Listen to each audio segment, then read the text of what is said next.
It's about time we headed over to the Curatorium of Secrets. We have something super important to discuss. You remember, right?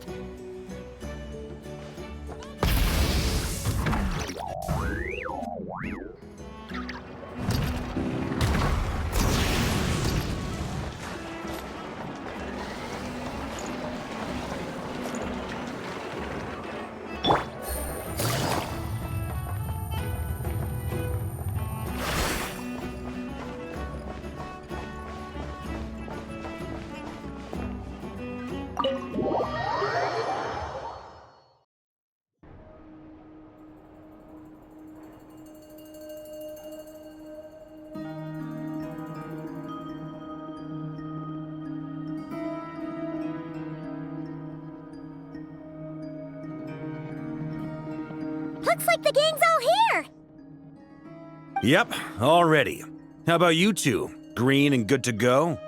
Paimon's ready! Haha, feeling nervous? Don't blame you. We're all a little out of our depth with this one. Okay, so, some time ago, Columbina was ambushed by the Doctor. It all happened pretty fast, and the last thing you saw was her vanishing into the moon's reflection. Yes, though at the time, all that the rest of us saw was the Doctor using some kind of power. The next moment, Columbina had disappeared, and you were falling into the sea.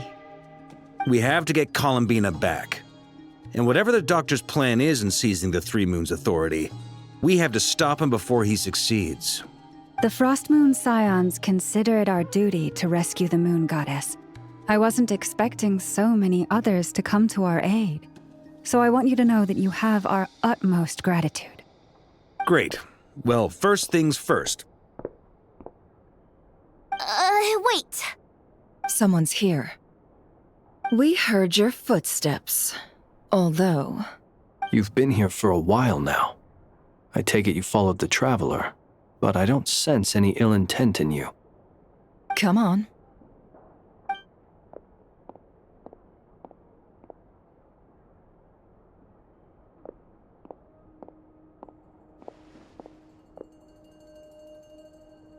I figured it wouldn't take you long to notice me. I come bearing news from my lady, the Knave. Dottore went through the motions of returning to Snezhnaya, but it was obviously a facade. However, he has not returned to the Kuvaki Experimental Design Bureau, nor has he made an appearance in Nasha Town. Well, in that case, he'll be in his lab way up north. I always wondered why he applied for his own private pad. He was planning this all along. Tell them that Sandrone and I will go on ahead. If they still intend to pursue this matter, they should meet us at the research center in the northern tip of Nod-Krai. Nice of Columbina's two best friends to think of us. We appreciate the heads up. Our sincere thanks to the Fatui for your aid. Lady Damselette may have left our organization, but at least some of her colleagues remain genuinely concerned for her well-being. Not to mention that the Doctor's increasingly cryptic conduct gives us great cause for alarm. We have crossed swords many times before, but it's not personal. We're just on different sides. We don't lack humanity. And so, as fellow friends of Lady Damselette, it's only right that you should be in the know about this. Arlecchino's situational awareness has saved us a lot of trouble. I'll leave the map here with you. If you do decide to head to the research center, please proceed with caution. And remember, at least while you're in Nod-Krai, Lady Arlecchino's subordinates are your comrades if you want them to be. This is very accommodating of you. We can't thank you enough. Just doing my duty. I shall take my leave now. If you need us, you'll find us at the Experimental Design Bureau.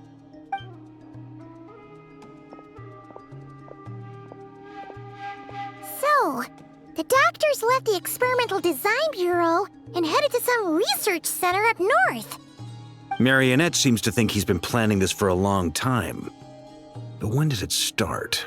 Before he even arrived in Nod-Krai? It seems his loyalty to the Tsaritsa is lip service at most. Behind the scenes, he may even be working against her. Whatever his motives, we know that he's decisive and incredibly ruthless. Facing him unprepared would be a recipe for disaster. At this stage, it's difficult to predict his next steps. I suggest we split into 2 groups. We need some people to stay behind and guard Nasha Town. Well, as much as I'd love to help, infiltrating research labs isn't really my area of expertise. But at least take Cool Your Jet's Ducky with you. It should be some help during the battle. And as for Miss Nefer, I suppose you will stay to protect Miss Aino? Detecting operational logic. Protect Aino. Priority. High. Just in case, Sir Varka, I think it would be best if you stayed behind as well. You can leave the research center to us. I mean, I would have said the Knight of Berea should probably be out on the front line, but okay, fine. Leave Nasha Town to me. Be careful out there, okay? If things get out of hand, fall back right away. Yehoda will be on hand to assist you. In my absence, she can handle any intel gathering work. You got it, boss. You guys make sure to get back here in one piece, all right? We will. Things are moving fast. We'd better head off soon if we hope to keep pace. So, it's infiltrate a secret research facility, or...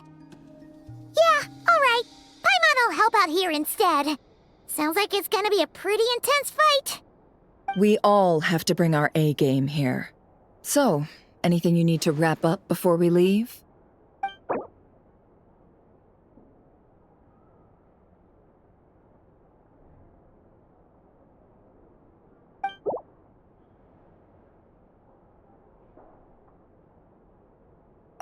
Then you'd better get going. Very well.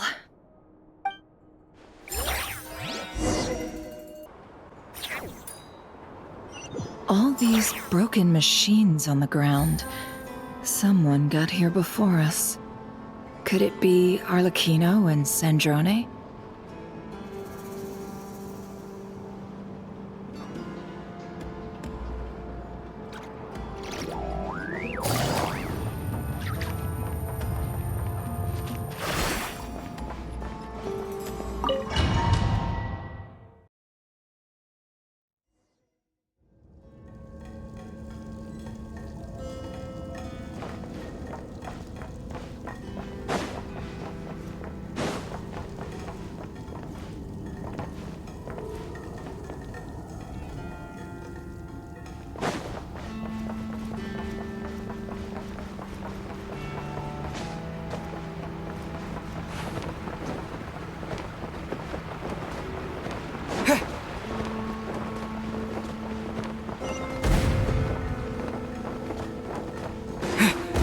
That's quite a welcome party. The night comes.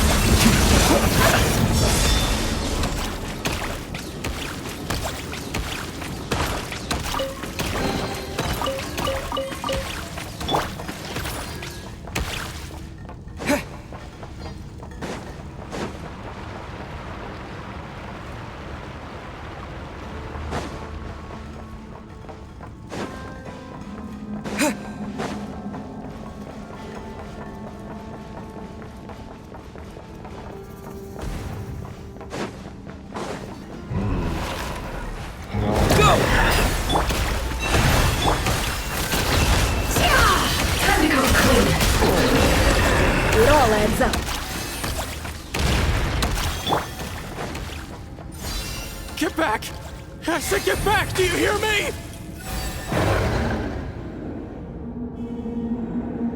Why isn't it working? No! Don't come any closer! Don't! Ah!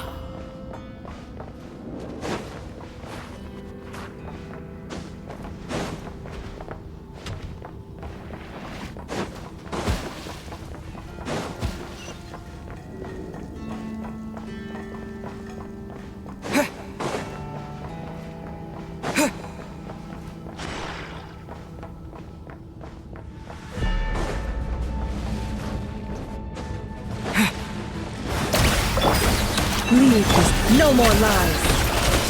It all adds up. Time to come clean. You poor souls. May your spirits find peace. Grab that key on the ground. We'll probably need it at some point.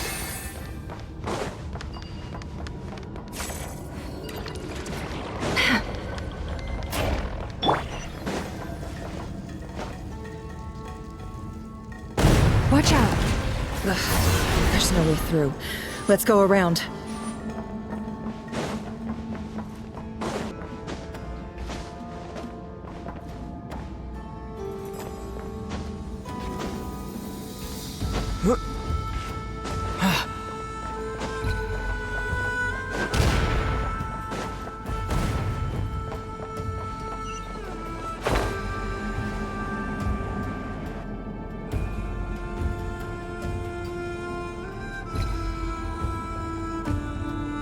What the?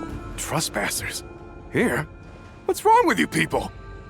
We're looking for the doctor, and we understand he might be here. I see you're fleeing the facility. You looking to settle a score with the doctor? Good luck with that. I don't think you have many chances left. Perhaps. But you might have a chance to live if you start talking. 2 other Harbingers had the same idea as you. They're already inside. But what good is it gonna do? The doctor wouldn't do something like this unprepared. Seems to me that you're not too thrilled about being his subordinate. Also, is it just me, or do I sense monsters nearby? If you'd prefer their company to ours, that can easily be arranged. We need to know what the doctor is up to. Please, if you know anything at all, tell me. This is about more than us versus the doctor. His actions could have consequences for all of Nod-Krai, and perhaps even your homeland, Snezhnaya.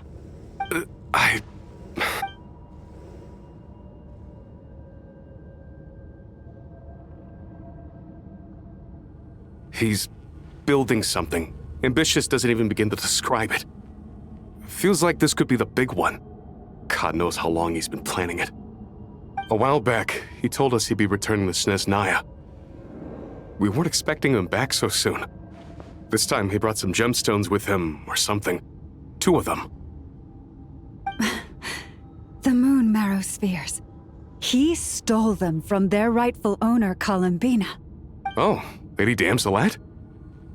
Last I heard, she left the Fatui. Before she went, she told us she'd finished what Her Majesty asked of her, and wished to focus on some personal matters. I remember thinking that leaving us might not be the best choice. I mean, I always looked up to the captain the most, and... Back when this all started, the higher-ups dispatched 3 units to Nod-Krai to execute their plan. They were led by the Doctor, Marionette, and the Damselette, respectively. I was a part of the Damselette's unit to begin with. She never really interacted with us much. In fact, she seemed sort of detached from everything. Not because she was distracted, just felt like she was indifferent to the world around her. Like she had no stake in anything that happened. She always seemed like she was staring off into the distance. Almost as if she didn't see anything worth living for in the present, so she had to look further afield. That's right. She always used to stare up at the sky. The Doctor used to stand nearby and watch her. Apparently they got along well at first, but somewhere along the way, she grew wary of him, started avoiding him as much as possible. After she left, everyone in our unit merged with the Doctor's. He's similarly indifferent to the world, except when it comes to the moons. He seems to have big plans for them. Right now, obtaining the 3 moons is his #1 priority. He even said if he can only get his hands on 2 of them, he'll create a 3rd one himself. How would he create an artificial moon marrow? Maybe the knowledge he gained from the Hyperborean phantoms has something to do with it. Thank you for cooperating. We appreciate the level of detail. I get the sense that you'd serve under Columbina again if you had the chance. Would that be fair? No, she's no longer a Harbinger. As a member of the Fatui, my loyalty will always belong to the Tsaritsa. I'm only telling you all this because I don't completely trust the Doctor. His actions did not align with the goals that first brought us to Nod-Krai. I understand. We'll do everything within our power to stop him. The Knaves unit is based at the Kuvaki Experimental Design Bureau. Maybe you can seek refuge with them. Well, now we know what's going on here. Artificial moon marrow. He's likely well on the way to completing it. Dottore's technological capabilities are far more advanced than I thought. I fear this could get ugly. Everyone, prepare yourselves.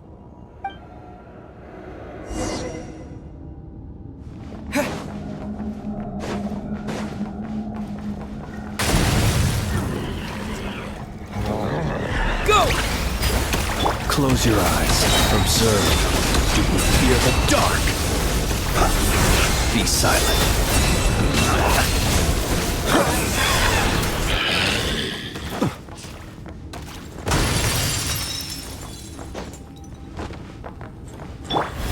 Go!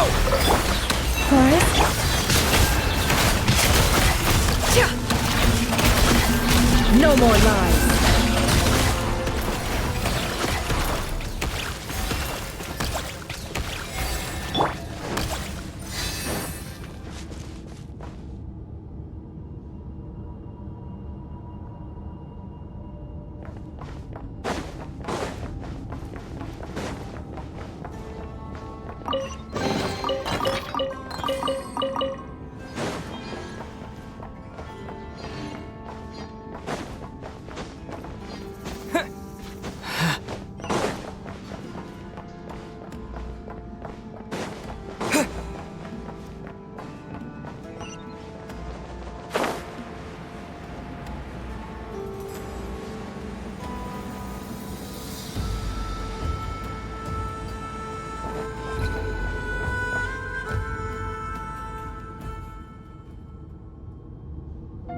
Welcome, one and all. I've been expecting you. I hope my humble research facility is to your liking. Yeah, we really appreciated fighting our way in through a horde of monsters. The gall! You expect us to believe you've just been patiently waiting for us? Of course I have. Should I be worried about something? Everything seems to be going quite smoothly so far, and you've shown up right on schedule. First Sandrone and Arlecchino, now you. Ah, quite a surfeit of guests I've had today. If you were looking for them, I should probably mention that Arlecchino disappeared as soon as she entered the facility. As for Sandrone, why, she stood right here only moments ago demanding answers from me at the top of her voice. Hardly out of character. She never was one for basic courtesy. But I have to admit, I was a little surprised to see her showing concern for someone besides herself. Does everyone you associate with undergo such a change in temperament? Speaking as a researcher, I have to say, it is not a change for the better. It threatens one's ability to remain objective. Well, since you ask... So you've got your hands on the moon marrow, and now you're claiming godhood. Don't you think that's a bit of a stretch, Dottore? I must protest what you are insinuating with that phrase, claiming godhood. I am not claiming anything. I am stating a fact. You're a researcher. I'm sure you appreciate the distinction between the two. Huh? Wait, you really think you're all that? You'll excuse me if I'm not being a polite little lady for you. We're colleagues. We both know what kind of person you are. By the same token, I knew you'd respond along those lines. You and I both understand that facts speak louder than words. To that end, I've had my people send you a small gift. It should go some way toward helping you understand my present position. What gift?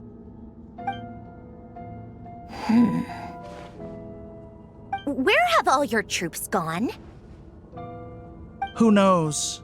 Perhaps they are already marching toward a new world, following in the footsteps of an unknown god.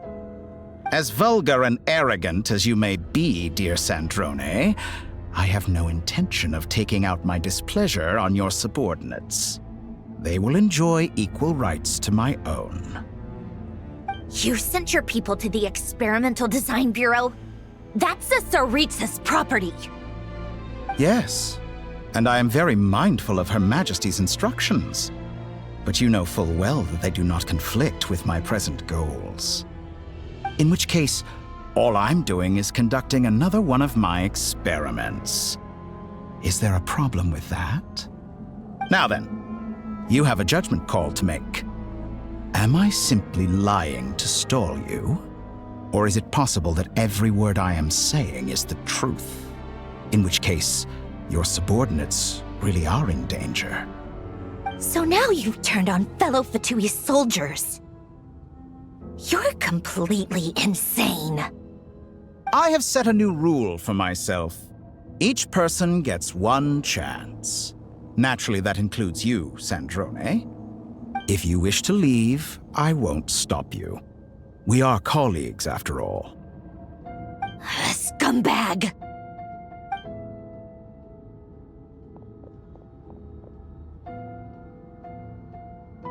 Still, I hadn't counted on Sandrone sparing any thought for the people of this world. Shame. I always found her self-centeredness to be one of her few better qualities. How can she ever hope to achieve greatness when she's so obsessed with protecting her little design bureau? It's more than a little disingenuous to speak of achieving greatness while taking hostages. Or does honor no longer mean anything to you? Honor? I have the marrow of 2 moons in my possession and will soon complete the construction of a 3rd.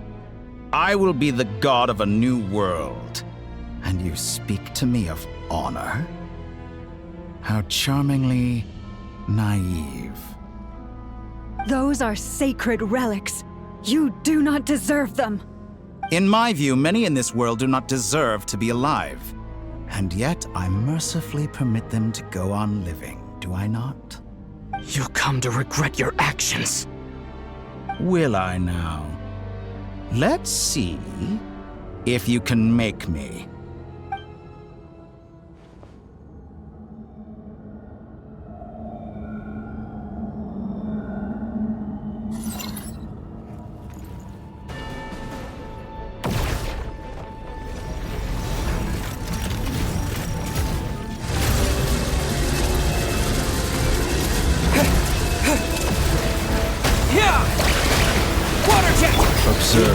Beware the creatures of the night.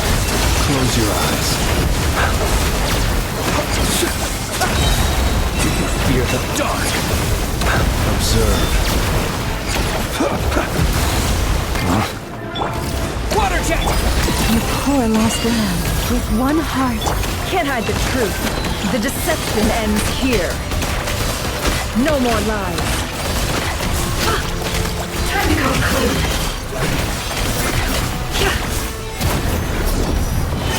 Arlecchino! The assistance. Let's see you as an ally. What a farce. You're clearly here to destroy my research, not me. I'd say your research is more valuable than your life. Am I wrong?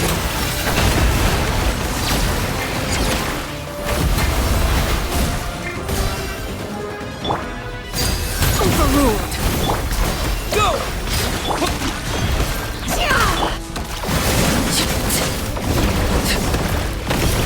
Get lost! This is where you fall. Bombs away! Shatter like a reflection! Observe. Close your eyes.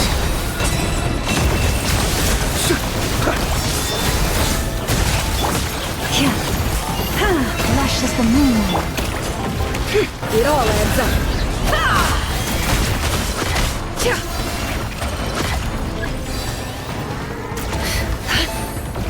Seek within. Oh, interesting.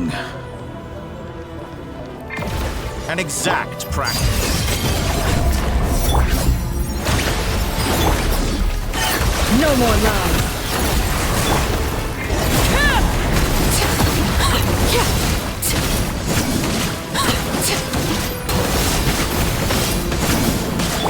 Your poor last land. Water jet! Be silent. Observe. Dottore is too powerful with the artificial main arrow in his arsenal. Fighting him is futile. Quickly!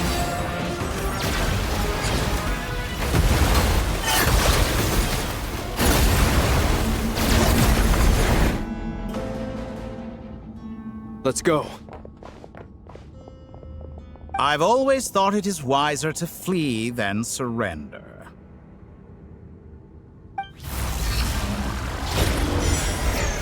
Watch out! What the? Forget about me! You should... Where's the Traveler?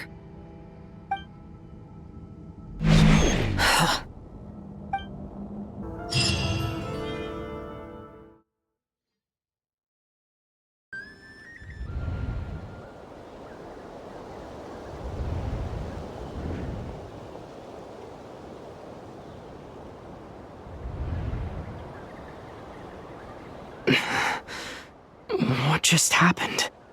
Nasha Town? How did I get here? Strange. I remember being trapped by Dottore during the battle. And now all of a sudden, I'm here. Something weird is going on. I guess I'll start by exploring the area.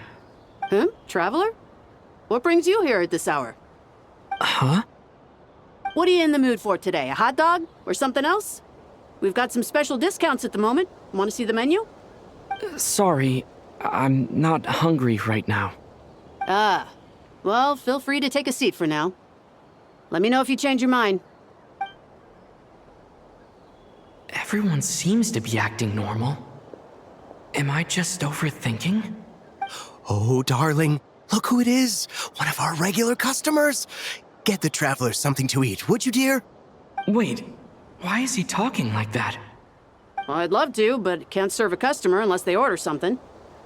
Anyway, I take it your business is wrapped up? Yes, thankfully. It was a long trip, and it's left me feeling pretty exhausted. But the upshot is, I won't have to leave again for a good while. We can have some quality time to ourselves. Wait, these two are a couple? I see some kids around too. I didn't know they had a family. Hey there! I haven't seen you in ages! What's keeping you so busy? I've been looking forward to playing with you again.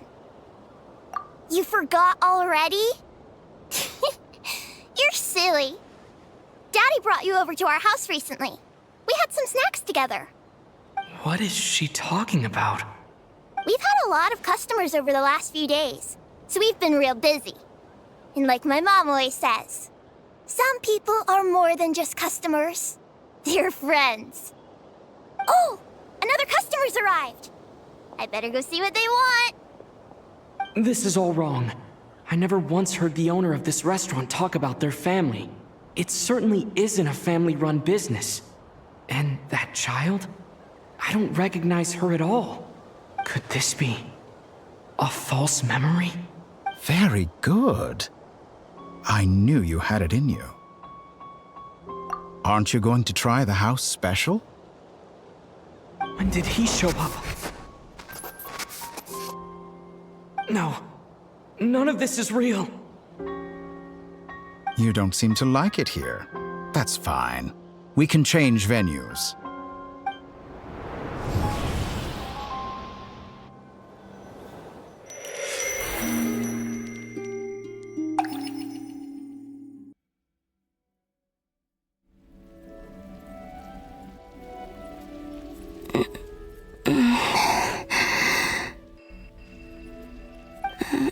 I'm still alive. Where is this place? It took all my strength to open the moon gate, and then I leapt into it. So this is the moon's reflection? The mysterious realm beyond the gate?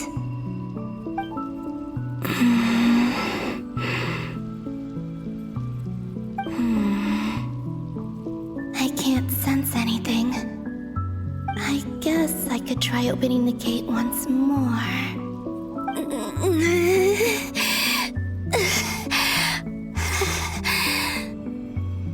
No response. Maybe this space can't be opened from inside. If this was the space that killed both Rerir and his lover, then why am I unscathed? Or... no, I'm not unscathed. Even the air here feels frozen in place. There is nothing here with which I can restore my power. I should conserve my strength and proceed with caution.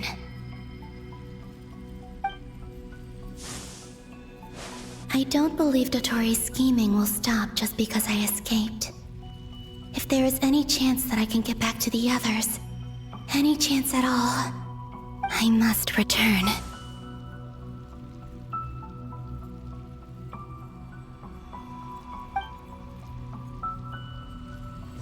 Emptiness. Silence. What is this place? Or maybe the real question is, what is it for? What's this? Looks like it responds to my power.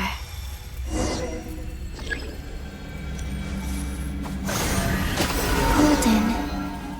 Like Kuvaki. Is it some sort of guide? And why does it feel so familiar? I might as well follow it.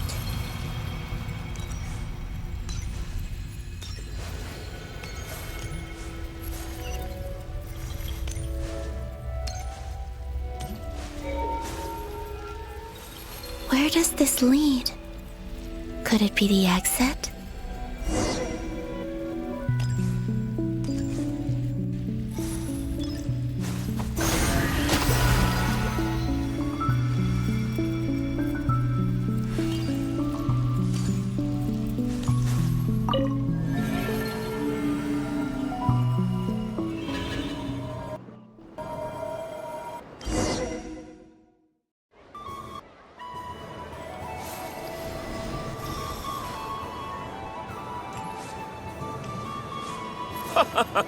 Welcome home, Moon Goddess!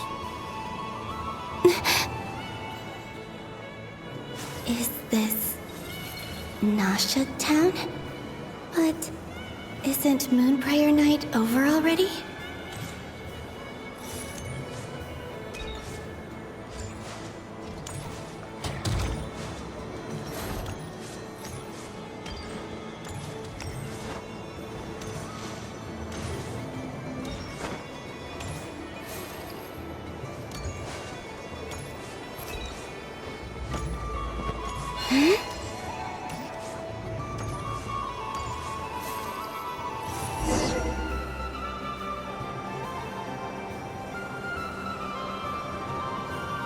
Goodbye for now, Columbina. I hope you have a wonderful night. I will. Everyone else. And... me? Are these... my memories?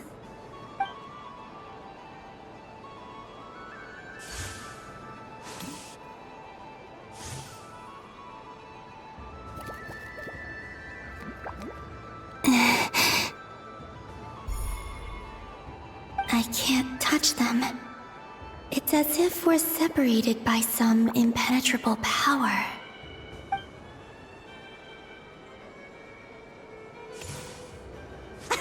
Over here! Over here!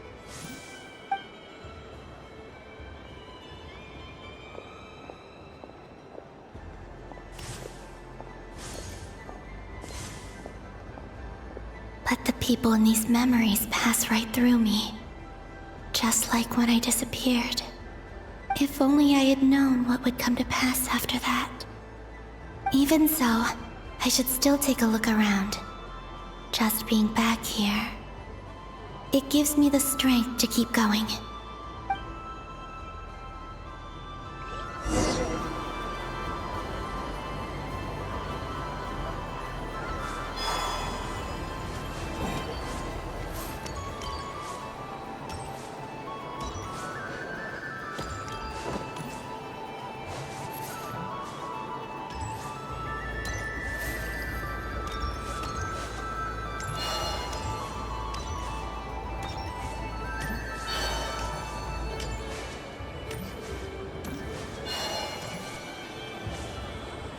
Welcome home, Moon Goddess. Oh, you're the genuine article. Alice was right. This moon prayer night was worth watching after all. Oh, yes. That was the fortune-telling stall run by Barbeloth from the Hexen Circle. Please, draw the first lunar arcana. This represents destiny and is the foundation for the divination as a whole.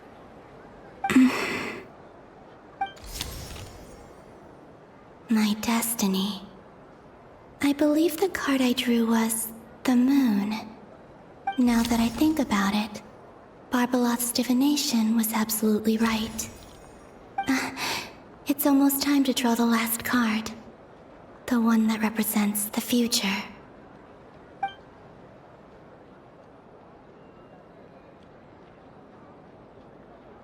That was the card that popped out on its own. From here, I think.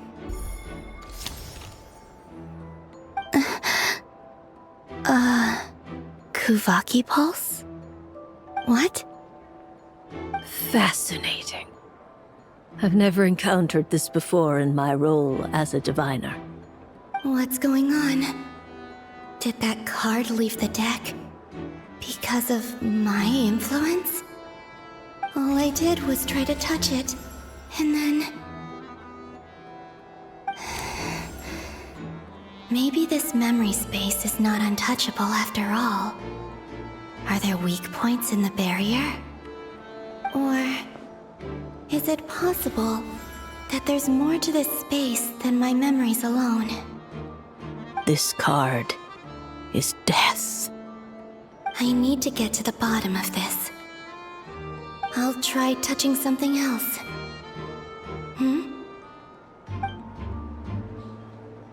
Is this... the wind? No, it's gravity.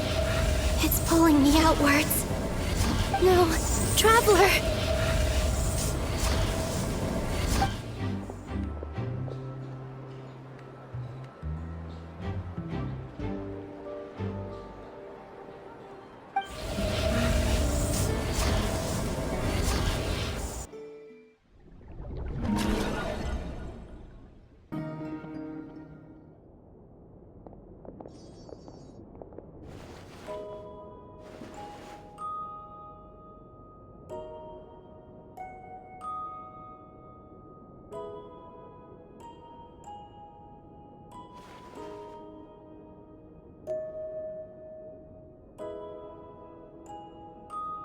Paimon, listen to me.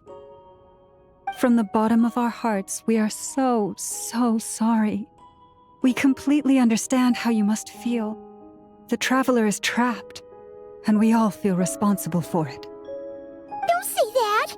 Paimon's not a little kid! You didn't leave him behind on purpose! There was nothing you could do!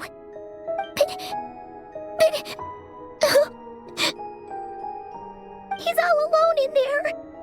What if something happens to him? What are we gonna do then? We've barely spent any time apart since we met. Is he gonna die? We must find a way to rescue him. We were all involved in the operation where he was captured, and we do not abandon our comrades. That being said, it won't be easy. Through conversation with the others on our return, we've arrived at a basic idea of what we're up against. Dottore's lab has clearly been in operation for a lot longer than we realized. We found many monster samples stored there. In all likelihood, they were materials he used to research his latest technology. We also know that through his contact with the phantoms of Hyperborea, he gained knowledge about the moons and certain Hyperborean technologies. Using this knowledge, he then fashioned an artificial moon marrow to serve as a replacement for the frost moon beyond the sky. Unlike Columbina, Dottore is not being rejected by Teyvat. And even with 2 of the 3 moon marrows, his power far exceeds all of ours combined. Once his 3rd moon marrow is complete, Dottore will have completely seized the authority of the 3 moons. Tevat's most primordial powers will then be in his grasp. Does that mean... I'm afraid so. No one could have predicted this level of insanity. Not even from Dottore. And unfortunately, his insanity is coupled with an intellect and ambition that not even his peers in the Fatui can match. This is dire. Sounds like the world is done for. The Three Moons' authority can influence the very fabric of time and space. I dare not imagine what a monster like him would do with that kind of power. The trouble's already begun, I'm afraid. On our way back, we discovered that part of Nod-Krai is being enveloped by an unknown energy. We cannot ascertain what is happening inside. I'm convinced this is Dottore's doing. Not that there's any way to prove it. The issue is, we have no idea what his intentions are.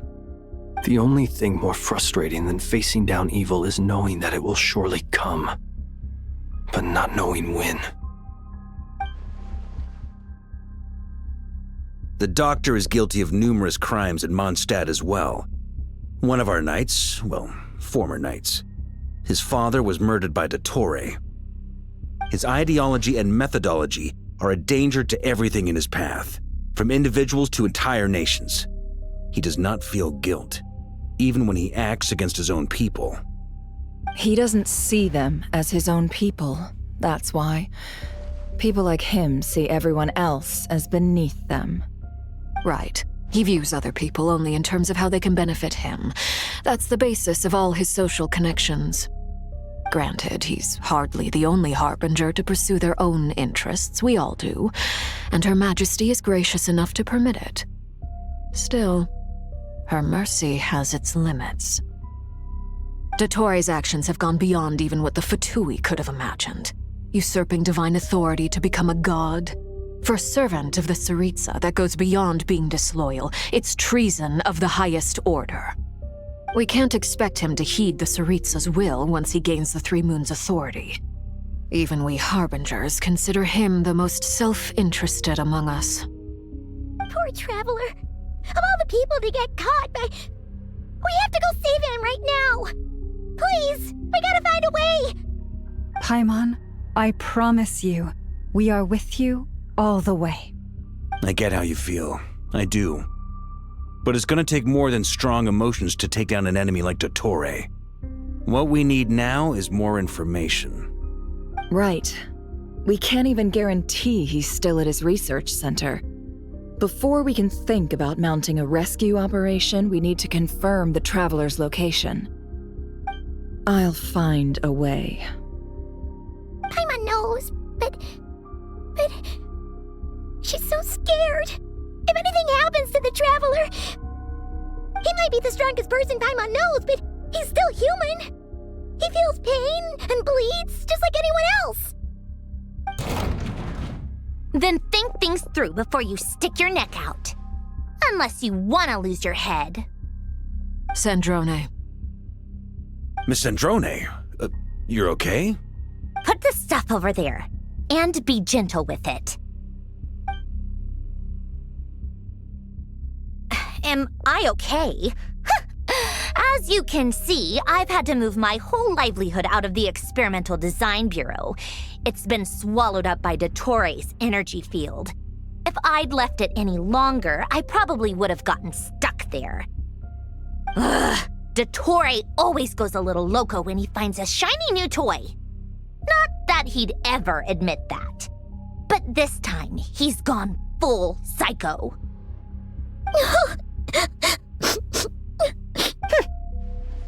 Just go ahead and cry already. Sorry. Paimon's not trying to make it seem. It's just... She can't. Oh, Paimon. Let it all out. There's no shame in it. When you're overwhelmed by fear and despair, crying can help get it out of your system. You'll feel better for it. Okay then, while the baby of the group is having a moment, how about the grown-ups get to work? Give me your hand. You've made a discovery? Pulonia, scan.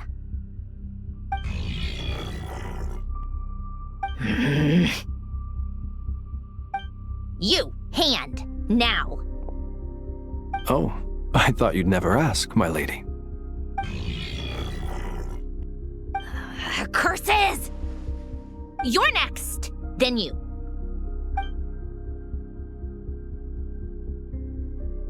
Dottore, you son of a... He's done something to us! Everyone who entered his research center has been implanted with some sort of curse. I don't feel anything unusual at the moment. Does that mean it hasn't activated yet? Is there a way to figure out its purpose and what might trigger it? My best guess is Dottore created it using the Moon Goddess's powers. 1 second, analyzing. Ugh! That friggin' maniac! So, what twisted game is he playing this time?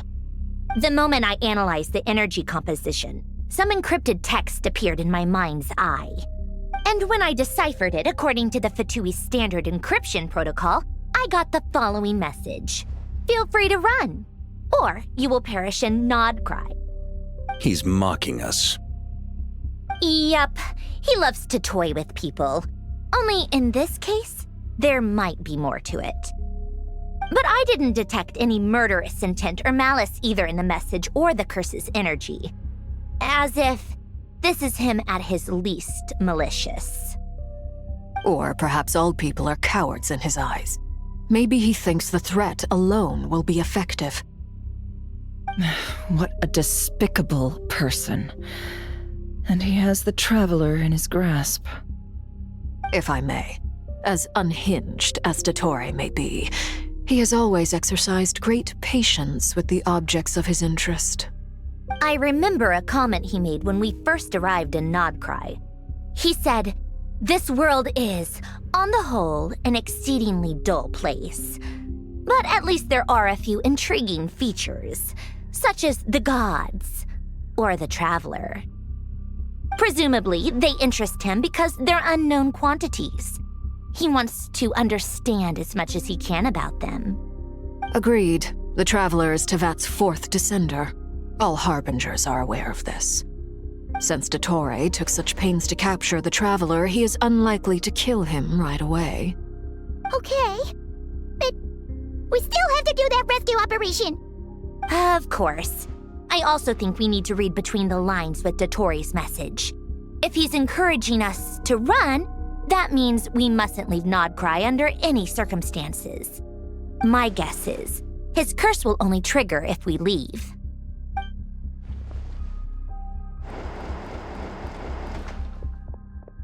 We've discovered multiple energy fields. Albedo is still attempting to analyze their structure. He told me to report back first. Each field is slowly growing, swallowing up more of the surrounding area in the process. And the pace of their expansion has increased since we first examined them. He's probably trying to swallow Nod-Krai whole. His nefarious ambition knows no bounds. If this continues, the whole of Tevat will be in trouble, not just Nod-Krai. The loss of Columbina could not have come at a worse time. Do we think she's truly gone for good? She entered the space beyond the Moon Gate, knowing what became of Rerir and Tholindis. I'm sorry, but I fear the odds aren't good. Don't be ridiculous. If I know her, she's busy finding a way back as we speak just so she can annoy me. She isn't dead. Whatever has become of her, the fact remains that we are two comrades short on the eve of a decisive battle. We need to find out the Traveler's location, but there is also other work to be done. Agreed.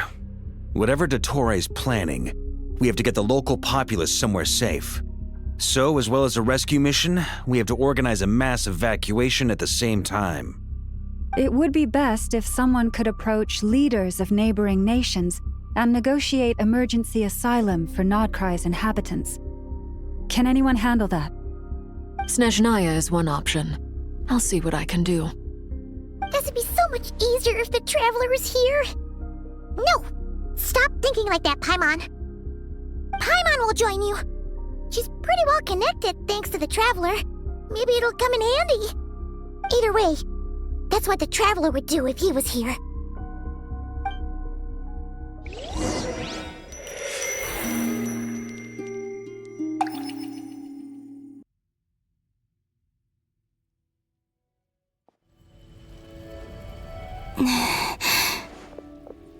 Back here again. That gravitational force that pulled me back. Is this where it came from?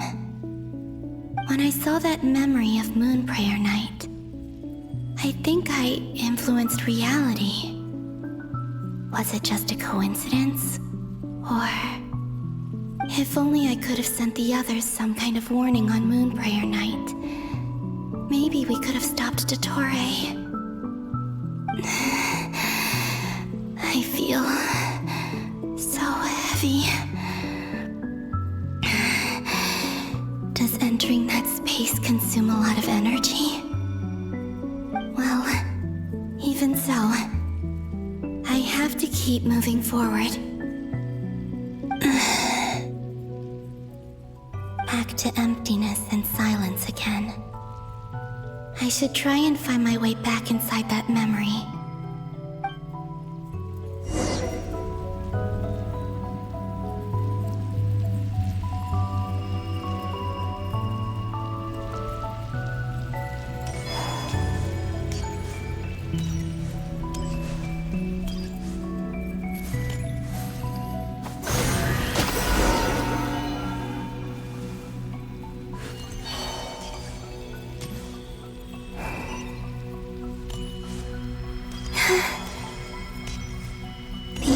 From last time isn't showing up.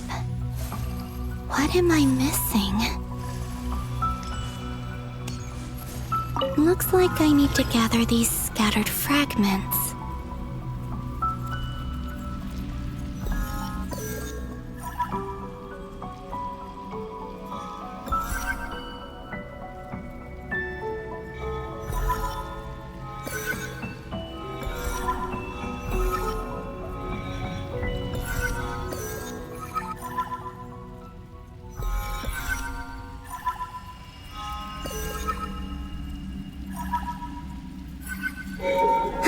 It worked! Hopefully I can stay inside for a bit longer this time.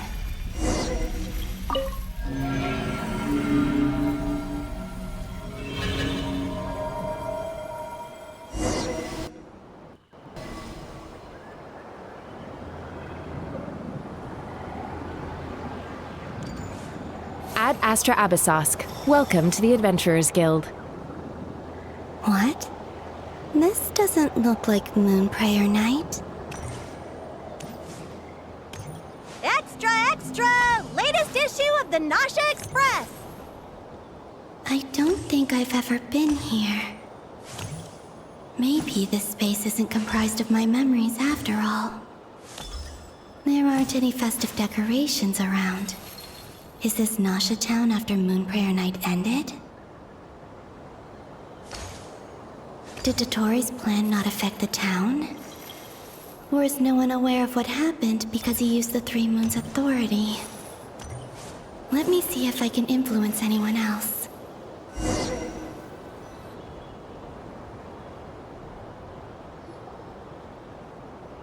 So, what do we do next? Wait, that voice. Paimon? The most important thing right now is to find that mage. Loma, the Traveler, and Mr. Varka are here too. I'd better go pay the Fatui a visit. Traveler!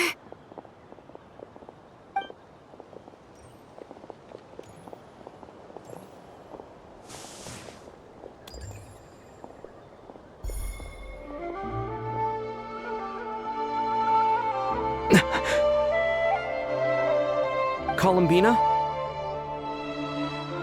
I made contact. It's me, Columbina. Huh?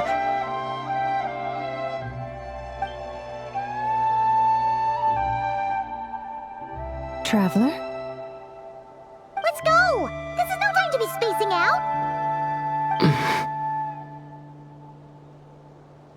Huh? Wait a moment. This has happened before. This is what happened when I disappeared. I stood right over there, thinking that no one would ever find me again. It was only when he called my name that I decided to follow them. But did he turn around because he sensed my touch just now? Is it really possible that from in here, I can change the past? If I keep following them, maybe... Huh? It's that gravity again.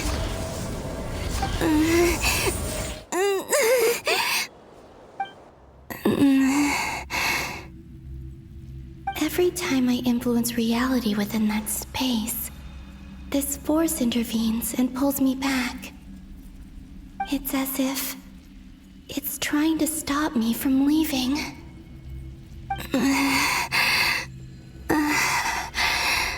I'm getting weaker and weaker.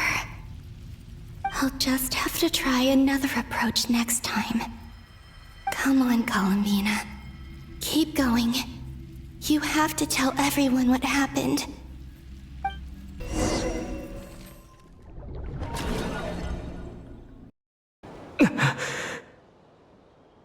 Suddenly, I've been plunged into darkness.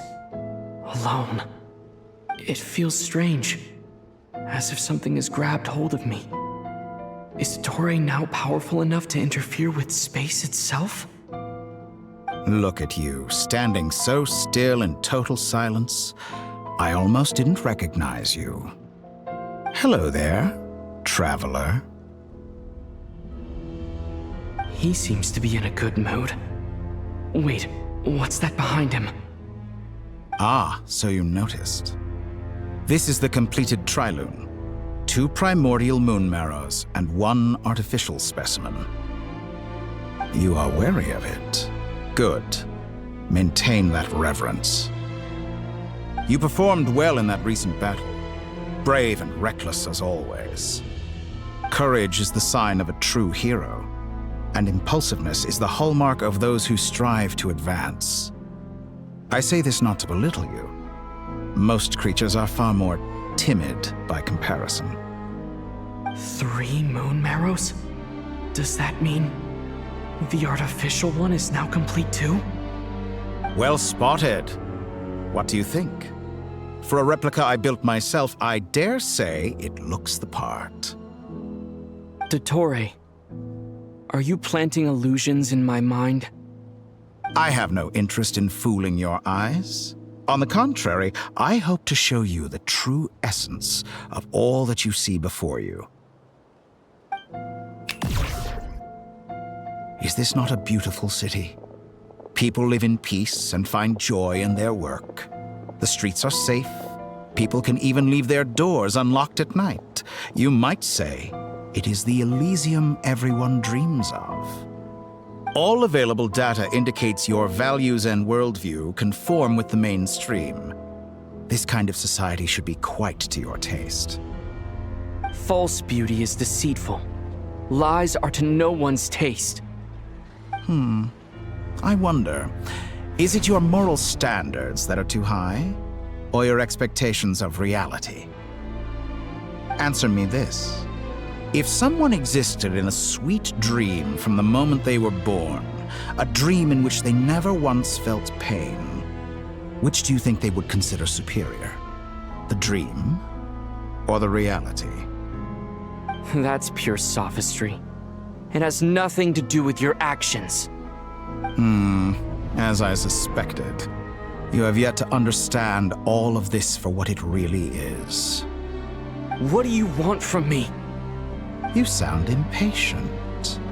Do you think the only reason I'm keeping you is because I want something from you? If it's not, then why haven't you killed me yet? No one can stop you if you're as powerful as a god. I'm delighted you recognize that fact. I believe we last squared off in Sumeru. Ah, the memories. How time flies. You and I have both grown. I'm not surprised that Arlecchino and Sandrone worked with you. You've always a way of slowly but surely ingratiating yourself with all levels of society. People laud you as a hero, but I suspect there's more to it than that. Oh, but to be clear, I don't say that to flatter you. Do you always give your opponent an appraisal before you deal the final blow? Call it a long-time habit. I'm a researcher, and one of my duties is to give an objective assessment of my subjects. But you misunderstand. We are not opponents. Not at this moment. I just want to talk. Think back to Tartaglia, Arlecchino, Capitano, Columbina, and now even Sandrone.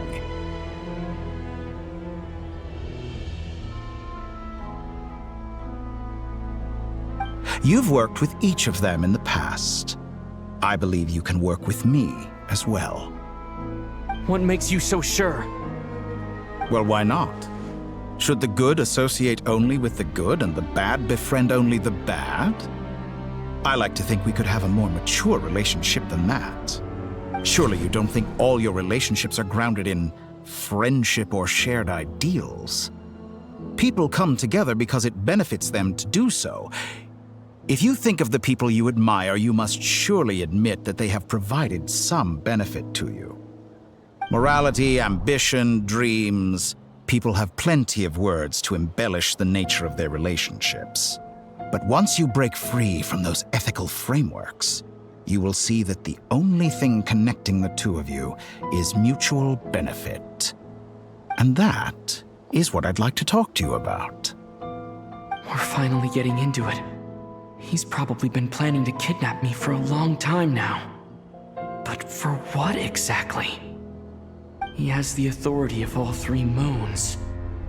I won't be able to gain the upper hand in a fight. Best if I pretend that I'm willing to negotiate for now. You say you're a god, but you also speak of mutual benefit. What could a god want that the three moons cannot provide? Excellent question. But before I answer, I would ask you the same thing. Gaining Columbina's allegiance was a rare and extraordinary feat. But the Moon Marrows are now in my hands, and I have the edge over her.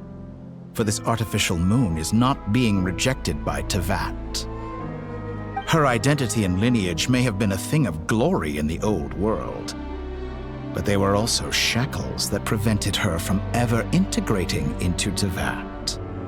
I, on the other hand, you may view me as a thief, but I have overcome that limitation. So what is it that the three moons cannot grant you? What stops you from negotiating with me to get what you want?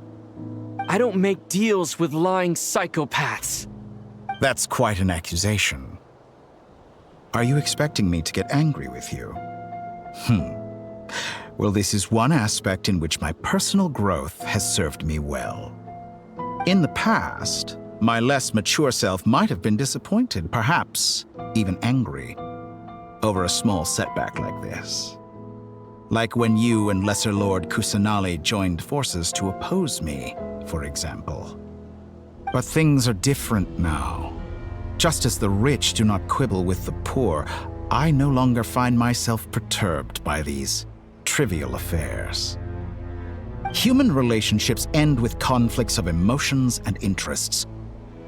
But relations between humans and gods are different. And ours is even more unique. I have ascended to the highest heights and laid claim to unprecedented horizons. And you were no ordinary person to begin with.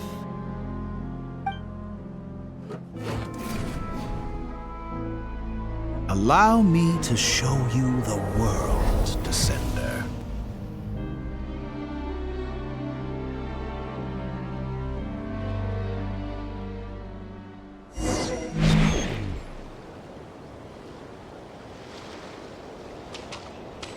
To stand, walk, jump, sit, and lie down. These are the most common of behaviors.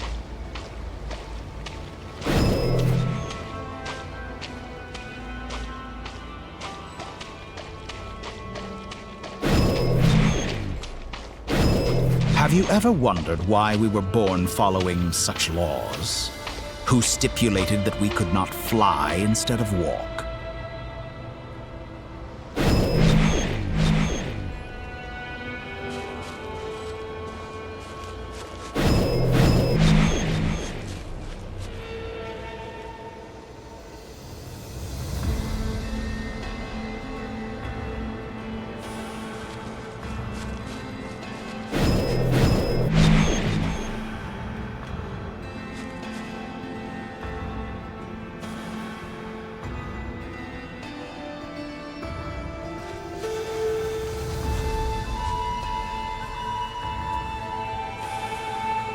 Someone of your talent and experience must surely know of the 4 great rulers who serve the heavenly principles.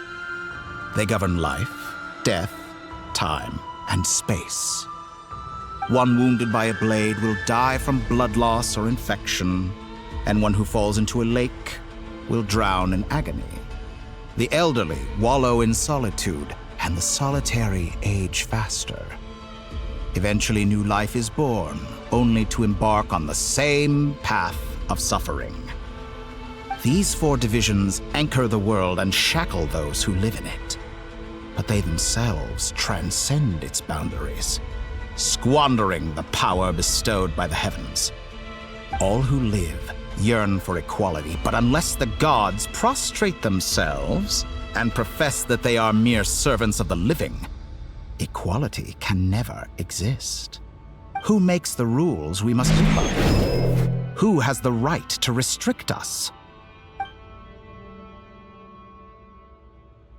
The limits of the body can be rejected.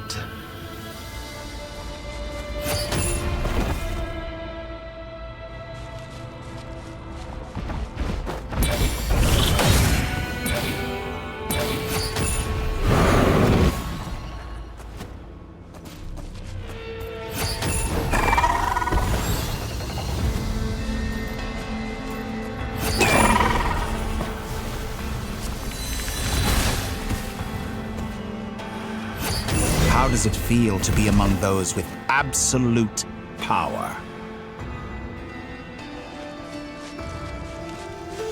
You cannot conceive the extent to which your flesh hinders your mind and spirit.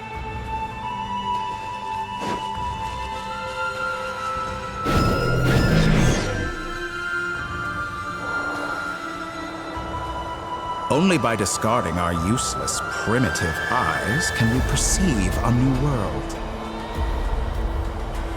How narrow-minded we all were in the past. Why should the final answer of the world not be the power that predates those of life, death, time, and space? The power of the Trilune. Through it, I have glimpsed new experimental possibilities. Nature suppressed, authority exiled, souls controlled.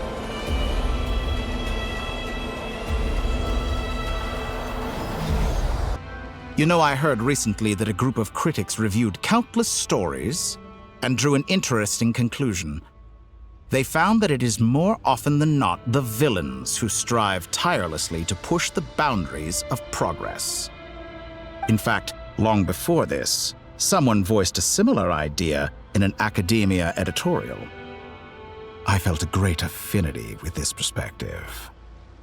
I have never been afraid to step up and play the role of the villain.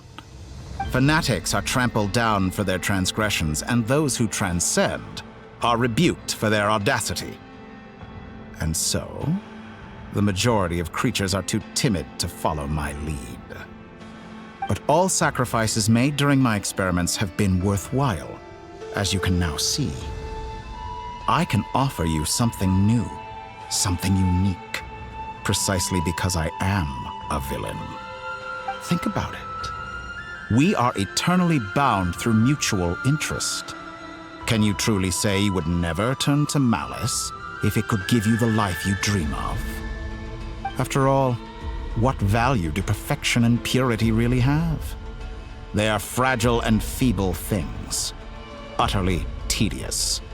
I say, better to be governed by a flawed humanity than a gnosis. The true seeker of knowledge is the villain who undergoes countless tribulations in pursuit of their goal. I'm sure many people have told you that you're different. Because I'm a descender? Exactly. Very clever. But what does that got to do with you? I do not conceal my wicked deeds, my selfish desires, or my greed. A true researcher must act as I do if they are to understand and speak of the truth. And yet, a knowledge seeker like myself will inevitably grow tired of studying Tevat beyond a point. You have traveled to all corners of the world and met many people. Along the way, there have been moments when you were misunderstood or even became a wanted criminal. And all the while, you have spent your days doing some of the most mundane jobs in the world. You fight and toil, claim minuscule rewards from my friend Pantalone, then you fight some more, winning some battles and losing others as your search goes on. And this cycle continues, with no end in sight. Surely you must sometimes grow weary of being stuck in this same loop day after day. We're completely different. I embrace everything that life throws at me. I engaged in every step of my journey. How does that make us different? I too embrace what life brings, researching everything that interests me. Think of all the novel things I've managed to create, like the artificial moon marrow. Don't you see? As unique a specimen as she was, even Columbina is not irreplaceable. Take that back! She's gone because of your actions! I didn't say that to anger you. Though admittedly, I don't see what there is to be angry about. Anything Columbina could do for you, I can do better. I know what your ultimate goal is.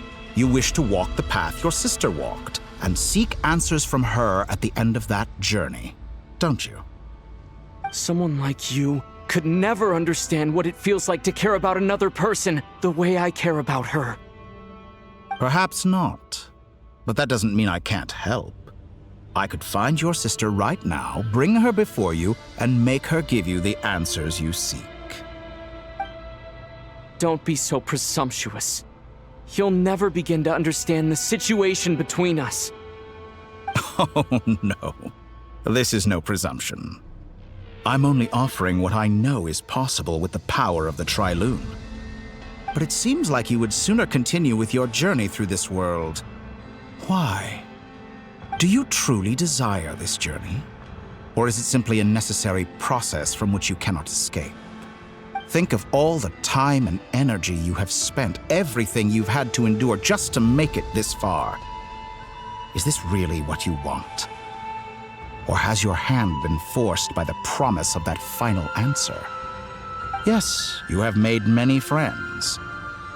But do they ever spare a thought for the void in your heart and what it yearns for? What you want is not friends. It is family. But do they know this? I, on the other hand, am far more considerate. Join my experiment, and in return, I will bring your meaningless journey and all its struggles to an end. This is a malicious attempt to manipulate me. But at the same time, he's stating some very human truths. Of course he's right about my predicament. How can I deny it? I have faced ungrateful strangers, never-ending troubles, an endless quest for answers. I want to see her. After everything I've been through, words can't describe how much I miss her. How much I want to be reunited with her. Wherever you are right now. Do you miss me too?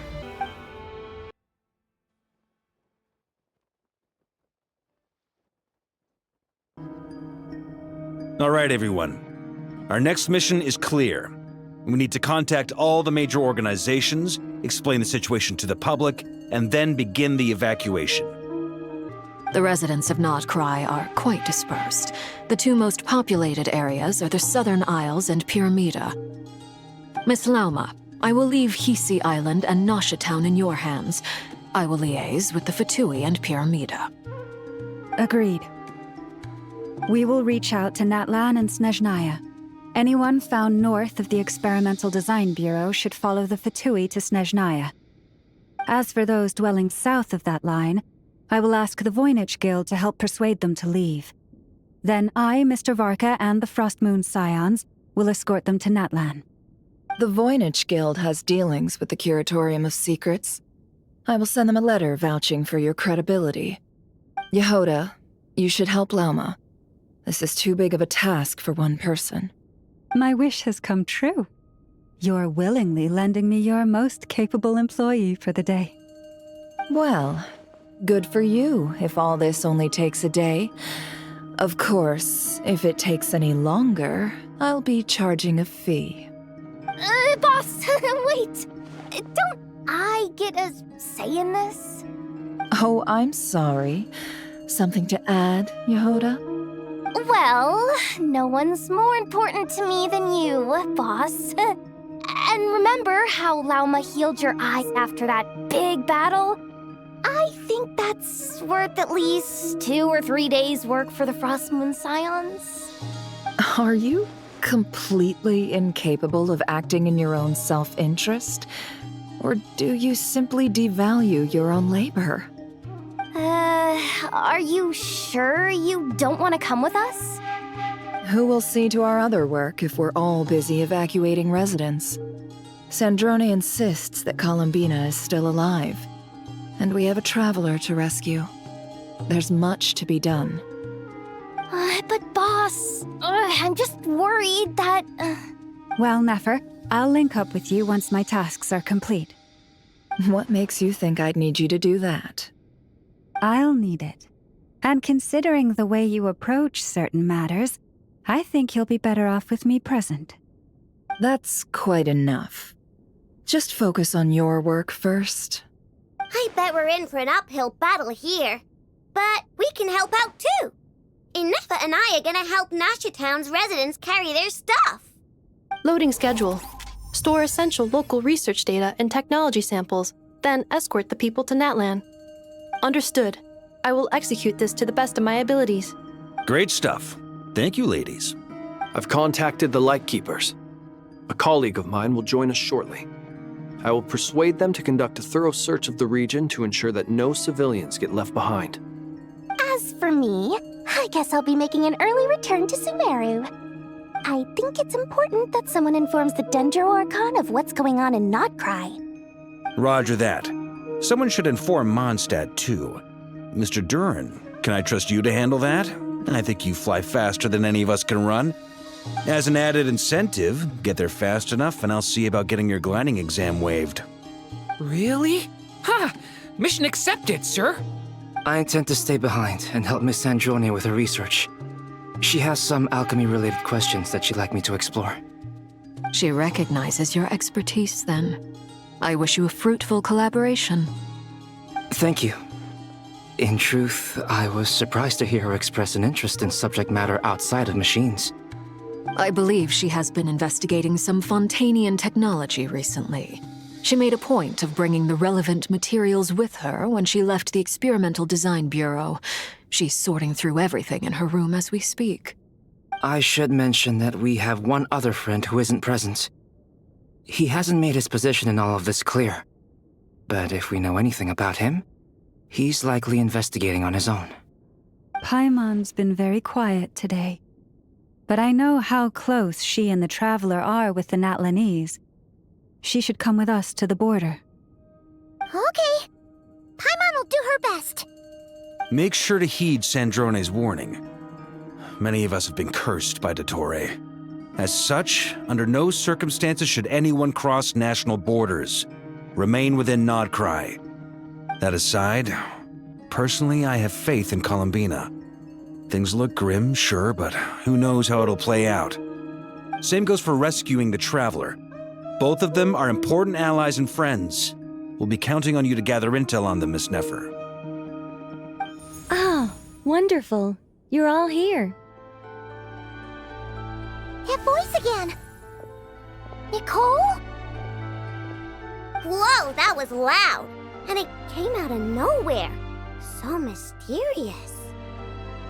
Sorry, this is the only way I can speak to you all right now. Please accept my apology. Anyway, time is short. I'll cut to the chase. We're still facing quite a catastrophe here at the world's borders. Alice has roped in every Hexen Circle member she can get a hold of. Except for me. She told me I had to come and help you all out as a matter of urgency. I quote, "You love talking, don't you? Well, now it's finally your time to shine. Take these. Make sure the whole party gets one each. You'll be in charge of making sure everyone stays connected." Huh? Is this a Dodo communication device? Scanning. Unknown device. Analyzing. Unknown device. Conclusion. Cute. Affirmative. It is cute and good. I believe that I quite like it. This is no ordinary Dodo communication device. It's my very own special modified version, specifically... sorry. I almost went off on another tangent there. Anyway, help yourselves. It will allow us to communicate over long distances within Nod-Krai.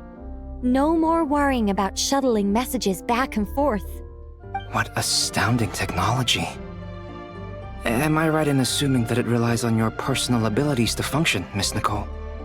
Yes, exactly. Right on cue, Albedo. I'd love to brag to you all about how it all works. But no, next time. Anyway, I'll be right with you all, serving as a communication hub. That's all from me. Head off as soon as you're ready. I'll be staying here to keep watch, and I'll be sending you my blessings.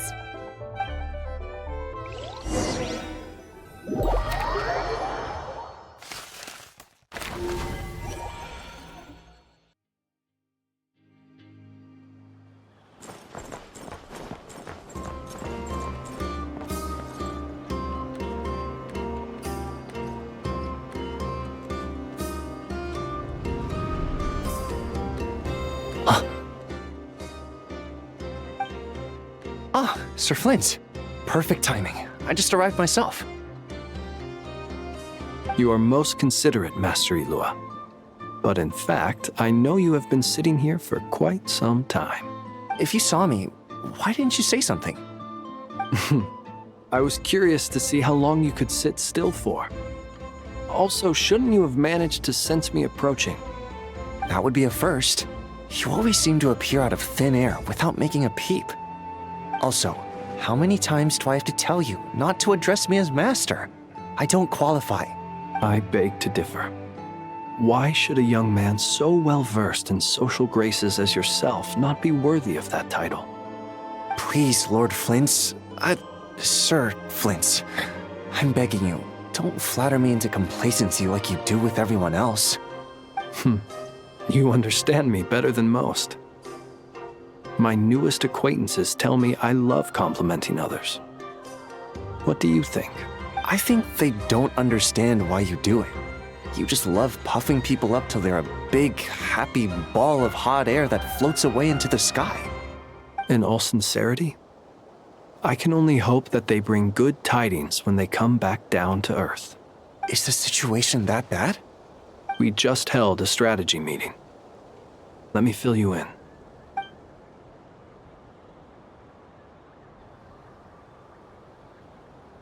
In short, we need everyone gone from Pyramida. We also need a team of Lightkeepers to scour the more remote regions of Nod-Krai for civilians to evacuate.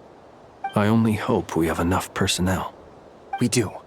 Old Man Nikita will definitely help, and we can recall anyone out on patrol to focus on this instead. Good. I'm sure you and the others will make short work of this. Now, don't forget, once you've completed this task, make sure you and the rest of the team evacuate to either Snezhnaya or Natlan as well. Flint? If you've got something to say, Master Illuga, why not guess what I'm thinking right now?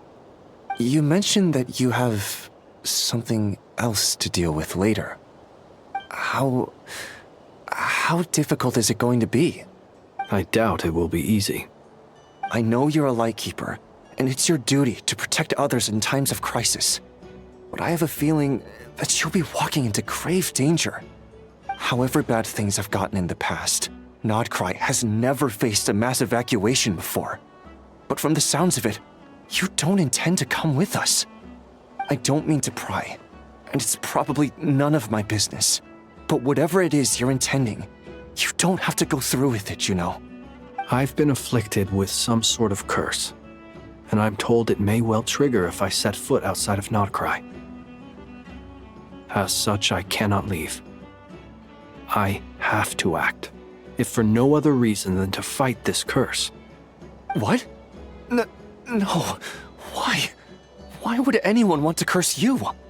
There are plenty of people out there willing to trample over others in pursuit of their own goals. Frankly, Sir Flint, I am furious. You're making light of what is an incredibly serious situation. Indeed I am. And? And what? I told you, I'm furious about this. Nothing I can do about it, I'm afraid. Things happen, and we just have to deal with them. If you find yourself feeling angry, perhaps start by drinking a big glass of water. Hey, you mean you're completely unmoved by my anger? I'm devastated. Then allow me to express my sincerest regret. Come by the lighthouse sometime. We'll catch ourselves a few fish, have a little barbecue, play some cards, and bask in the sun. Maybe I need to spell this out. Lean in a little, Flint. Oh my, this doesn't bode well. Word is that you were caught up in a real horror show recently. People were amazed that you returned safe and sound. They've been debating whether you're even human. I've returned safe and sound from plenty of crises. When you say people, do you mean other people, or do you just mean you? Fine. I'll be frank. You're not human, are you? Heavens. Now that's a horrifying thought. You know what? Forget it. We'll revisit this once it's all over. A sound plan. Albeit a little ominous sounding. Just promise me you'll come back in one piece, all right? For you, Master Illuga. How could I refuse? Also, please pass my regards on to our colleagues. Tell them, thank you all for your assistance. Please put safety first as you proceed with the operation.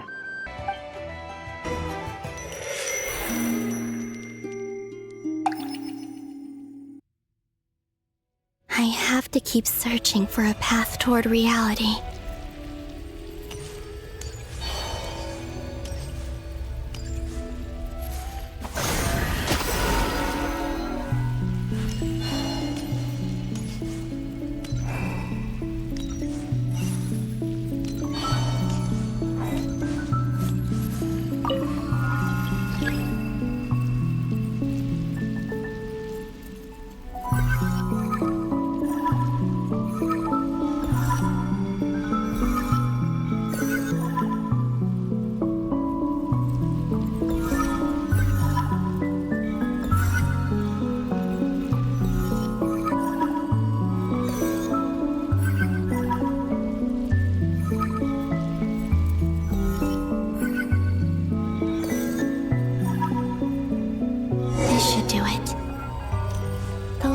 Times I tried to influence reality in this space, it consumed a lot of Kuvaki. I'll try and be more careful this time. I need to leave key clues behind using less power. I hope everyone still remembers what I said on Moon Prayer Night.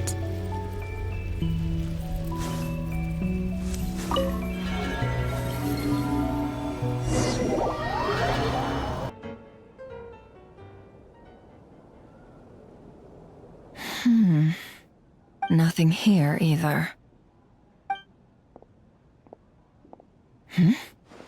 Flints? Ah, Miss Nefer. What are you doing here? Unless... I just spoke with Illuga about arrangements for the search and came for a walk nearby. As for you, why would... It appears we think along similar lines, and neither of us likes to accept things at face value. As well as figuring out how to gather intel on the Traveler, I wanted to confirm some of my own suspicions. Also, we'll need to bring a lot of force to bear against Dottore, even if we're only looking to rescue the Traveler. We can't leave anything to chance. You don't think Columbina perished either, do you? I'm merely considering the possibility that she survived, just as you are.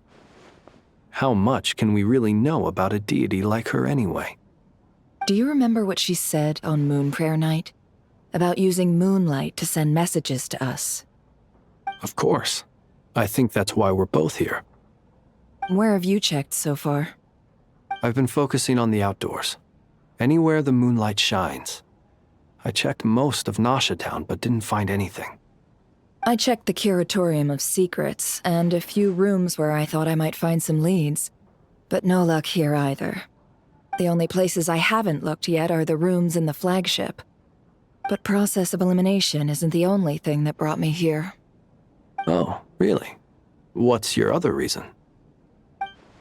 After all that build-up, our mystery ally never showed up even once! Huh? Am I imagining things?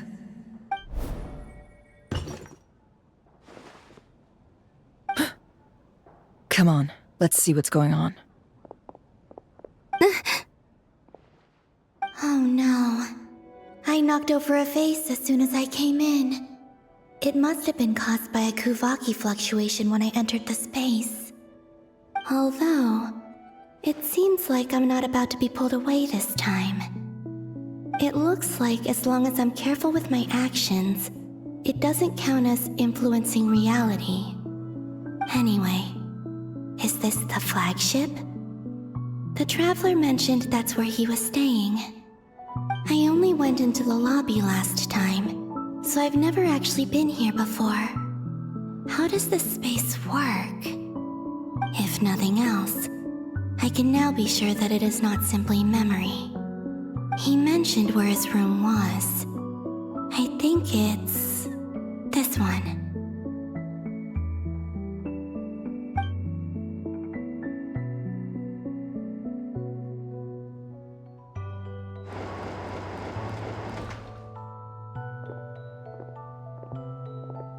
The door is closed.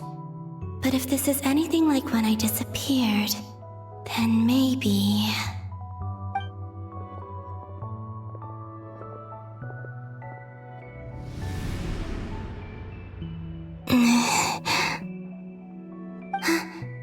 I'm in. He and Paimon aren't here at the moment. I hope he's okay. I wonder what happened to him after that battle with Dottore. Best not to dwell on that for now. I need to try and leave them some clues.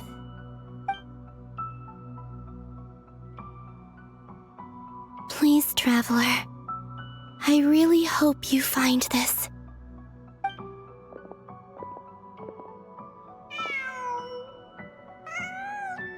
Huh. Just a cat. Nothing else here strikes me as noteworthy. Didn't you stay here for a couple of nights once? Before Rerir showed himself, yes. It's also where the Traveler and I first met. Did you notice anything unusual during your stay? I remember thinking how much noisier the flagship is at night compared to the graveyard. Other than that, no. The Traveler and Paimon were most congenial neighbors. This is where they've been staying, yes? Over here? That's right. I wouldn't usually condone breaking and entering, but we can make it up to them later. Focus now. I have to write a message on the wall using Kuvaki, just like I said on Moon Prayer Night. Simply open your windows on nights when the moon shines bright, and the moonlight will naturally flow towards the words I have written. Here goes. I'll need to carefully control my strength.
There's a noise outside the door.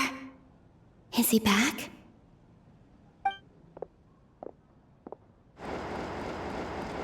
Please, you have to see these words.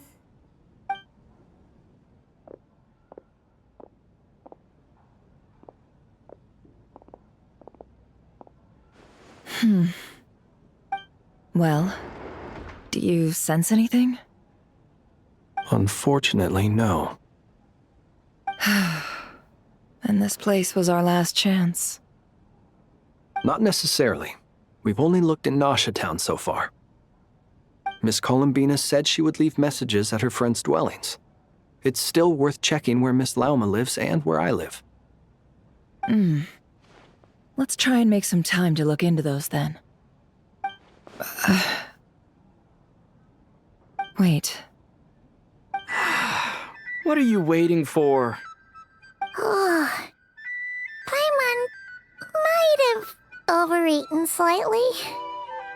What's that look for? This is a victory feast. It's normal to eat a little more than usual. The Traveler and Paimon. It's really you. But why are they talking about a victory feast?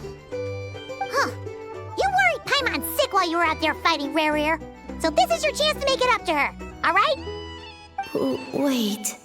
So this is the night after the battle against Rerir? How did I end up here? That's quite a long time ago now. Wait. Time. That's it. Every time I've entered reality within this space, it's been at an earlier point in time. Every one of those points has been before I fell into the moon's reflection. And everything I've done to affect reality really did happen in the past. Does this mean that, within the moon's reflection, time flows backwards? Starting from the moment I fell in? Not long till Moon Prayer Night now. It's gonna be even livelier than tonight. Although, it's gonna be sad saying goodbye to the damselette. She seems like a really nice person. Paimon. No, I can't. Even if I make contact, they probably won't understand what's going on. And in any case, I'll likely get pulled away again if I do. Instead, I have to find a way to get them to notice what I've written using the moonlight. Wait, even I hadn't thought of doing that before Moon Prayer Night. They'd never conceive of that possibility. Is there truly no other way? Don't lose heart. We'll find a way somehow. Huh? Oh, you say that, but the Frost Moon is beyond the fall sky. If wanted to go visit her, how would we make it through to the other side? We might not have all the answers now, but I'm sure we'll find a way one day. Guess someone's gotta be the optimist. The present. The future. That's right. There are still things I can do. What's your plan? Flint's, when you were staying next door, did you ever open the window? No.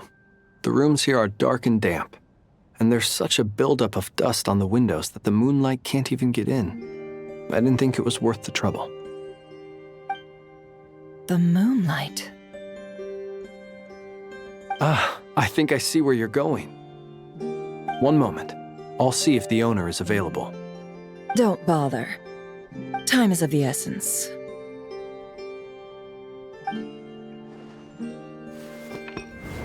Time. Even if no one sees what I've written at this moment, maybe someone will remember what I said after Moon Prayer Night. I need to write down as much information as I can. And maybe one day...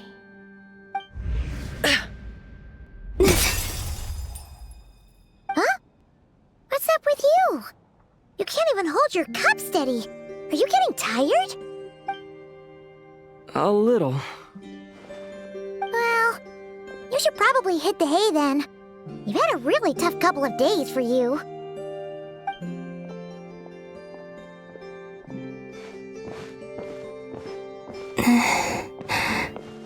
You truly have.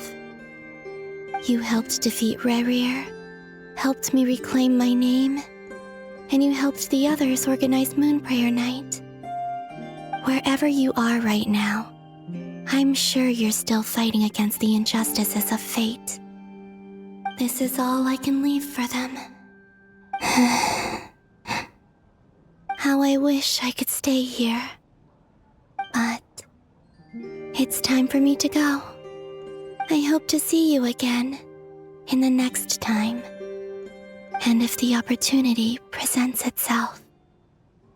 I will surely return to your side. Huh. Columbina. She's alive. Not only that, but she's left us an entire wall's worth of clues. She even wrote down what would happen on Moon Prayer Night. It's just a shame we found it too late. I am here. Time in this place flows backwards. I am constantly moving forward. It sounds like she's found a way to influence the past using Kuvaki. But her future is our past. So, these words have been here ever since we defeated the Rerir of Solnari. We just never discovered them. Which came first, the chicken or the egg? Do you ever mull over questions like that? Only when I'm in a good mood, and at leisure. Well, I never do. Everything that has happened already belongs to the realm of fact. As a business person, and especially an intel broker, what I do is extrapolate from those facts to try and read the future.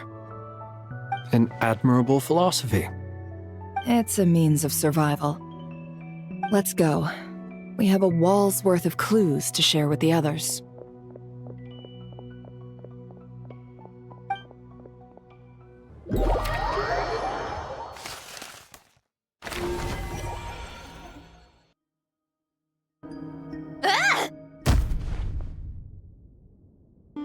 It appears that the Doctor's energy signature has changed to something similar to Kuvaki, but not like the Kuvaki we're used to. Nod-Krai's Kuvaki devices will only have a limited effect on it. I can see why you've chosen to place your hopes in alchemy instead. Also, I must say these books are rather profound. My subordinates just shipped them in from Fontaine.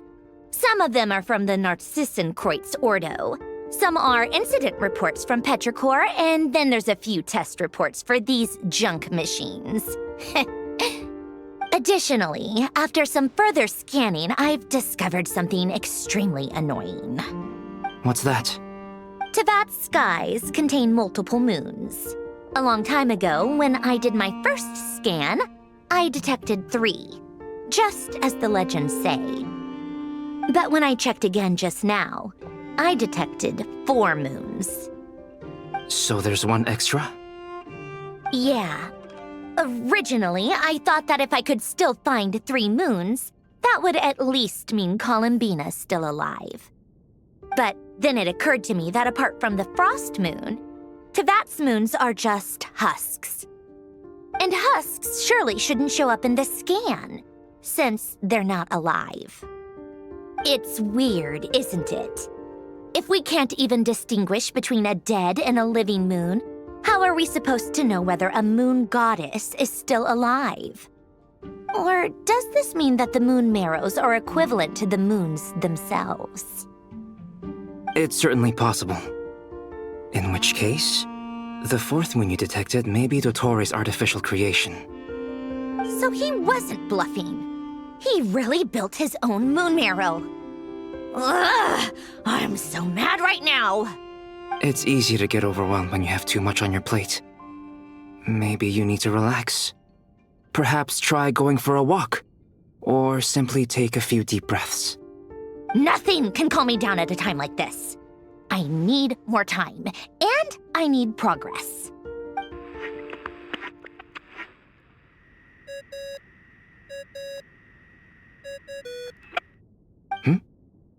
It's Mr. Flynn's. I really hate that ringing tone. Ugh. First the 4 orthants of the Narcissenkreuz, then moon marrows. Now what? Oh, sorry if we're disturbing you. Might I ask what's troubling you? What do you want? We're busy. Are you still at the Curatorium of Secrets? Yeah. Look, everyone else is still out, so there's no hurry. Plus, I'm busy, so I would appreciate if you gave me some space. Even though we have crucial intel to share? Fine, I'm listening. Do you intend to share it via the Dodo communication device? Ordinarily, I would, but this is a unique situation. I think it's best that we discuss it in person. See you at the Curatorium.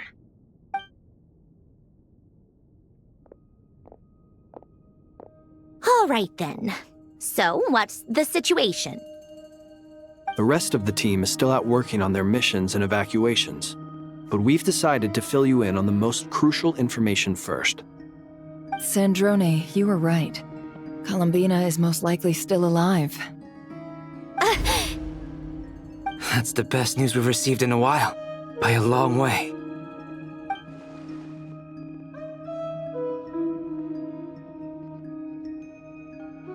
Random locations. Appearing in reverse order?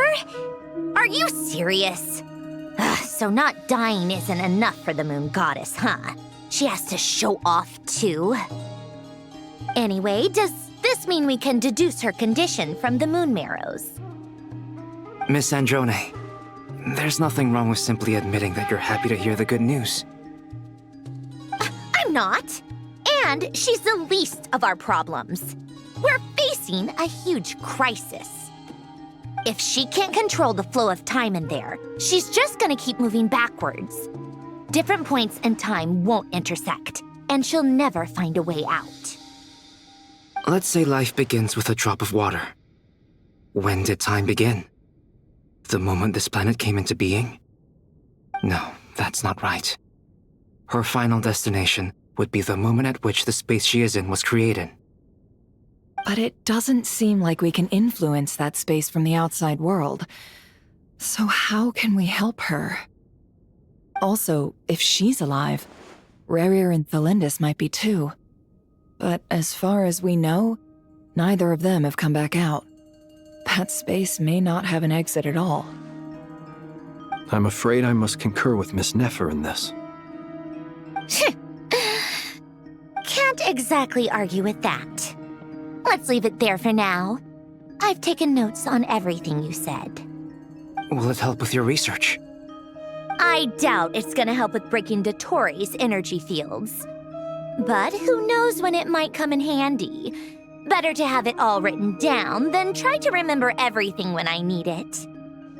All right, I need to get back to my research. Mr. Albedo has made a lot of suggestions that will require my undivided attention. Sure, I'll stay here. I have things to work on.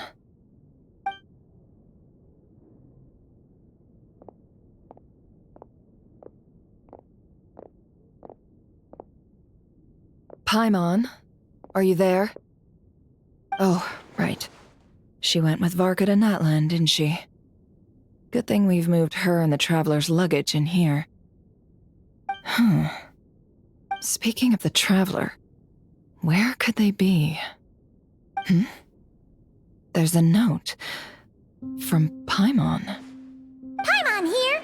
Not in at the moment, but if anyone needs to borrow her stuff or the Travelers, go ahead and help yourself. Paimon won't be mad.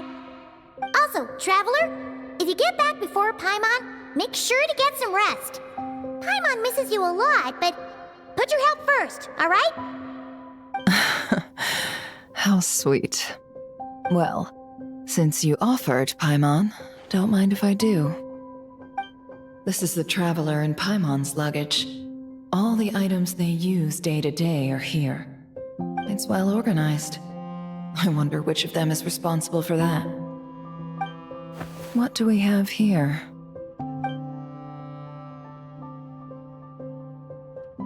The camera captured a special moment that can only occur between people who are close to one another.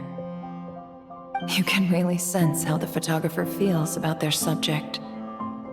I wonder why this picture was placed outside. Is it because Paimon recently looked at it?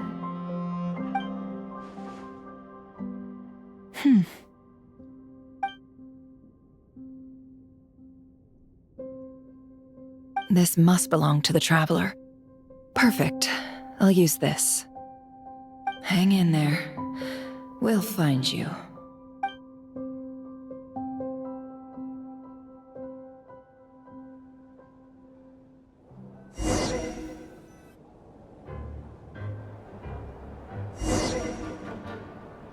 Pulonia. Search keyword world formula and bring me all relevant books.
Let's see.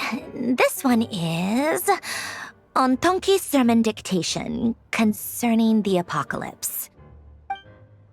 I believe that the correct term for this is Fortuna. This was an ancient Remorian technology, a wisdom unparalleled. I never imagined that Remorian ideas would be so similar to the diagram I have named, the World Formula. This is strong evidence that human civilization should gradually shed possibilities as it continues to explore and evolve. The end of humankind may well be upon us right now. The sparks of civilization shall run out, unless we consider introducing variables from outside the system. Variables. Surely that can only mean one thing. Descenders? Dottore likely captured the Traveler because of his descender status. But the Three Moons' authority comes from the world itself. Why would Dottore need anything beyond that? Where does this variable factor in? The world formula calculates the fate of an entire world. Introducing a variable would therefore give us...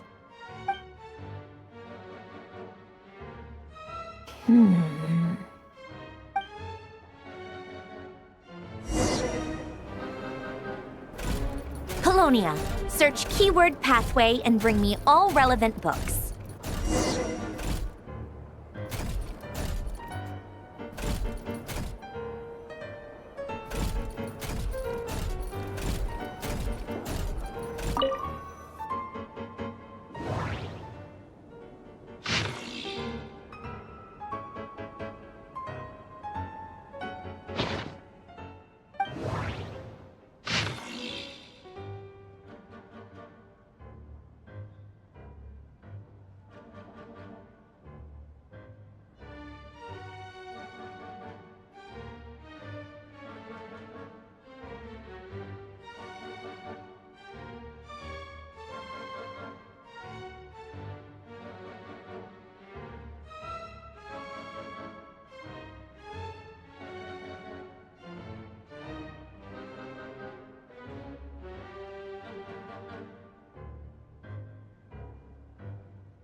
Otonki Sermon Dictation.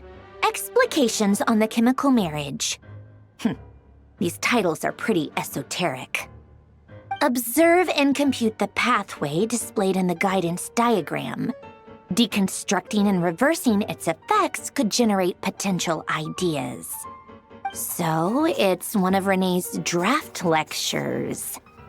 Deconstructing the pathway. I suppose that could lead to a breakthrough.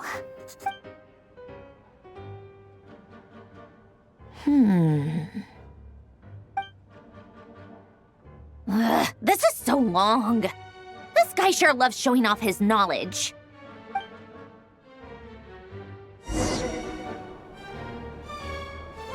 Pulonia, search keyword tree model and bring me all relevant books.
Most of the experimental devices proposed by the Lilia Crucis Ordo are built based on the simple and basic logical structure of a tree model. Lilia Crucis. Guess they were trying to cover up the name of the Nod-Krai Ordo? When Duke St. Germanus departed, he said, "It seems that there's no going back." Alas, he is only a genius when it comes to machines. In all other things, he is but ordinary. Excuse me? I'm sorry. That's just ridiculous. What kind of book is this? Great Detective Herlock, the Alchemist and the Clockwork Saint? Isn't this a novel? Come on. Still, the author swears that they knew Renee well. Whatever. I guess it's not beyond the realms of possibility that Renee would say nonsense like that on occasion. Memory, wishes, souls, and persona. Frankly, this sounds more like occultism, but if Albedo vouches for it, I suppose there must be some alchemical basis to these techniques. The way Alain Guillotin saw it, the world was comprised of machines.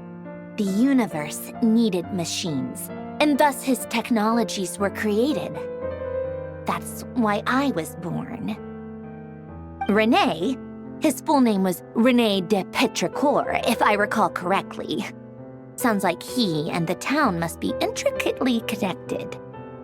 That place was also the source of most of our information regarding Remurian civilization. Seems like some of his projects were based on their technology. The cutting of souls and storing them in vessels. These seemingly unrelated techniques underpinned Renée's research. Assuming that the 4 orthants correspond to alchemical categories. The chemical marriage model?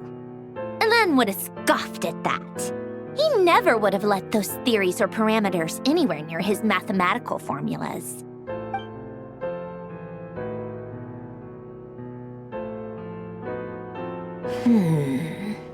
What was Alain's view on Renee? I know he mentioned the name, albeit very rarely. Oh, now I remember. Alain's old notes are here too. They mentioned Renee once.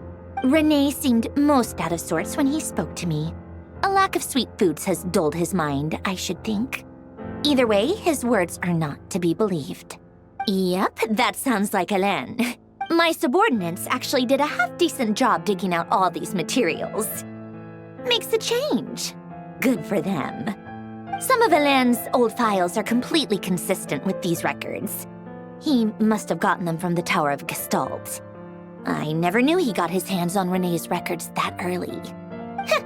He may have kept them, but he never even attempted to use them. Didn't believe a word they said.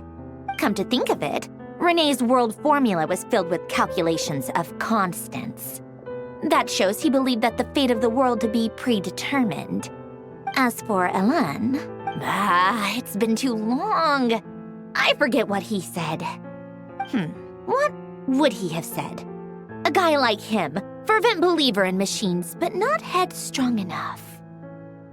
The world can be changed. It is worth persevering. Yes, that's how he used to think at least. He created that procedure to save this world. Yet the scale of the world's fate proved too enormous. The result was beyond his ability to calculate. He died having never seen the outcome. And there I was, left behind in the ashes of his dreams. Did you really never take a close look at Renee's research? Or did you read it but deem his philosophy incompatible with your model? The very thought of trying to incorporate his ideas probably made you feel sick to the stomach. Well, don't worry, because there's a whole new category of lunatic in town. Next to Dottore, every other madman looks sane. You once asked me what I wished for. Should have asked him instead. He's the one pining for things you'd sooner die than witness.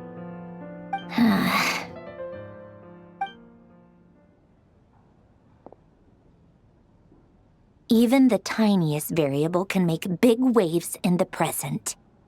Now then, allow me to put these incompatible fragments together in your stead. First, establish and verify the existence of the Great Circle. Absolute nihil on one end, absolute reality on the other. Now, search between these two extremes. Then, the construction criteria. Variables.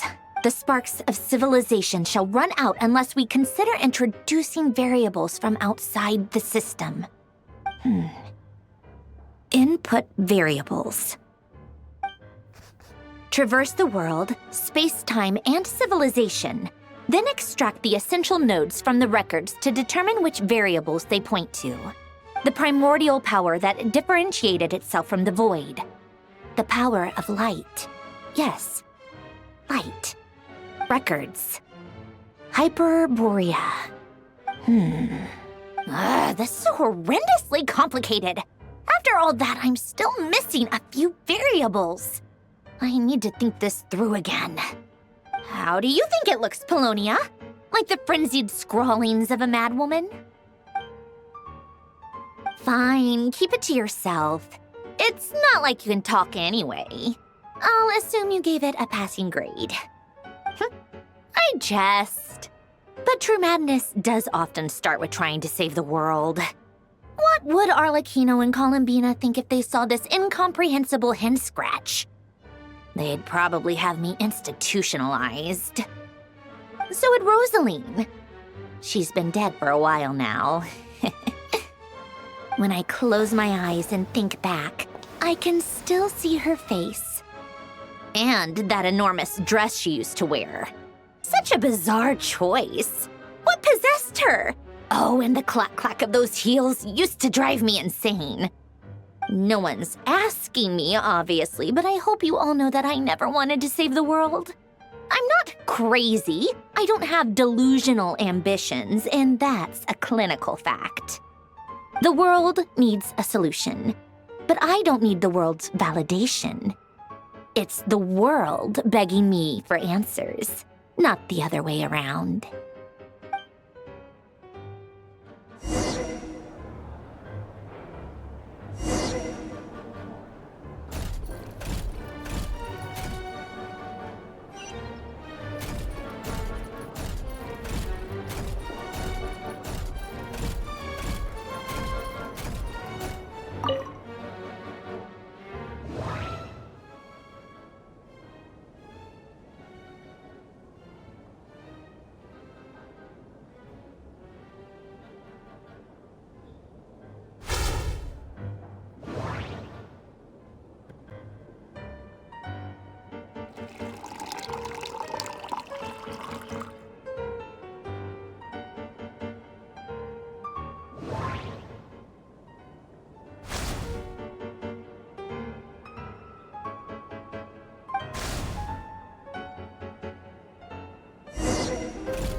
Oh, cookies to go with the tea.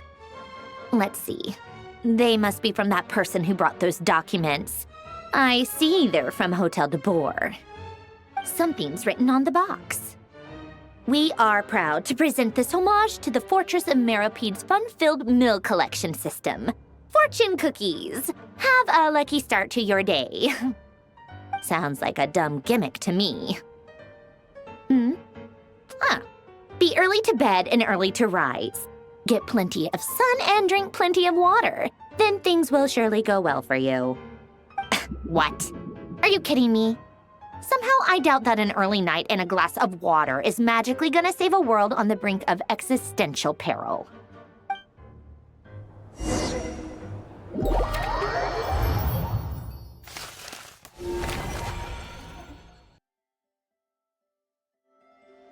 Lady Arlecchino, word has reached us that Lady Marionette's troops are all in position. They are ready to act as soon as the order is given. Excellent. The only thing is, they are fewer in number than we expected. It looks like many of them must have lost their lives at the hand of the monsters released by the Doctor. Can't be helped. Allow them to join our ranks and keep in contact. As you wish.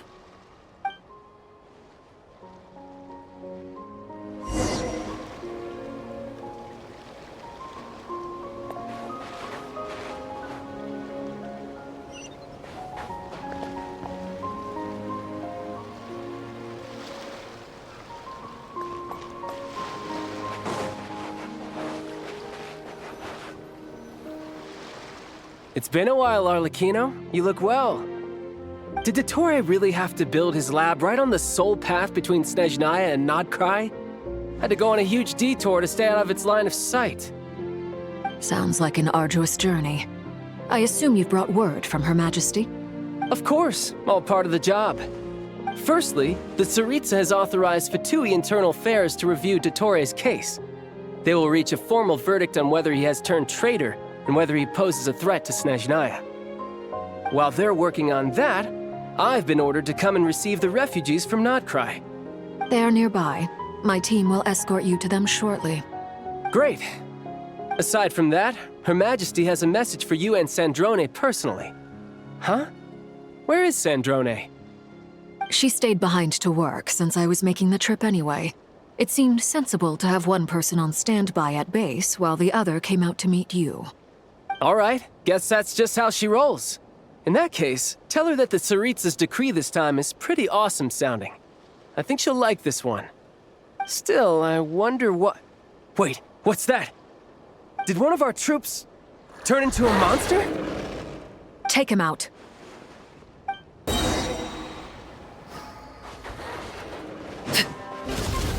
Transfixed! You can run, but you can't hide! Ha! Da! Da!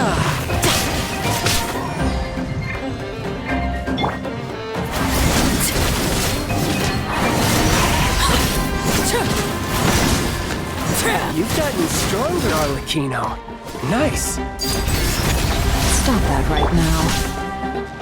I appreciate the praise, but I am not fighting you today. I knew it.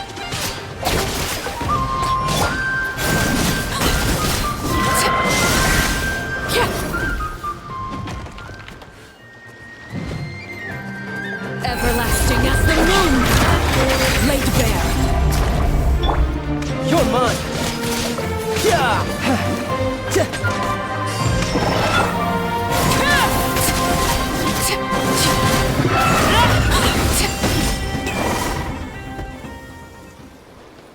I can't believe it. He was a living, breathing human one moment, and the next... Another fine piece of work by our dear colleague, I'm afraid.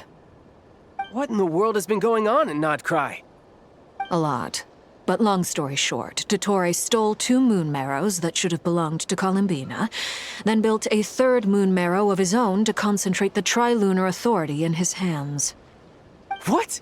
What do you mean he built a moon marrow? People build roads and houses, not moon marrows. What's his next DIY project? He's gonna build a god? You could stand to be less surprised. We are harbingers. The work we are engaged in makes the creation of gods seem mundane by comparison. I tell everyone who asks that you once crossed swords with Rex Lapis while serving as a key supporter for Rosaline's plan. But right now, you're acting like a common adventurer. Thanks for speaking up for me.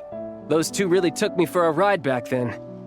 Then again, surely no common adventurer would manage to get tangled up with them the way I did. That's gotta count in my favor, right? It almost sounds like you wish to repeat the experience. I might have to lower my opinion of you. No. I'll stop talking. Please, go on. Dottore is currently still experimenting with his newfound power in ways that continue to corrode the outside world. As for the human mutation, I believe this is simply a consequence of his experiments, and not a strategic move. That radiant beast was once a subordinate of Sandrone's. I suspect he was only allowed to live so that he could become an experimental subject. Also, those of us who fought Dottore have been afflicted with a curse. As such, I cannot leave Nod-Krai. This is so much worse than I thought. No wonder Her Majesty's decree is so extreme. While these exceptional circumstances persist, the Harbingers are hereby authorized to use unilateral executive powers. Should Dottore pose a threat, Arlecchino and Sandrone are permitted to eliminate him. My thanks to Her Majesty. I will pass these good tidings on to Sandrone. Her Majesty has also declared that she will refrain from launching an attack on the now evacuated Nod-Krai due to the presence of unretrieved research material. A wise decision. By the way, how's my old partner doing? I'm assuming they're with you? Partner? You mean the Traveler? I'm afraid I have bad news. He was captured after our failed assault in Dottore's lab. His whereabouts are currently unknown. What? Why? Since when does Dottore have a bone to pick with him? That is indeed the question. I'm not sure he does. He must have some other goal in mind. This won't do. I have to rescue him. You can't. We have no idea where the Traveler is. What am I supposed to do then? Stand here twiddling my thumbs? Sandrone is working on it. The best thing you can do right now is complete your mission. Fine. I guess I'll leave this to you then. One last thing. Tell the Rooster to get the message out to the gods and citizens of every nation in Teyvat. Beware. An uncontrollable pollution is spreading forth from Nod-Krai. The source of that pollution is a madman drunk on the success of his experiments. The Fatui and our allies will endeavor to contain the threat. However, if Nod-Krai falls, things are likely to escalate. Considering Dottore is one of our own, all Fatui stationed in Nod-Krai consider it our duty to stay and fight him to the bitter end. Whatever the cost. Hey, don't be too pessimistic. If it comes to it, I'm sure Her Majesty won't stand by and do nothing. I hope you're right.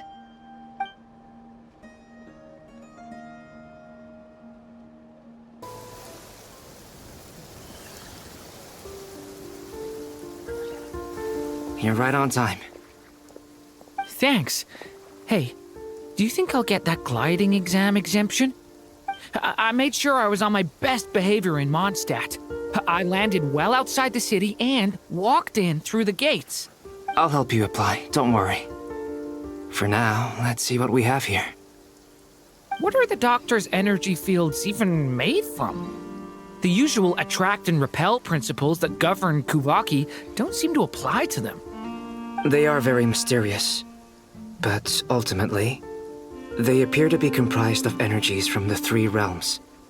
Thanks to research by Master and the Hexen Circle, we know that Teyvat's 7 elements are derived from the more primordial power of the Light Realm, which is antagonistic with the power of the Void Realm.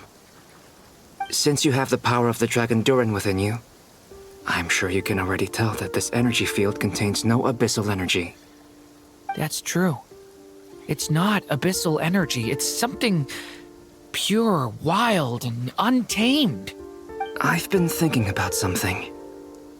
Do you still remember the device that Dory supplied from the Academia when you and Miss Columbina fought Rerir? That was one of the most marvelous feats of ingenuity I've ever seen. The design, the craftsmanship, the material selection. I couldn't fault any of it. Not to mention the operating principles. Surely the most ingenious feature of all. Dory didn't go into detail on how it functions, but I have a working theory. The clue was that Miss Columbina was somehow able to use the pyro energy that you provided, despite the fact that, as a moon goddess, she should only be able to use Light Realm energy in principle.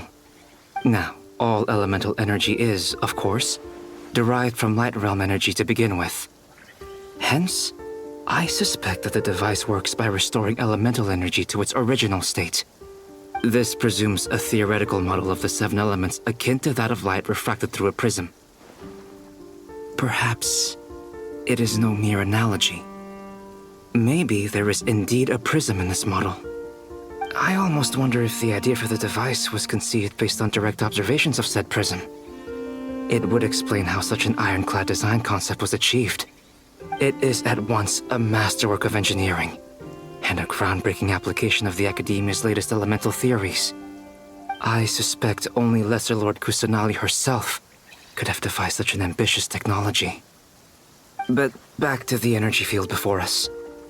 If this is pure Light Realm energy, its relation to elemental energy is one of integration versus division.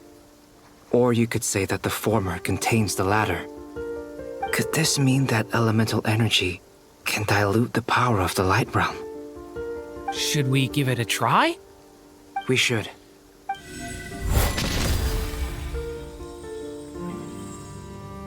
Ha! It works! Clear signs of disruption were detected at the periphery of the energy field. This indicates that elemental energy can disturb or even negate the field. Now you try. All right, here goes. It's working! Switch to abyssal energy and attack again. No surprises there. Abyssal power drains the energy field to a significantly greater extent. I now feel confident in asserting that the energy field is indeed pure light realm energy, and that elemental energy can dilute it. But the energy field is huge! How much elemental energy will it take to neutralize it? We don't have to neutralize it completely. We can try other approaches. That's all for theory. Would you like to continue watching? So you knew I was here? Huh? When did you get here? A while ago. But Albedo sounded like he was working on his thesis defense back there. Back in Sumeru. You can end a person's whole career by interrupting them mid-speech. Very thoughtful of you. I'm truly touched. Could I ask you to lend me a hand? With what? A little test. Try using Anima to unleash a concentrated assault with circular blades, with the goal of breaking through at a singular point.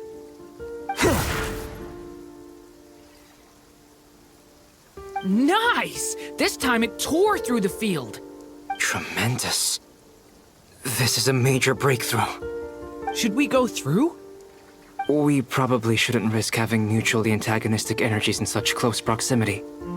Durin, you stay here and watch the entrance. Hat Guy and I will go in to investigate. Sounds sensible to me. Keep your eyes peeled, Durin. Don't worry, I got this. You two be careful in there. Just give me the signal if you need help, and I'll dive right in. What do you mean, signal? It's based on a new alchemical concoction I developed last month. When 2 bottles of it are smashed on the ground together, they emit a blinding burst of light. If it comes to that, remember to shield your eyes with your hat. Glad I asked. Thanks for the heads up.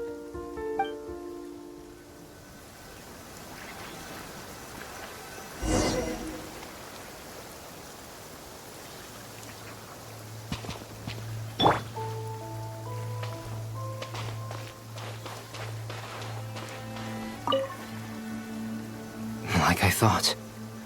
Beyond a certain distance, we can't see the opening where we came in. Maybe that's to prevent people from escaping. Sounds like Dottore's style to me.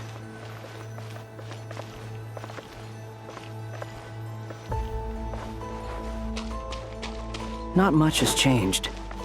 Things are basically the same here as they were before the energy field appeared.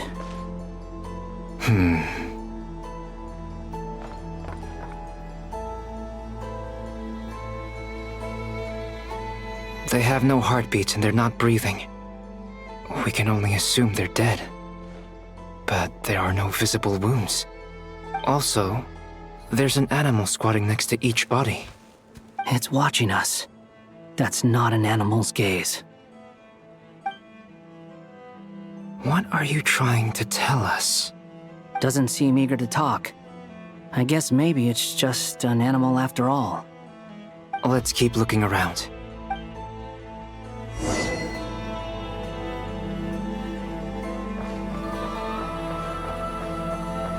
Squall and Fury!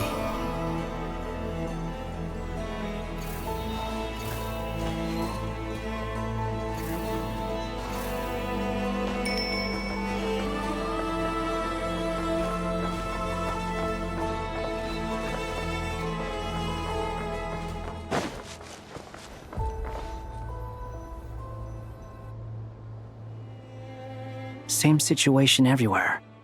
Not a living soul in sight. Just countless bodies with animals standing watch over them. Well, I think we can safely rule out the possibility that they're all pets. Is skirting around the topic your way of showing consideration for other people's feelings? Just being cautious.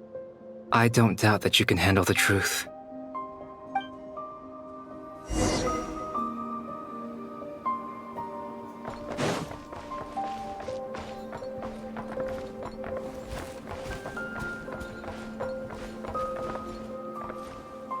The wind rises.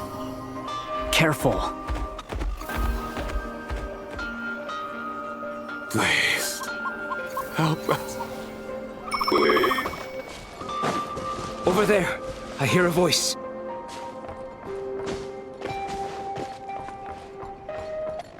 Behold! Please, help us. Please. What happened here? I don't know. Suddenly, everyone collapsed. Then my line of sight got lower. I still have some of my senses left. I gotta get out of here.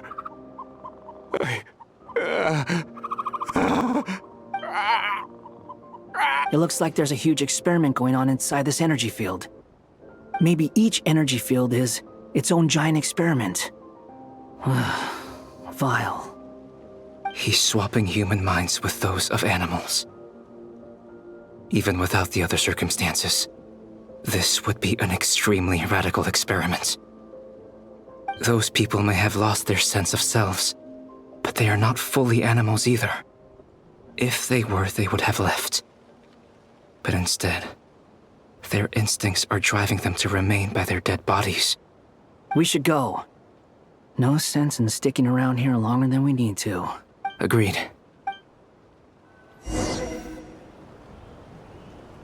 Squall and Fury!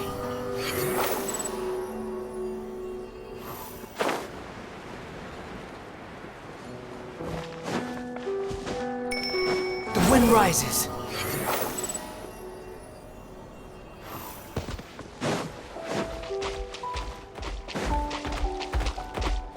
Behold!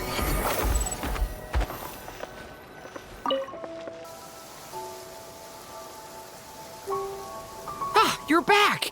Everything okay? We saw some things that take a strong stomach. Otherwise, we're fine. We should share our findings with the others.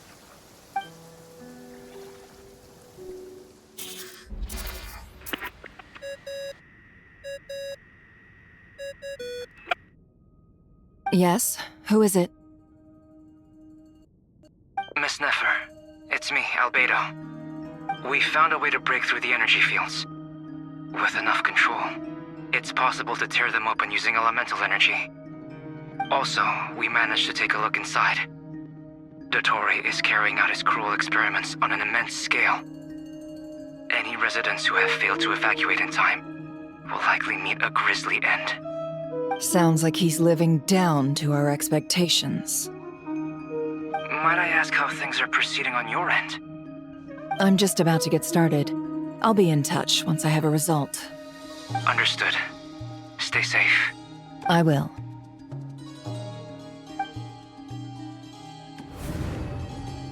Well, Nefer, I'll link up with you once my tasks are complete. What makes you think I'd need you to do that? I'll need it. And considering the way you approach certain matters, I think you'll be better off with me present.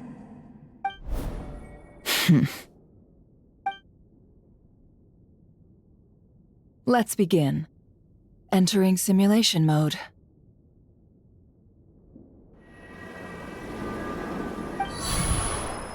A vast wasteland. Is this the Traveler's inner world? I was expecting something more vibrant, to be honest. Wait, someone's there. What are you looking at? In that case, I'll look at it with you. I want to know all about everything you've seen and experienced. Is there somewhere I should return to? Or should I stay here and be the hero everyone says I am? I don't dislike my current life. Roaming the land, fighting battles, accomplishing missions, earning a living. looking after Paimon. It's not so bad. I guess the only thing that's missing is that you're not here with me. This is the conscious layer, which contains a person's true feelings. It is filled with both longing and kindness. I suppose anyone who lives long enough ends up wishing for someone who can't be there. Maybe it's the only way we can feel truly alive. Time to delve a little deeper.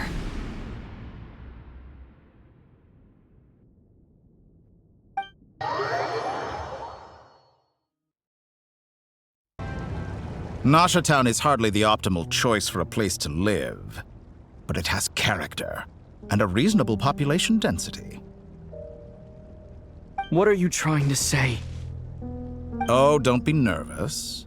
I was just thinking where might make a good starting point for your journey. Perhaps I should send you further afield. Conria, perhaps. Conria ceased to exist long ago. Once again, you fail to understand the possibilities that the Tri-Lune creates.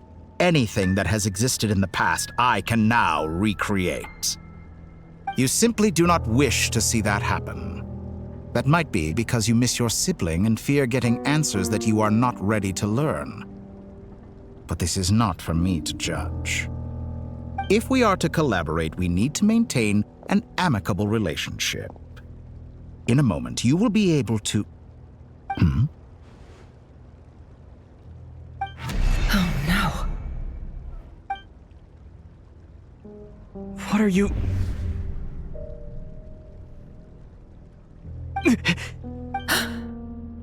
What are you gonna do? Don't move. Something unwanted has crept into... Oh? Gone as quickly as it came.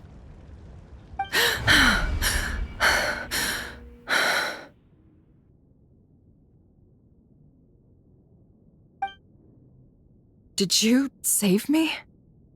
If I hadn't cut the connection, Dottore might have caught you from the other side and destroyed you. This was a good idea, but once is plenty. You were exceptionally brave. Excellent work. Thanks, but now's not the time for that.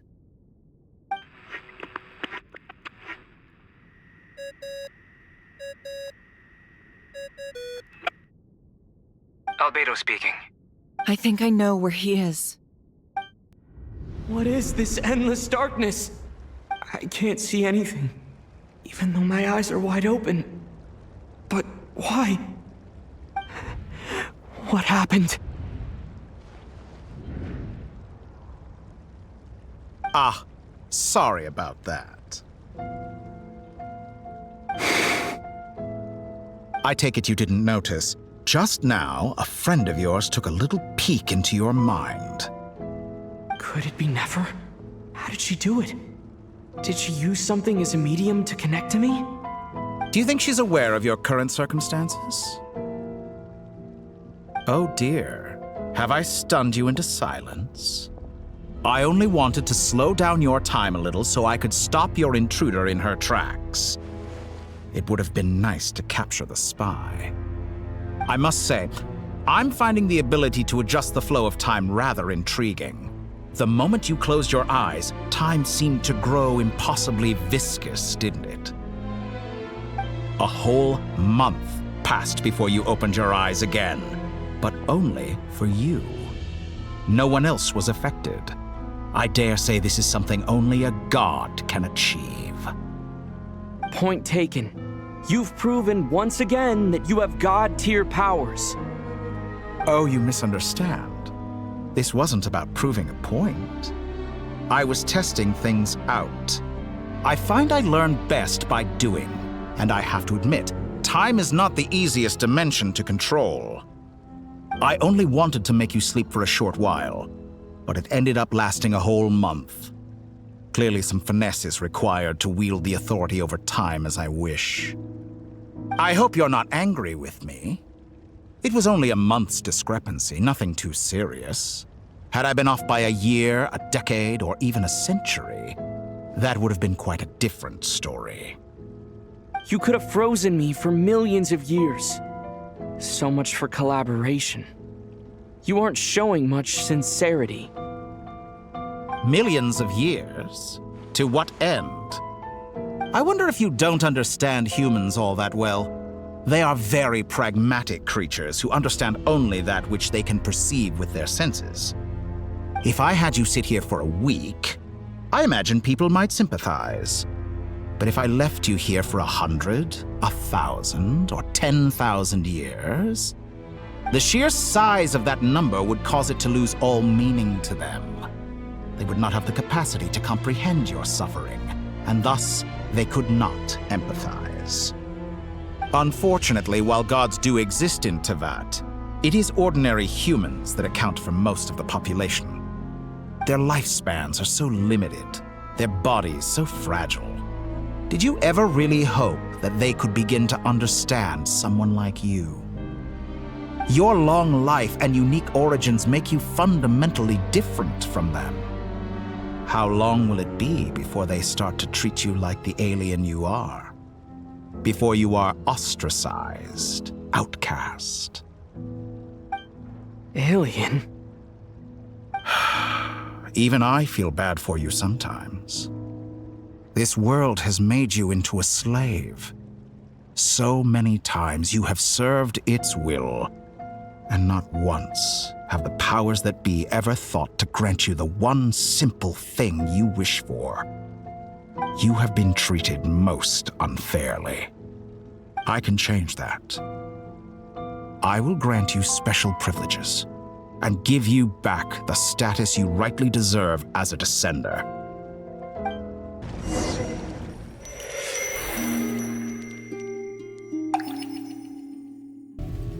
I've entered the past 3 times at this point, but I still have so many questions. For instance, beyond each point being further back in time than the last, what determines the specific locations at which I can make entry? So far, the common thread linking all 3 scenarios is that the Traveler has been present. But it's more than that. I know I sensed something familiar around him. What was it? I'll keep this question in mind as I carry on.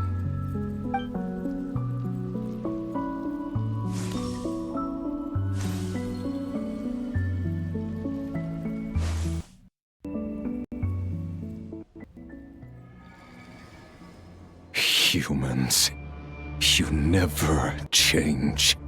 Always trying to use powers you neither comprehend nor control. This looks like Star Sand Shoal. Was this before Rerir regained his physical form? You've messed with the cannon again, huh?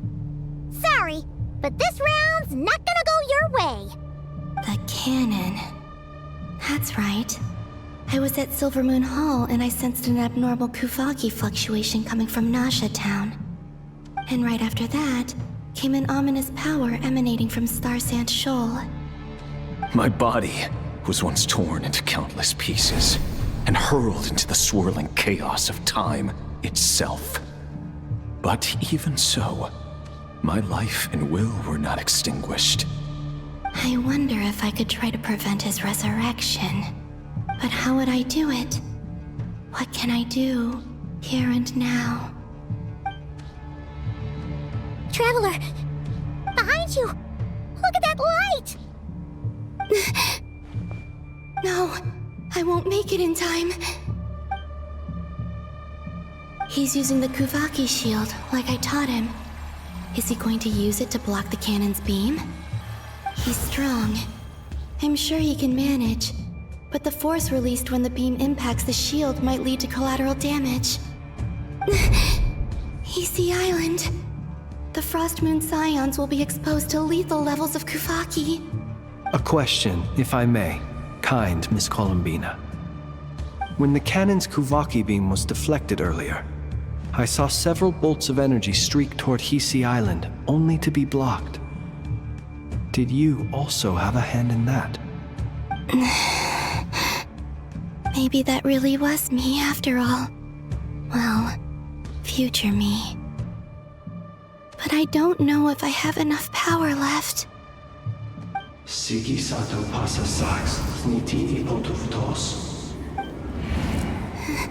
There's no time. I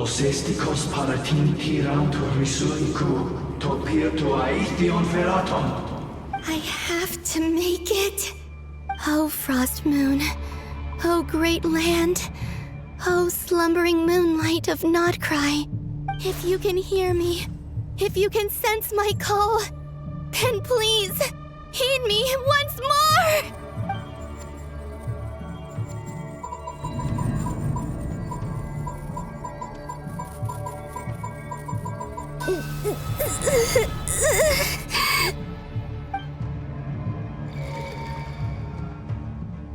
Did it work?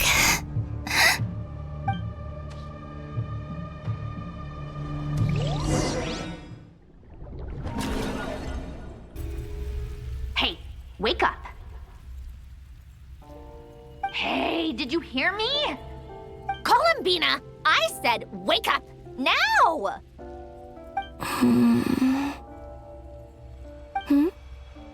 Oh, good morning, Sandrone. It's 3 in the afternoon, actually. And could you kindly not use my quarters as your personal nap room next time? But I feel so safe here. And your coffee, right? It's so bitter, but it smells lovely. It's like you were raised by wolves in a forest or something. What did you drink growing up? Grass tea? The Frost Moon Scions certainly led a more frugal existence than the Fatui. Then I'll bet you've never eaten one of these before. It smells delicious. That's because it's a Fontanian recipe. I had a little free time today, so I made a batch. Rosaline will be here shortly, but if you really can't wait, I guess you can go ahead and... Hey, at least let me finish before you start eating! Did the Frost Moon Scions not teach you basic table manners? Or did the rules not apply to you because you're the high and mighty moon goddess? These are so tasty. Of course they are. I made them. I was worried they might contain traces of machine oil. What? You know, there's something I've always wanted to ask you. Why did you leave your old home and join the Fatui? I mean, I'm sure their food was awful. But there's gotta be more to it than that. Well, life there didn't go quite how I imagined. What were you expecting? You're a god. Your followers are gonna make some demands of you, right? Surely you can just answer a few prayers here and there in return for the free food and drink. How bad can it be? Well, would you help other people just for free food and drink? The doctor told me that you were created by a great mechanic, Lord something Fisher. The Lord Artificer. Ugh, some people can't keep their mouths shut. Oh, Lord Artificer. And didn't he have something to do with the, narcissist? Narcissenkreuz Ordo. Yes, that was it. Narcissenkreuz Ordo. So, would you try to fulfill their wishes? You must be joking. I wouldn't go even if they paid me. I don't even know them. Exactly. Well, I felt the same way. I did not know the people who made demands of me. What do you know? We're on the same page for once. In his later years, Elen did ask me if there was anything I wanted to do. If I had any wishes of my own. Well, I don't. And I'm not in any mood to fulfill someone else's either. Who's Alain? He was the... You know what? Never mind. You're not gonna remember. Anyway, the point I'm trying to make is, neither of us is the self-sacrificing type. Let me ask you this. What sort of place would you like to live in, if you could choose? A place where people don't ask me for things I cannot give them. Where they don't worship me, or fear me, but just want to chat with me like a normal person. I'd also like the freedom to come and go as I please. And ideally, it would be somewhere with the smell of coffee and snacks. Not to burst your bubble, but no such place exists in the world. Now, take your snacks and scram.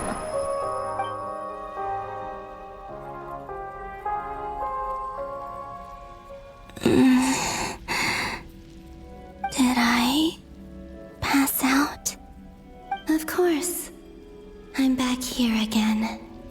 I dreamed of events from my past. Sandrone, Traveler, I miss you all so much.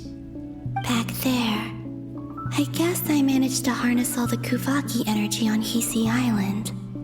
But how did I do it? Time is flowing backwards here, and I can use that familiar power to enter the world of the past. That mystery ally everyone talked about. It was me all along. I can sense that there isn't much more power remaining up ahead. What lies at the end of all of this? Will time keep flowing into the past? And will I ever find my way back?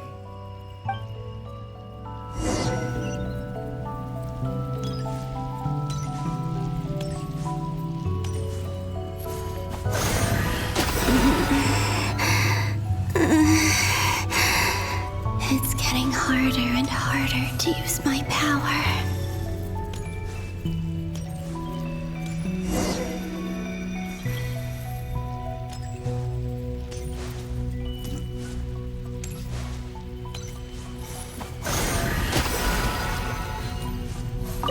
I'm no match for the Abyss in this state. I need to avoid the contaminated fragments.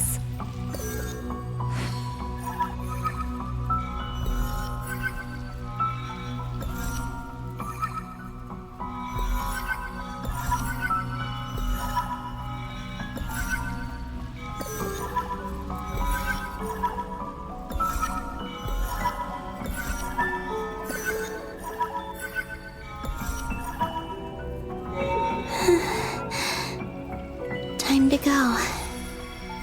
I wonder where I'll find myself this time.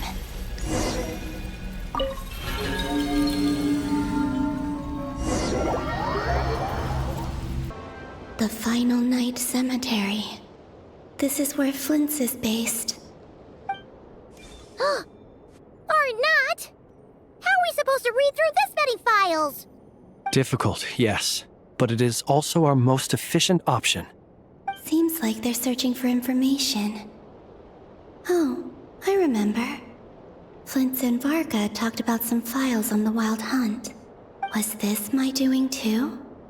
To expose the true intentions of this Rerir, we need to dive into Nod-Krai's history. Are my actions changing the past? Or are they simply completing a process? Is all of this inevitable? Or am I the one making these decisions? If I choose not to help them now, will it change how things turn out? Hope we don't land on our heads then. They're my friends. I can't not help them.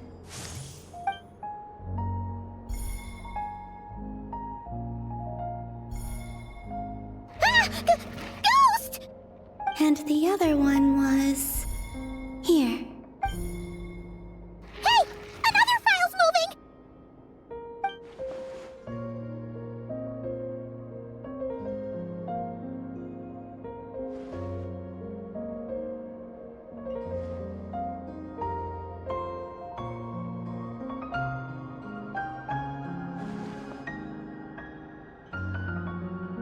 That should do it. Luanatar? You can sense my presence? Wait!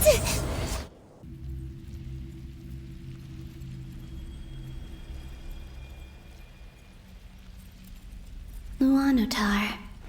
So she's that familiar presence I've been sensing all along. She's always been by the Traveler's side. That explains why the Traveler has been there each time I've entered the past. But why Luanatar? Is it because she has a connection to me as the Moon Goddess's familiar? If so, why not any other Kuhenki? That's...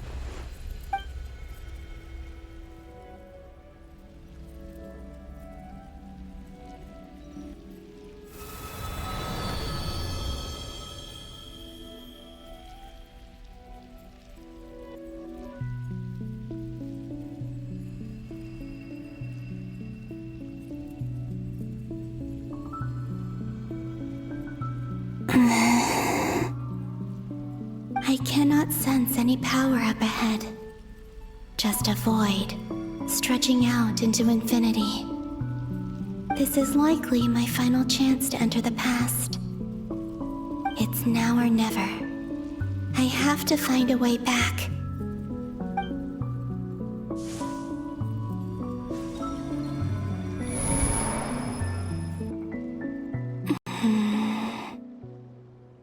Hisi Island? How far back in time is this? Where's Luanatar? I can't sense her presence this time. Oh, seeing Enefa and Aino reunited like that sure was heartwarming. Traveler, Paimon. No, stay calm. I don't have much power left to change things. I don't even have that much time left here. Think, Columbina. How do I find a way back? A way back... to where? Do I go back to Moon Prayer Night? Or to the future that followed? And if I return in my current state, what will become of me then? Dottore's actions that day proved that he'd been planning that for a long time. He had already seized the power of 2 moon marrows before capturing me. Even if I manage to get back, how can I fight against him when he wields the Tri-Lune Authority? I can't. If I go back like this, I'll be playing right into his hands. I have to find some way of rivaling the power he has usurped. Wait. Time flowing backwards. The Tri-Lune Authority. Does that mean... I think I know what the final destination of this lunar reflection might be. I know what I must do. Speaking of homes, we must already be close to where the Frost Moon Scions live. The vibe here feels different, just like the scenery.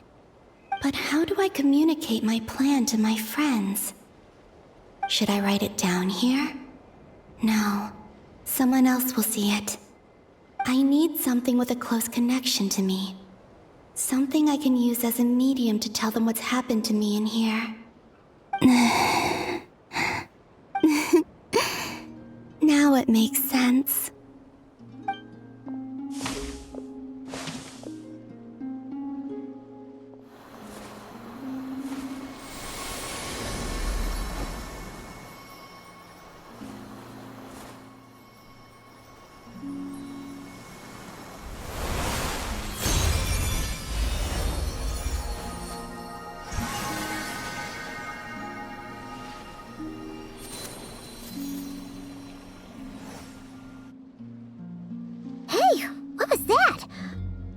Some sort of breeze blew by, and then the petals suddenly turned into... Huh? It was I who brought Luanatar into being. I gave up a piece of my own soul to create her. That's why I could sense a familiar power from the moment I entered this space. It also explains why she's been present in every past location that I've entered. Because we have a deep connection. Hey there! What's your name? And the reason why there are no more gates to the past after this point is that Luanatar hadn't been born then. No wonder I sensed the trace of a blessing when we first met. But I still didn't recognize the soul hidden within you. Back then, I was just a little lost dove. I had yet to become Columbina Hyposelenia. Go on now. We've got stuff to do. Best you find someone else to hang out with. Hey, you scared it off. I'll be counting on you. Remember to stay by the traveler's side, guide him, and help him in my stead. Oh, and bring him to the garden where the moon prayer blossoms grow. There's a little lost dove there who will need his help. Go on.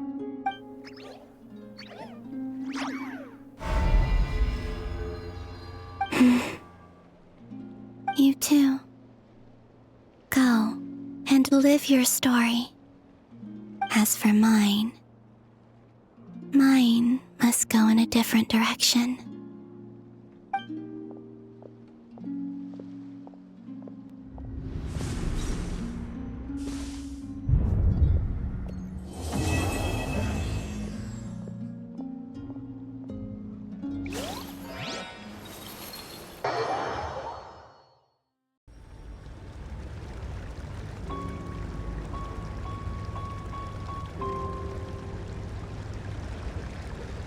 How would you like to experience the thrill of never being held accountable for your actions?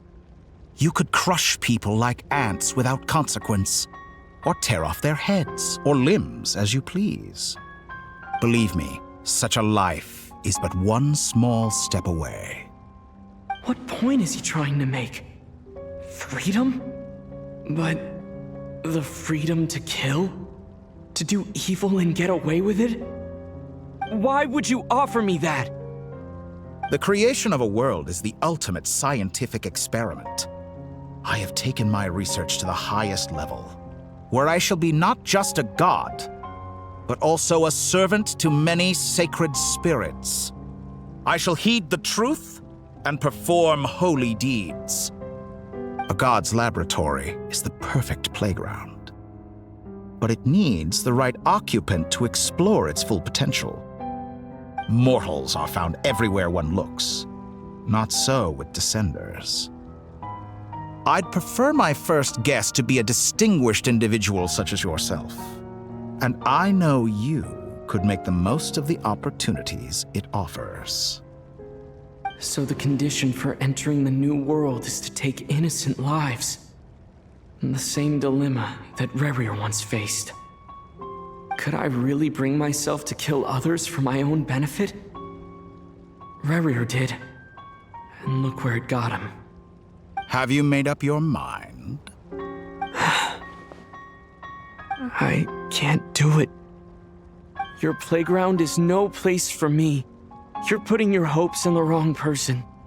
But we both know I'm not quite the hero you say I am either. I have my own reasons for the journey I'm on. And they aren't all selfless. You've grown a lot since we last met, but there are still things you are unwilling to compromise on. This will only hinder you. Why don't I lower my requirements a little as a gesture of goodwill?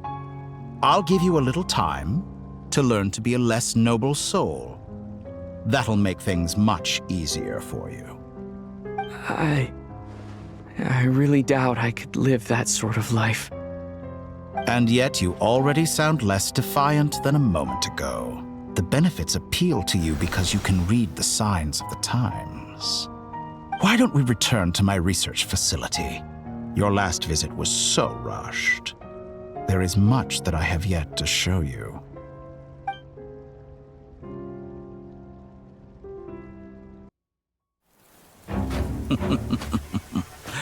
Now to that question, Heroes don't attack from behind. Guess I'm no hero. This is most disappointing.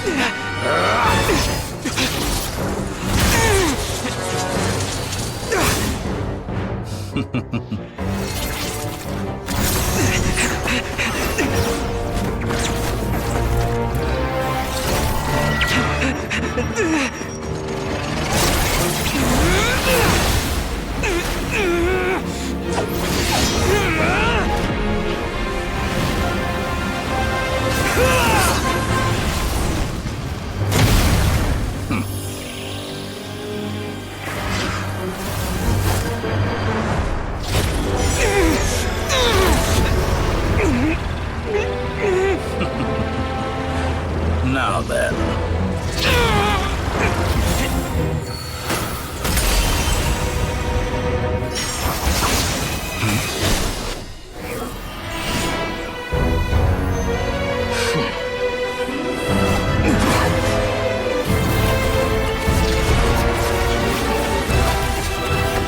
A new face. Interesting.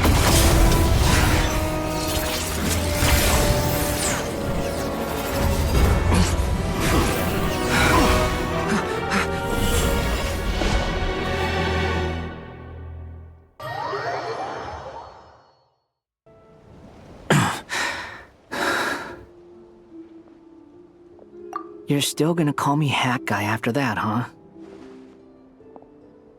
I didn't see anyone else in there who needed saving.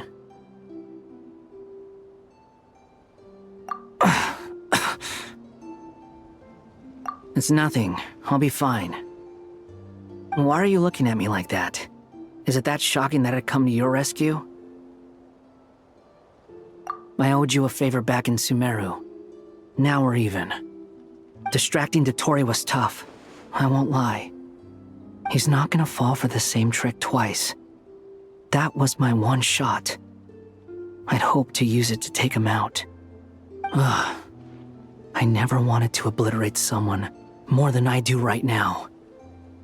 Dottore doesn't recognize me, but his segments were originally made based on an analysis of my operational principles. I expect it's only a matter of time before he figures out what I am. So Dottore doesn't recognize Wanderer because he deleted himself from Irminsul. Did he really miss his only chance for revenge by saving me? Why the long face? Hey, I'm not blaming you, okay?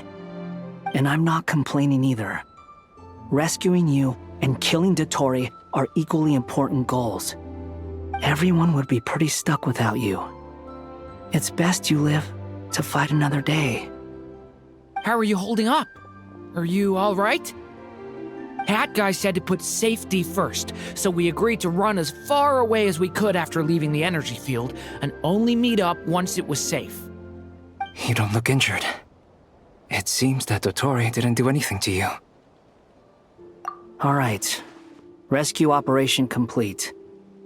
Let's head back. There's a lot more work to be done before this is over.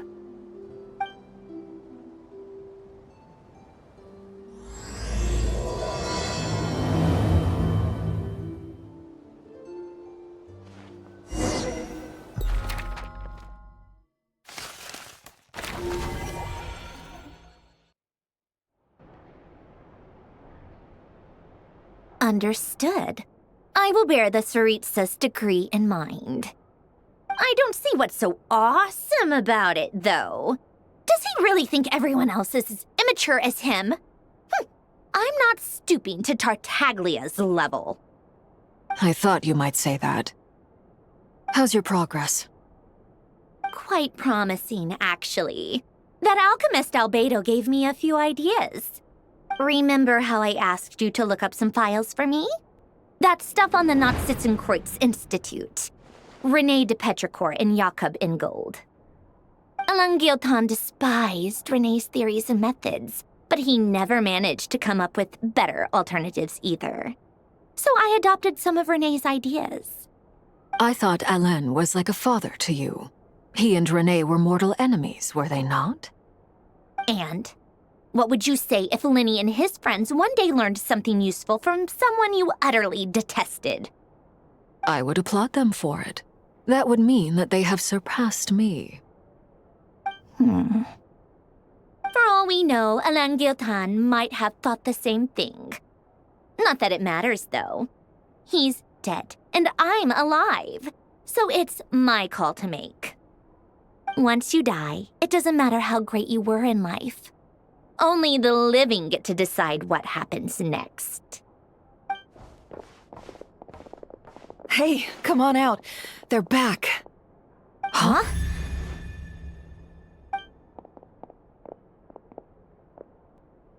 You're back? And your head's still screwed on? And you still have all your limbs? What does it look like? Way to keep your composure, madam. Excuse you. I am perfectly composed. Glad you're okay. Yes, it's a huge relief. Worry? Oh, yeah, right. You think we, the Fatui, were worried about you? We were worried sick. Hey! The Traveler and I were already friends. You are free to join this mission in whatever capacity you please. Much like your tea parties. It's a laugh a minute with you guys. I must say, I was quite surprised when Mr. Albedo told me he would need no additional aid. We discussed this on our way back as well. I am rarely so unequivocal, but in this case, we had full confidence in Hat Guy. He said he knew what he was doing. Albedo and I pretty much had to just wait outside on standby. Meanwhile, Hat Guy broke into the energy field and rescued the Traveler solo. You didn't have to mention that. Well, I'm thoroughly impressed. You are a force to be reckoned with, Hat Guy. Is he back? Is he really back? Traveler! It's really you! Oh, thank goodness! Paimon missed you so much! You can finally breathe easy, Paimon. It's great to have you back in one piece! Oh, Paimon's been having nightmares the whole time you were gone! Look at them. You know, once you reach my age, there's nothing better than watching a misty-eyed reunion between friends. It's nothing. Same goes when you get to my age, too. I bet Ino and Nefer would be tearing up as well if they were here. Varka, I'm not sure Nefer can cry. Oh, yeah, good point. Hey, your eyes are looking a little red and puffy. Come here, let's hug it out. What? Ew, no! No, thank you. You're not my dad, okay? Knock it off! Everyone, I'm sorry for all the trouble I caused you. But the silver lining is, I didn't come away from this ordeal empty-handed. While I was being held captive, I learned a lot about Dottore's current capabilities, and what he plans to do with them. Allow me to explain.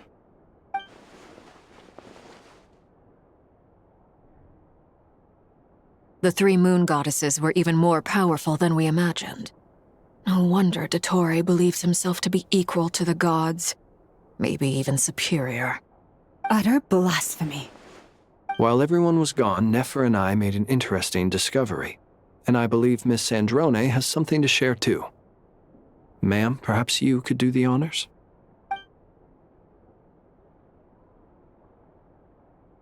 Called it. Getting rid of a pesky troublemaker like her is like trying to clean up after a crumbly cake. It always comes back to haunt you. Our next step is to find a way to bring her back. A place where time flows backwards, with no destination in sight. Surely it must have been created for a specific purpose. But I fear the answers are buried deep in Tevat's history, held by great powers beyond our reach. It sounds like she's on a specific path through time, just traveling in the opposite direction to us. The question is, where does that path lead? Or will it keep going to infinity? We considered that question as well. Strictly speaking, time is not infinite. Indeed not. Every road has an end. Nicole! You sure love quietly sneaking in mid-conversation. I do, in fact. It's something I've always done at our mages' tea parties. Quiet, mysterious, and persuasive. You wonder what lies at the end of her road. Well, just as the world has a beginning and an end, so too does time.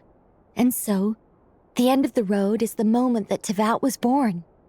But where Miss Columbina will end up along this road, that depends on where this particular river of reverse time began. What about the original moons and the moon goddesses? Do they have a beginning too? All things do. In the beginning, no moons adorned the sky. It was the Dragon King Nibelung who raised the 3 moons into the heavens, and thus were the moon goddesses born. They were shadows of the planet, born to wield Nibelung's authority and oversee the world on his behalf. They were extensions of his will, manifestations of his majesty. But then one day, they disappeared just as suddenly as they had once been brought into being. Nobody knew where they had gone.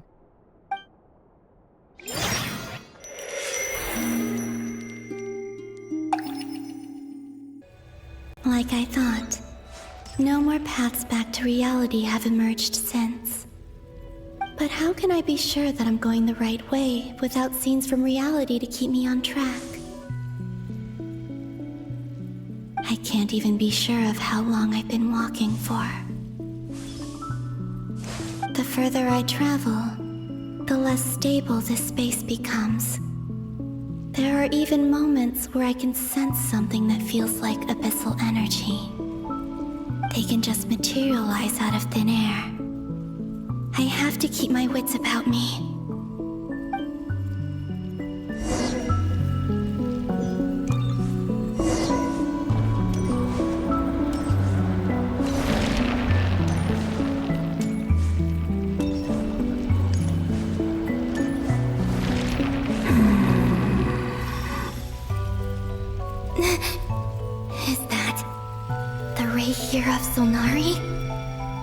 I can't believe he survived. How did he do it?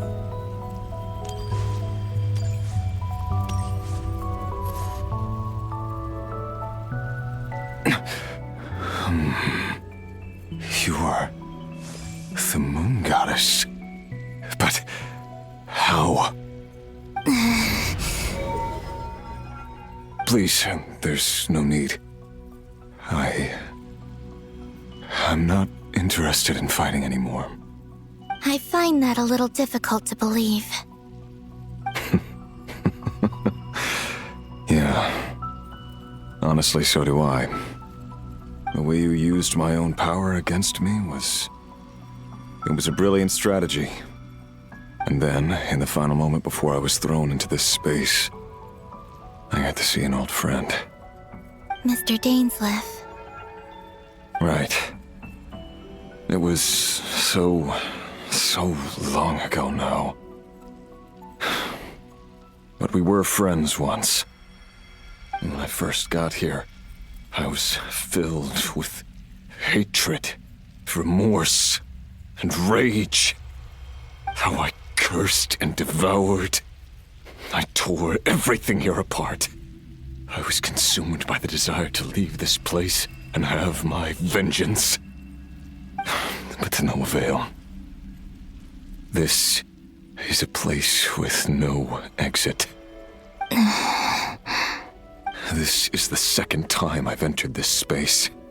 Though I have no memory of the first. I was torn to shreds the moment I entered. But this time I survived. It must be partly because of this new body, and partly because of all the Kuvaki I absorbed in Nod-Krai. Are you the source of the abyssal power in here? Not all of it. Some is from when I first arrived here and tried to destroy everything. But there was already a degree of abyssal power here before I entered. And like a venomous snake baking in the merciless sun, it tried to slither into my shadow. Tried to? So, you rejected it? Yes. Because after that, the world suddenly became silent for a moment. What do you mean? The voices in my head, they were gone. And then I saw her. Her? Tholindis. My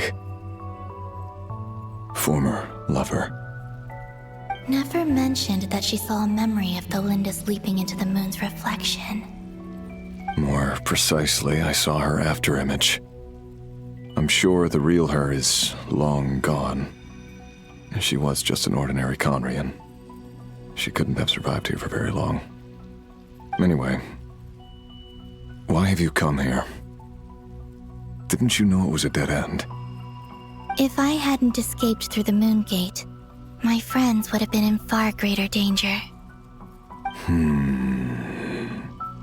Oh, I see. Because of your power. The power of a moon goddess. What? You'd like to know how I know, wouldn't you? The one who resurrected me said so. I could hear a deep lust for power in his voice. Do you mean... Dottore? Dottore. So that's what he's called. He'd been collecting fragments of my body for a long time, all so that he could resurrect me at the moment of his choosing. I had no interest in his research. But being as corroded by the abyss as I was, we were aligned as far as hunting the moons and recovering my strength were concerned. So that's why the Wild Hunt suddenly became so active in Nod-Krai. When I left the Fatui in my weakened state, Dottore must have felt that his time had come. Moon Goddess, could I ask a favor of you? What? I know this is a lot to ask, especially from someone who tried to kill you. If you refuse, I won't fight it. But this is the only thing I desire now. Nothing else matters. What do you want? I'd like you to take a message to Tholindis for me. Tholindis? But... Yes, she's dead. But like I said, I saw her afterimage. I can sense that some part of her soul remains here. Far, far ahead. Why don't you go and speak to her yourself? I can't. I don't know why, but I can't move freely in this space as you can. All I can see is a glimpse of her, walking away. Just like the moment when I last saw her in life. In return, I will clear these abyssal obstacles for you. No, not in return. I'll clear them for you, whether you want to help me or not. It feels like something I ought to do. Why? Yeah. Why, indeed. I've been asking myself that question a lot recently. Why did I do the things I did? I'm tired of it all. Tired of the person I became. People used me. And then I turned around and started using others. I hurt a lot of people. I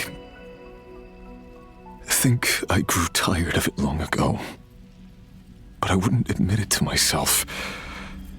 And ultimately, that's how I ended up here. What do you wish to tell her? All of it. My past. My mistakes. Everything that happened after we were separated. Is it okay if I give her the abridged version? Yeah, I'm sure there's plenty you can skip over. Just tell her the important parts. Whatever you think that means. Like the part where you relentlessly tried to kill us? It's up to you. Love demands honesty. But my relationship with Tholindis was built on lies. We hid too much from each other. But after living my whole life in the shadows, I don't want to hide anything anymore. I will do my best.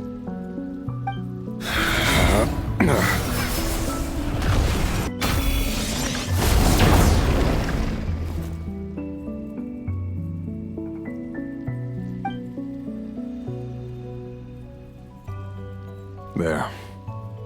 The Abyss will no longer stand in your way. Even though Mr. Dainsliff felt he had to fight you, I think he still regarded you as a friend. Dane? He said that you betrayed him, but he also felt great remorse at never having understood what you were truly going through. Why tell me this? Because if he'd known that someone could take a message to you, I believe that's what he would have said. Thank you. It means a lot. I know this will sound strange coming from me, but don't die, Moon Goddess. I can tell that you're determined to get out of here.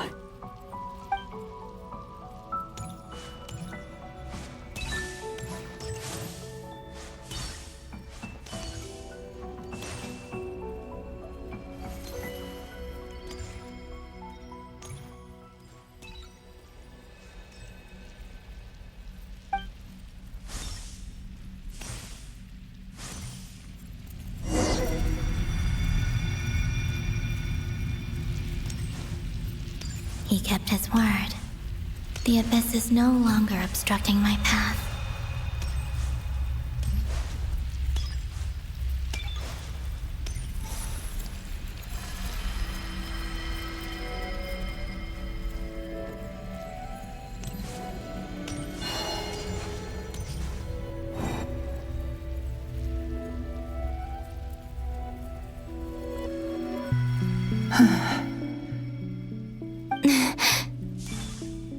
Is that Tholindis? She wasn't far off at all. And yet, they can never meet. Hello, Miss Tholindis. Who are you? How do you know my name? I've never seen anyone else here before. You can call me Columbina. I promised Rerir that I'd bring a message to you. Rerir? My Rerir? Is he well? He's doing better than he was. Better than he was, huh? Sounds like he's had a pretty rough time. Others have had a rough time on his account too. In many cases, their time ran out because of him. And I'm not just talking about the children of the Crimson Moon.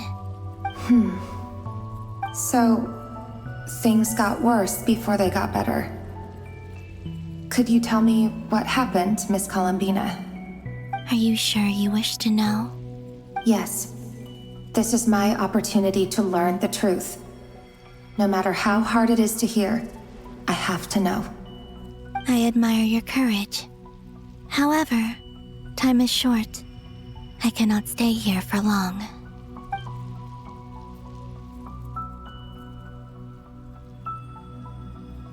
Rerir had seeds of hatred in his heart, and many people nursed them for their own ends. On some level, everything he did was to try and find a way to see you again. But in the end, he came to regret his mistakes. He wanted to apologize for hiding his past from you. Beyond that, he did not say specifically what it was he wished to convey to you, but I'm sure that you've always been on his mind. You are what has kept him going over all these years.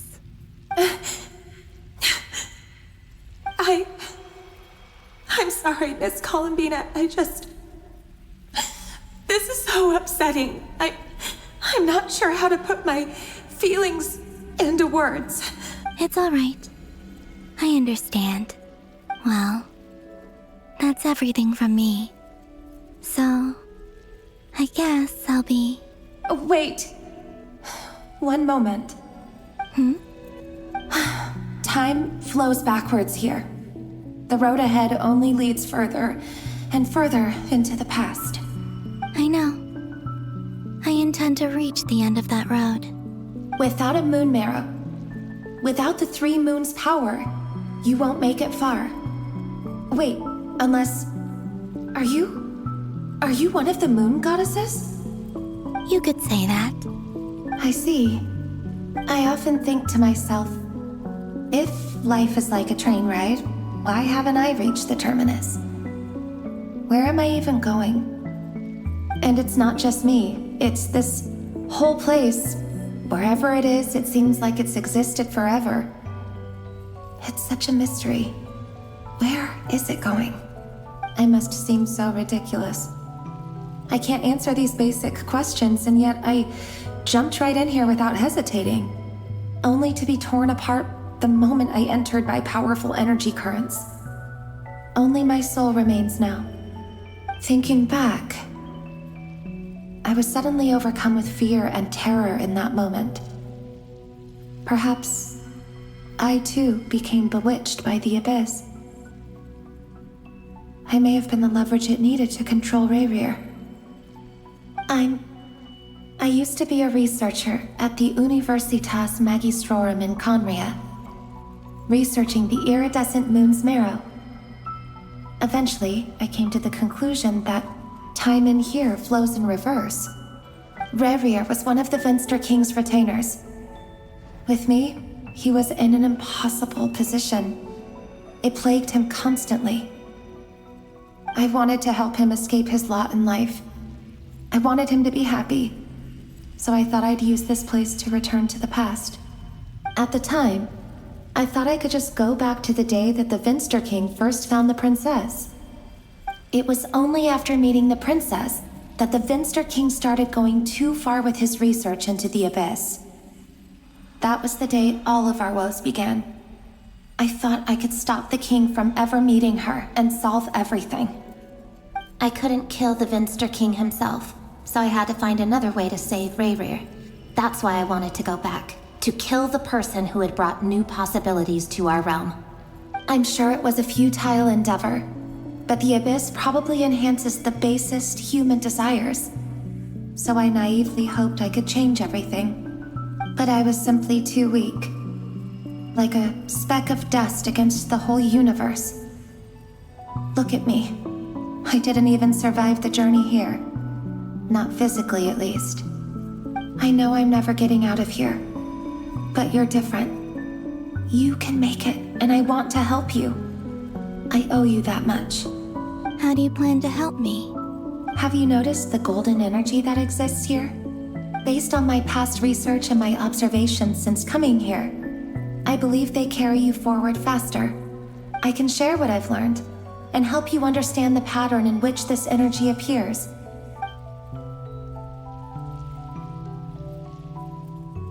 I think you just might... Now, I know you will be able to change the past. Also, I've been speculating about where this space ends.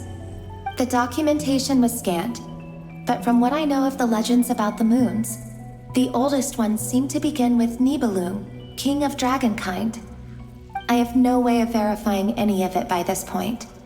But if it's true, you might be able to reach that era if you keep walking. Understood. Thank you, Miss Tholindis.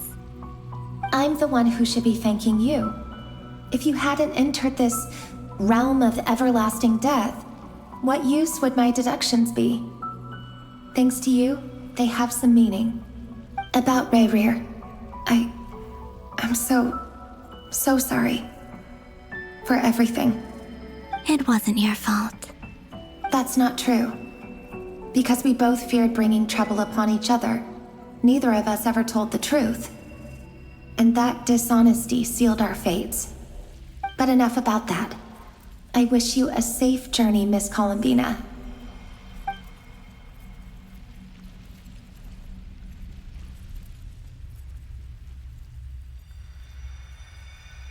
And may the outside world never have to experience pain like this again. Rerir, you're there, aren't you? I cannot see you, because you exist in the future. I expect we'll be trapped in this prison of space-time for all eternity. But please, gaze upon the past, and then sit for a while. Let's find a place to sit down together, just like we did when we first met.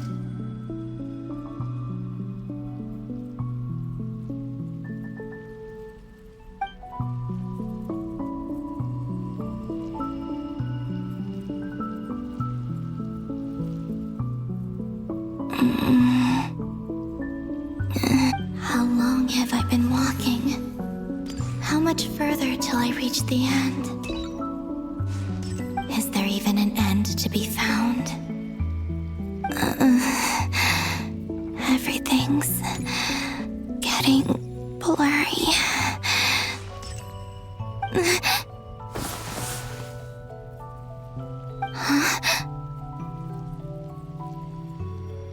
Are you all right, little sister? Have you come from the distant future?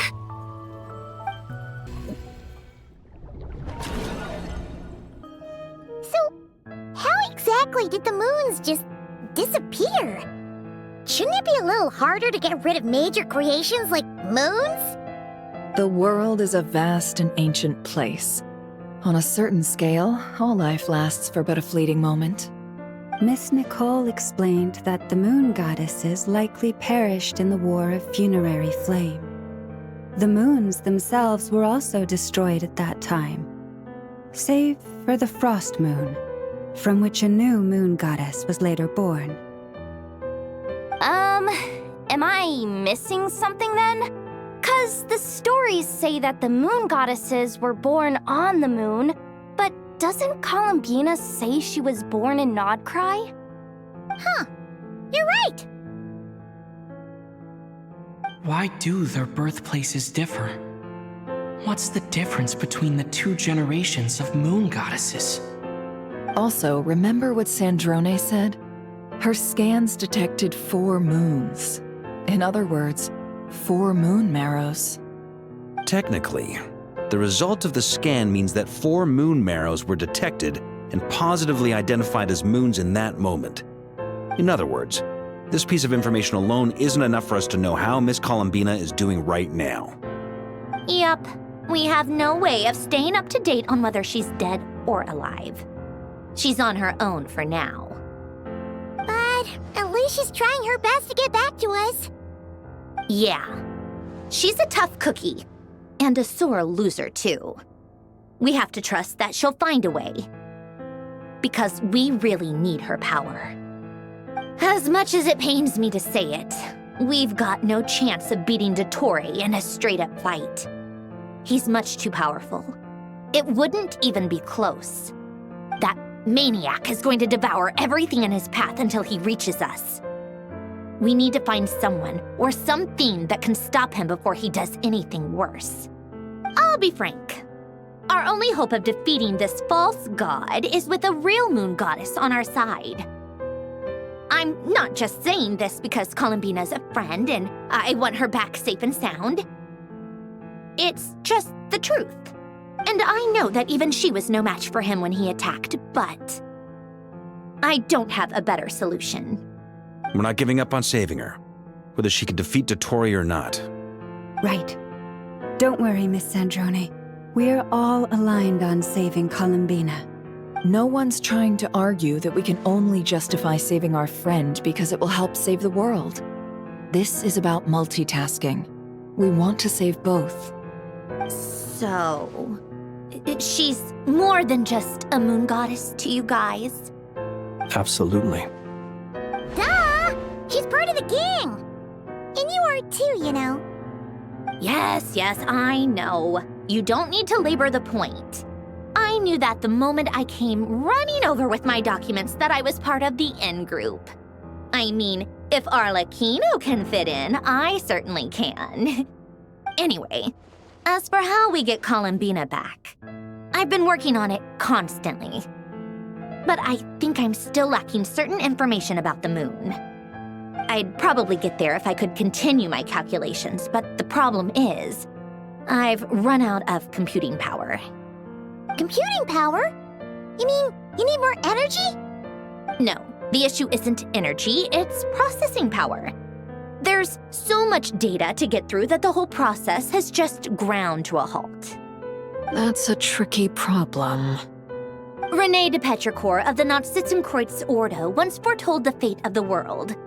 But I don't know how he did it. My guess is that he used the primordial sea's power. However, that won't work for me. His methodology was vastly different from my own. What's worse, they're incompatible. And to top it all off, we can't even leave Nod-Krai. Ugh, this is so annoying. If I'd known we'd run into a bottleneck like this. Well, no, the design bureau's a bust as well. Curse that Dottore! Couldn't have made this harder for me if he tried. Oh, what do we do then? How about we grab a bite to eat and take a break? Maybe something will come to mind after you've cleared your head. You don't get it, do you? I'm trying to calculate the fate of an entire world here. And I need accurate results, not big prophecies. Where the heck am I gonna find the computing power for that? Ahem.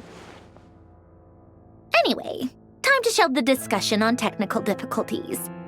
Being a killjoy isn't very ladylike after all. Either way, we've done what we can. Rest well, everyone. Remember to let us know if anything new comes up. Hat guy? Is he hinting that we should talk outside? Let's go somewhere a little more private. You know that Dory went back to Sumeru, right? Yeah, she mentioned she was planning to head back. Things aren't looking good for Nod-Krai. She's gone to spread the word so that Sumeru has a chance to prepare for the worst. From what I know of Dottore, there are two possible reasons why he hasn't made a move yet. One is that he's still working through some kinks in his new powers. The other is, he wants to see how we're going to react. He'll easily devour everything eventually, so I guess he's in no rush to make it happen. The first false god he made was me. Now it's his turn. Even though my records were erased from Irminsul, Dottore's ideas haven't changed one bit. He once told me that becoming a god was like turning yourself into a hungry wolf or giant serpent to devour the moon. Clearly, he began studying the moon goddess's powers long before he even tried making a god. He's always wanted to get his greedy hands on divine authority one way or another. And in the end, he devoured the moon where I failed. In the desert of Sumeru, there is a chessboard built by King Deshret, also known as Al-Ahmar. I don't know if it was a real game, or if he was just trying to challenge his servants and citizens in some way. But creating games and setting rules, gods do that as a matter of course. That's the kind of power Dottore craves. Now he has the Trilunar Authority. His power is leagues beyond the common people. I don't think there's any point in other nations rushing to the front line. They're better off focusing on defense and hoping they can fend off any threats that spill out from Nod-Krai. Either way, Dory will inform Lesser Lord Kusanali, and she will contact the other gods in turn. The Seven will have some recourse available. If nothing else, their protection should keep the rest of the world from descending into chaos as quickly as Nod-Krai has. So on the bright side, even if Nod-Krai is doomed, your friends in other nations won't be in any immediate peril. That's good to know. But I'm not ready to give up on Nod-Krai yet. There's a word for people who refuse to let anything go. It's called being greedy. Maybe it sounds greedy to you, and probably naive too. But whatever you call it, that's what gives me the determination to keep fighting. Battles are fleeting, but the will to fight is a long-term commitment. Give up for even a moment, and your resolve will shatter. Why do you always feel the need to do the right thing? No one is born to be a savior. I mean, who's gonna criticize you if you fail or give up? Don't take this the wrong way, but Dottore said something similar to me. I guess the Fatui attracts people who don't believe in saviors. Not necessarily. It's less about belief for me. I just want to know how determined you really are. After all, I don't owe anything to anyone else here. Only you. You look kinda worried. If your arch-nemesis was about to achieve their ultimate goal, I think you might feel a little worried too. That's true. Dottore is about to become an omniscient, omnipotent deity. That's gotta be a bitter pill to swallow. Still, you're calmer than I expected. Obviously. I have to admit that my past self was a reckless fool who misunderstood not only the point of revenge, but how to achieve it. Inasmuch as I want my vengeance, I know I'm not gonna get it by acting alone. If the world's taught me anything, it's to think before I act. Too bad it never taught me any other virtues, though. So, I am going to destroy Dottore, no matter what it takes. So, what's your plan? I'll get to that. First, tell me, what do you think of Sandrone? Just like Paimon said, she's a friend, part of the gang. How much do you trust her? This is a serious question. Think carefully before you answer. Although she's with the Fatui, she has her own values, and she's helped us a lot. If nothing else, she's clearly going the extra mile for Columbina. I see no reason not to trust her. If you say so. In that case, the three of us need to talk. I have some thoughts about her computing problem. It can be solved, but it will come with a cost. How much? If I can afford it, I'll cover it. Sometimes your heroism really backs me into a corner. You know that? Come on, let's go talk to her.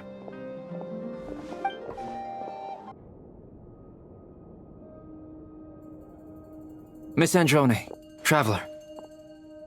Hey there. Paimon's here too! She was just helping them sort through their things. How did your chat go?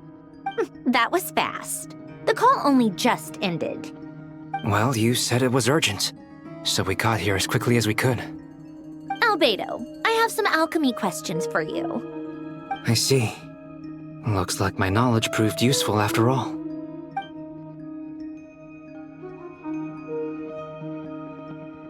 If I might ask, what is the end goal for the modified formula you'll be using? I needed to predict the future of the entire world. But I've run into some teething issues since trying to implement Renee's theory of the 4 Orthants. I see. I'll have a look at it.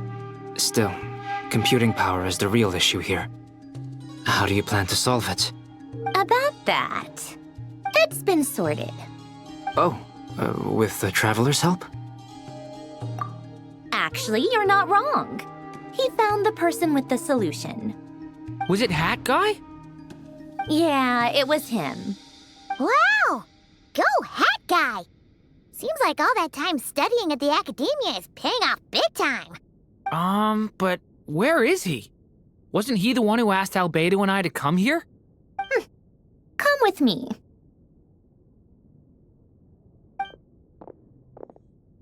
Hat Guy? What's happened to him? Hat Guy! Can you hear us? No response. I guess he's in hibernation. Hat Guy mentioned that he was a puppet. It seems that his functions are currently shut down. I presume this has something to do with the solution to your computing problem. That's right. He and the Traveler came to see me. Wait, what? You have a solution? Would you calm down? Why do you always react so hysterically to everything? Excuse me? How would you know? You shouldn't be so quick to judge complete strangers. It's very bad manners. Oh, please. It doesn't take that long to figure out that you have a temper.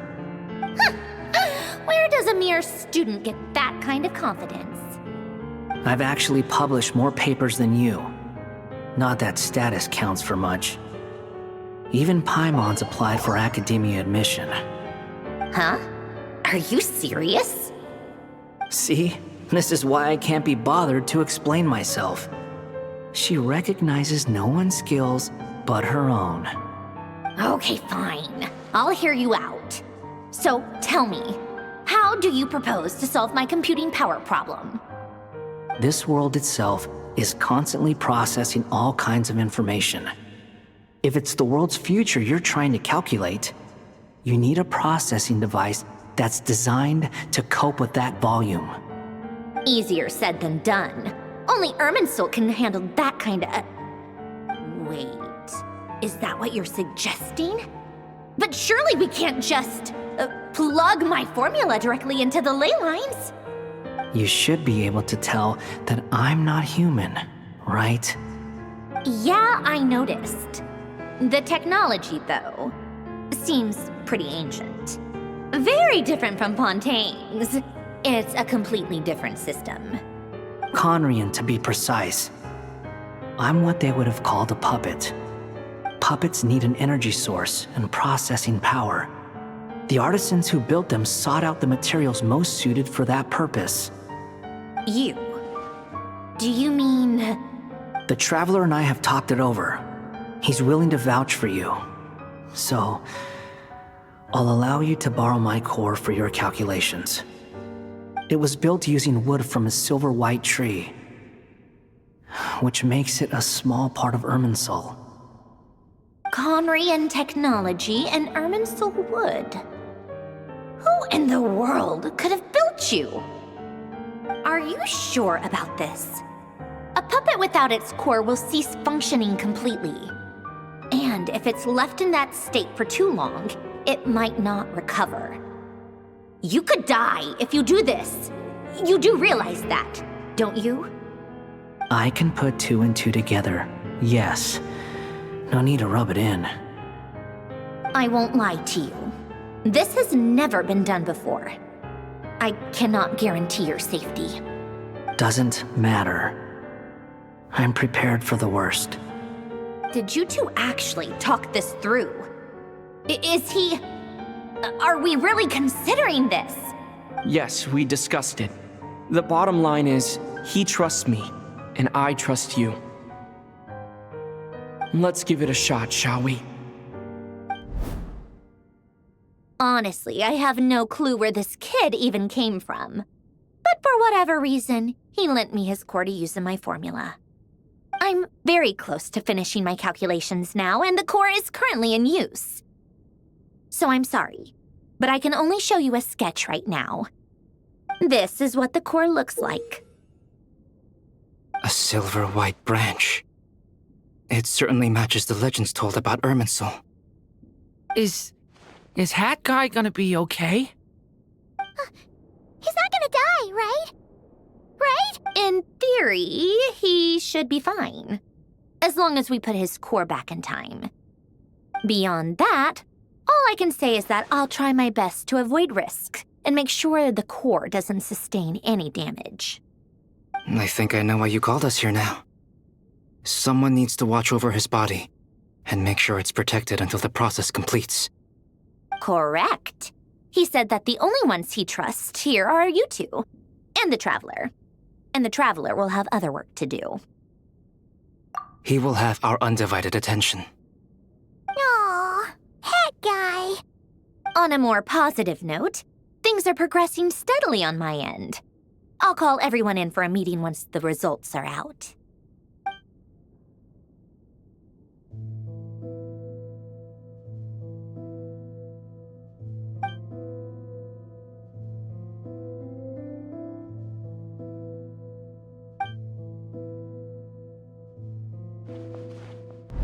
The worst case scenario with the core removal is either a system reset or a total loss of function.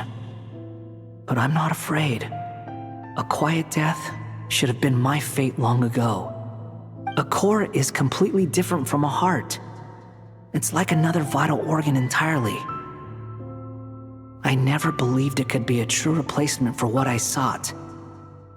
But in the end, it turns out the core was more useful to me. Pretty funny when you think about it. It's like the punchline of my entire life. Do you think there's any difference between a puppet and a human?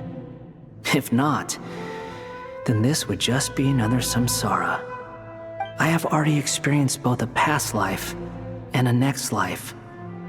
Part of me wonders whether I'm only capable of making this decision because I've become a real human. What's with that expression? Isn't this a good thing?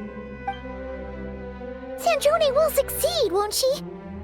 She has to. She will. We all have to persevere until this is over. That's right. And I'll protect you all until a moment of victory arrives.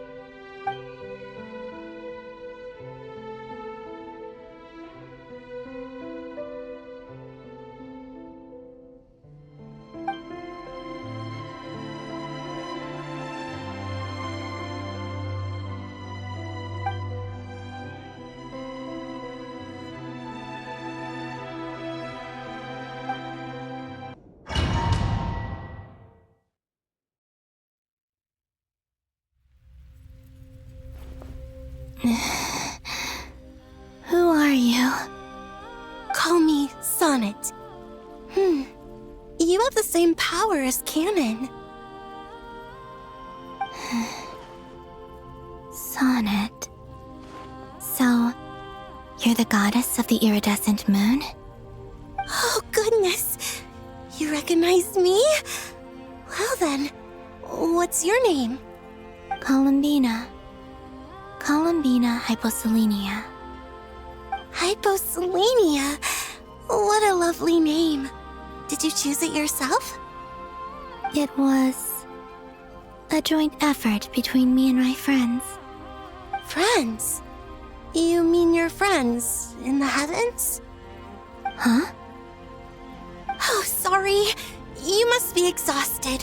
I apologize. Hang in there. Let me introduce you to my older sisters. Do you mean the other two moon goddesses? Arya and Canon? Wow, you sure know a lot. Hey, does that mean that our story goes on into the future? Oh, I guess that wasn't the best question to ask. It's all right. We were prepared for that possibility. You could say we were too prepared. I can't even remember how long my sisters and I have been here by this point. When did you get here? How long has it been? I can't say for sure, but it feels like it's been forever. I see. Are you feeling all right? You look a little unwell. I can hold out a while longer.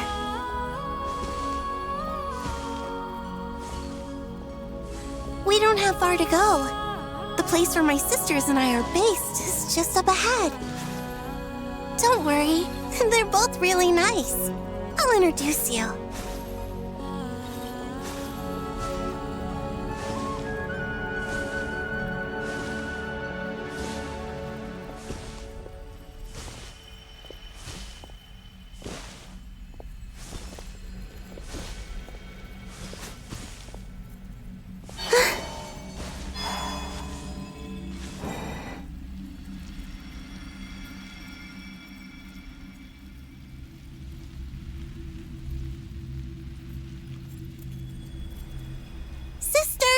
I'm back!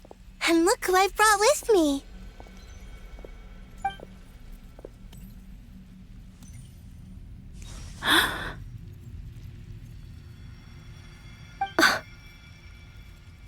It's our lovely little sister, born in the far future. The pleasure is all mine.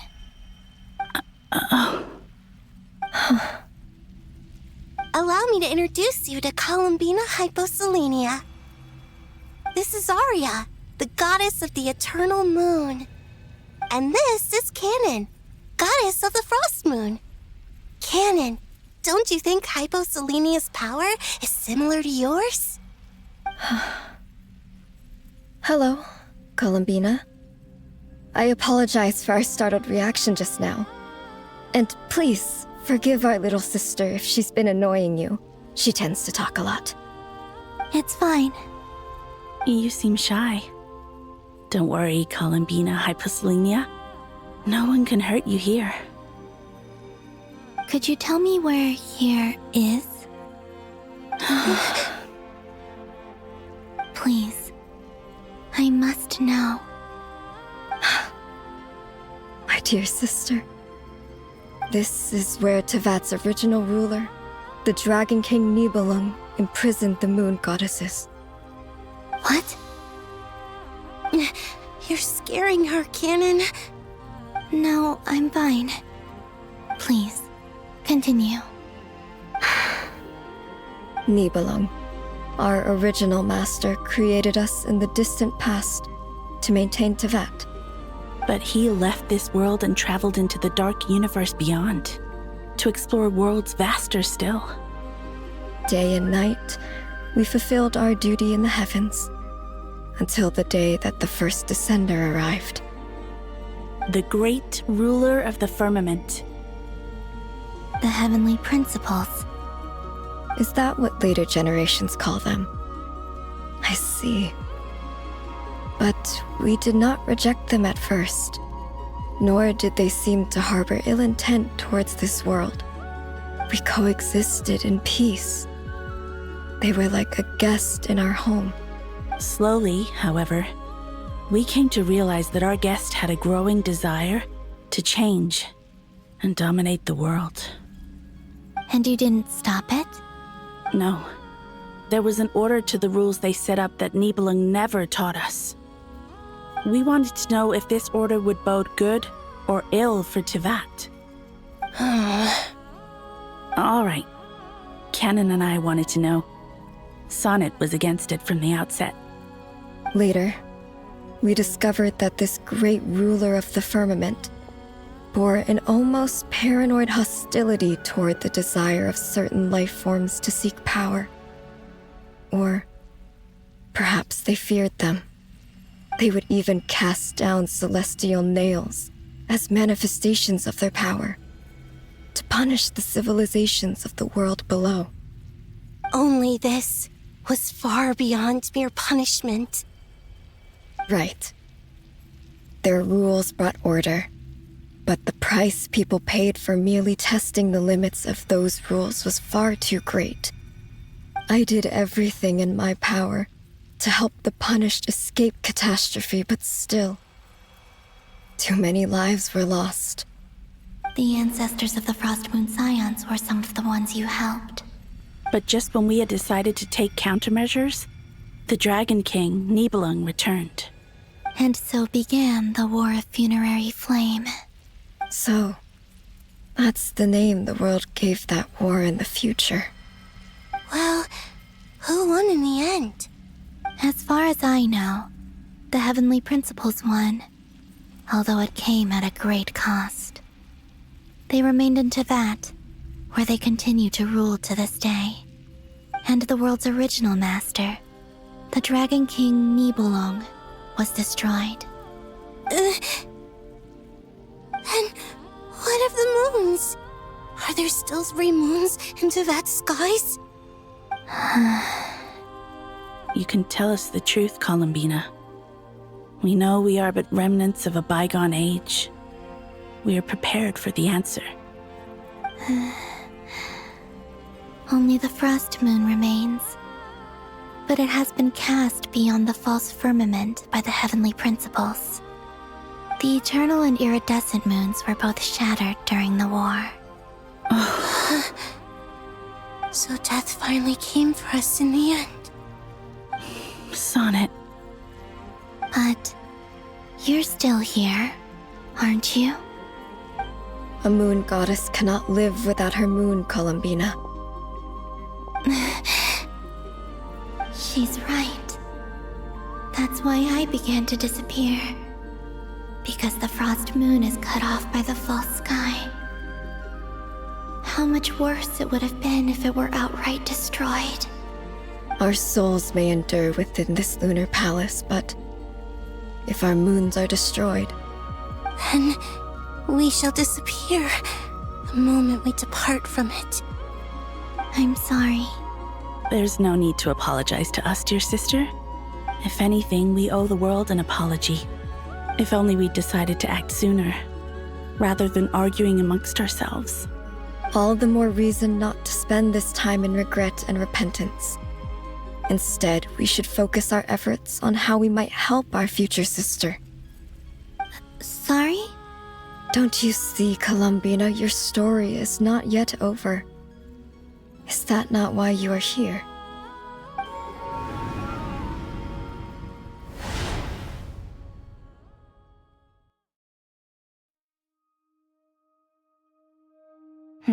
It's done. Initiate numerological array. Continue running primary process. Calculate the world's fate through extrapolation.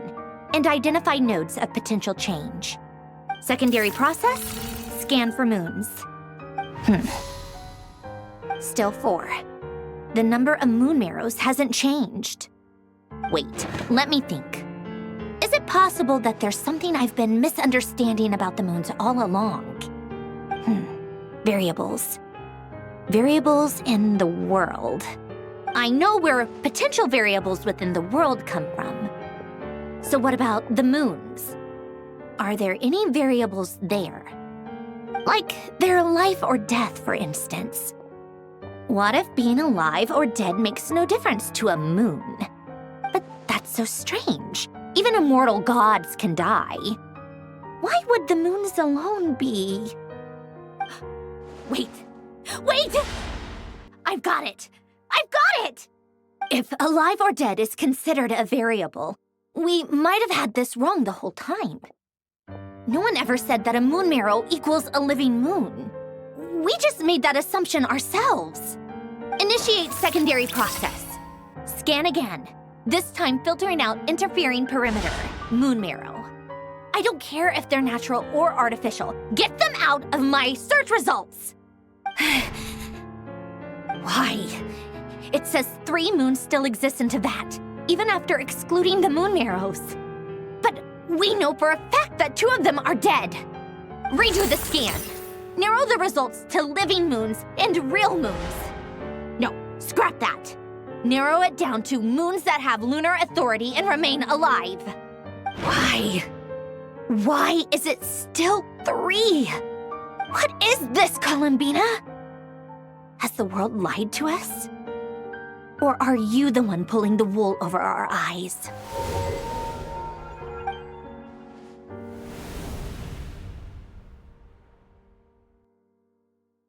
So, you think that the moon's reflection might be where Nibelung imprisoned the 3 moon sisters? Yes, it would explain a lot, such as why that space would respond to a moon goddess's power, opening the moon gate at her command. It would also explain why Miss Columbina has been unable to leave, and why time flows in reverse there. In the messages she sent, Columbina promised us she'd find a way to return, but we have no way of knowing how, when, or where this might happen. The fact that she still has yet to reappear in this world indicates that returning from that place is no easy feat. We cannot afford to simply wait for her. So you're saying, if she could return by her own power alone, she would have done so long ago? Yes, she certainly wouldn't leave it to this late stage when it's so touch and go. I've been giving this some thought, and I've come to believe that Luanatar might be an anchor that she left behind, as a sort of future waypoint. This could also explain why Luanatar is always by the traveler's side. Sounds like a plausible theory. If that's the case, there must be some criteria we need to fulfill to allow Columbina to return to the present. The question is, what could they be? Hello? Listen up! This is extremely important!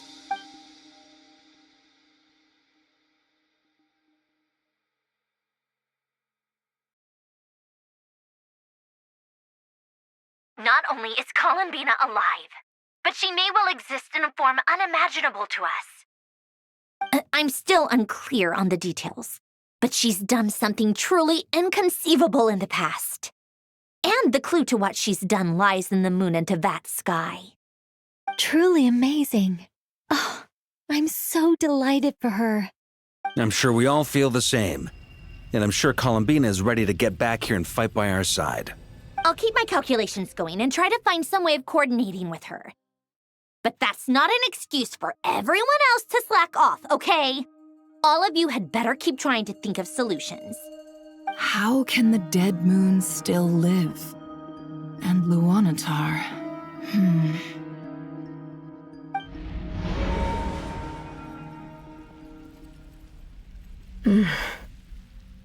It's hard to believe that's what will happen in the distant future. Our authority is linked to the most fundamental rules of Teyvat. I suppose it's no wonder that many would covet that power. I didn't realize that when you said friends, you meant people who live down in Teyvat. That's so lovely. I always wanted to go down there and have some fun. Have you ever tried leaving this prison? Of course. Between us, we've tried everything. But no matter where we go, this space will eventually bring us back here. It's like the center of a whirlpool.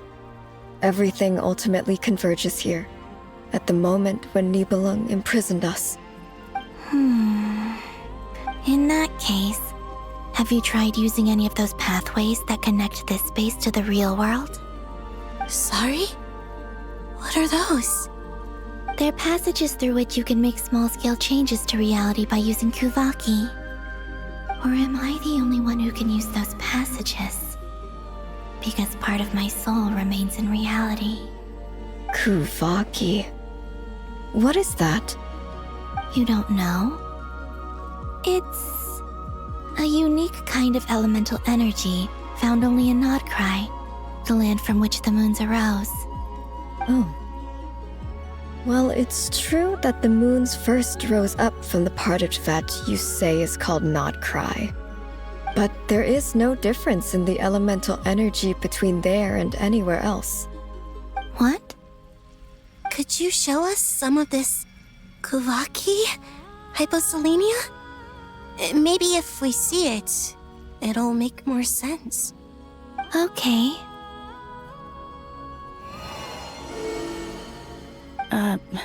Isn't that just your power? What? But it's everywhere in Nod-Krai. In the air, in the land. Even the creatures who live there have adapted to its influence. How curious. This Kuvaki certainly did not exist anywhere in the world before we were imprisoned. Let alone influence living creatures. So, how exactly does it affect them anyway? Can they float in the air like us? This is so strange. Why would their reality differ so much from mine? Columbina, you're looking for more than just a way out of here, aren't you? Yes. If I am to help my friends, I will need tri-lunar authority on par with that of our foe. You mean you'll need our power? This sounds extremely risky. The three moons' powers are not mutually compatible. Concentrating them into one goddess will be a very painful process. And if anything goes wrong, it could tear you to pieces. I know. But I'm willing to take that risk. Even so, let's say we successfully transfer our authority to you. How will you take it outside this prison? Nibelung constructed this realm specifically to prevent us from using our powers to interfere in his war. No moon goddess can leave this place alive. What if I don't leave alive.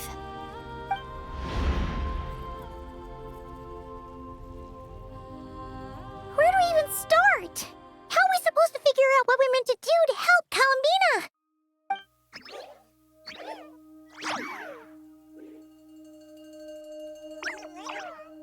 Columbina? What do you need from us? If she really got to the beginning of time in there, how do you think she'd leave us a message? You don't think she'd write it down on a stone tablet somewhere in the hopes that we'd find it, do you? Seems unlikely. Columbina may not talk a lot, but she thinks deeply about issues like this. Let's review what we know. This is the Columbina who fought alongside us against the Rerir of Solnari, and with whom we celebrated Moon Prayer Night. She knows our personalities, our ways of doing things, even our unique strengths and abilities. So, if she wanted to tell us something from a long, long time ago, what would she do? Oh.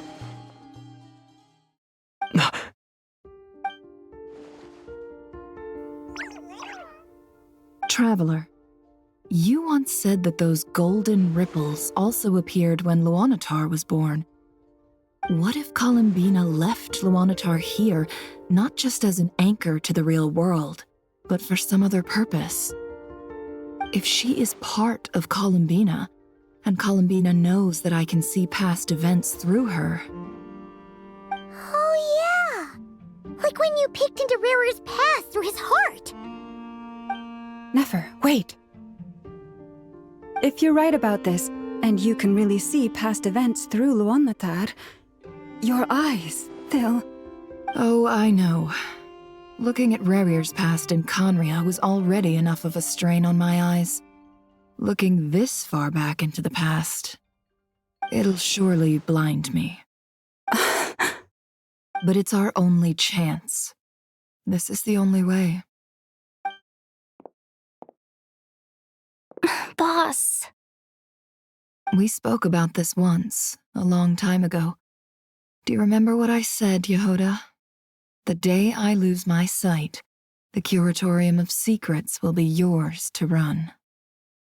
But... What's wrong? I'd be overjoyed if I were you. This day's come a lot earlier than either of us expected. I need to know you'll honor our agreement, Yehoda. Promise me. Yes, Boss Nef. I promise. Are you sure you don't want some time to think this through? What is there to think through? I should have gone blind after our battle with Rerir. Frankly, it's almost criminal that I got away with it for this long.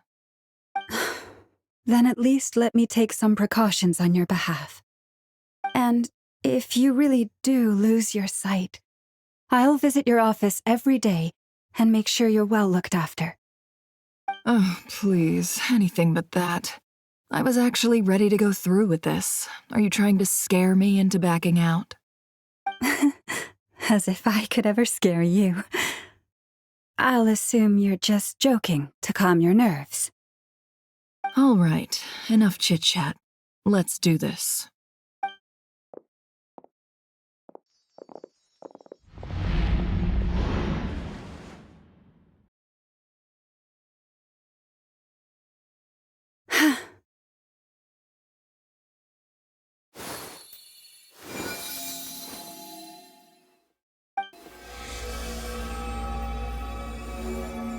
All done. Good. Now give me some space. Come on then, little one. Show me what happened in the past.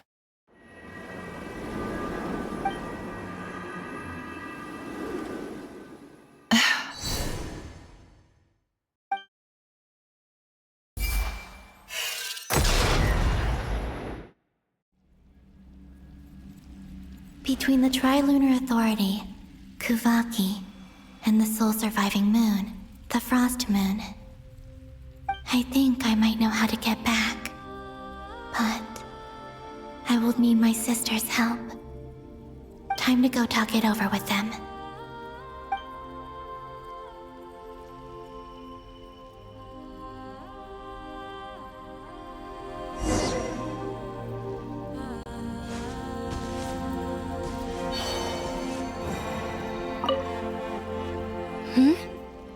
Have you decided what to do? I hope it's not too dangerous.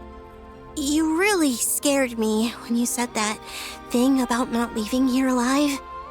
Come on, let's go find the other two.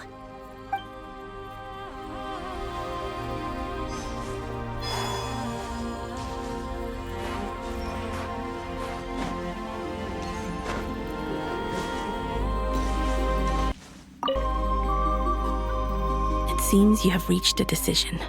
I'm all ears. What do you propose?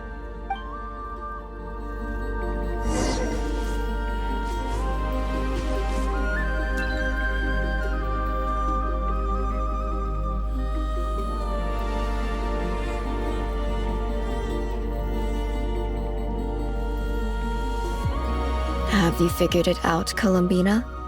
Tell us, how do you plan to leave this place? I intend to die here, in this moment, and then be reborn in the future with the help of my friends. What? What are you saying? How can the dead be reborn? And how will you inform these future friends of your plans? You can't exactly leave oracles. Nothing can escape this place. Not a single ray of moonlight. And even if you found a way, what if they never find the message you left for them? You'll... No, that won't happen. Come again? They will find my message. I'm sure of it. I'm not following. How exactly will you achieve this? It's quite simple, really. First, I will leave my soul here.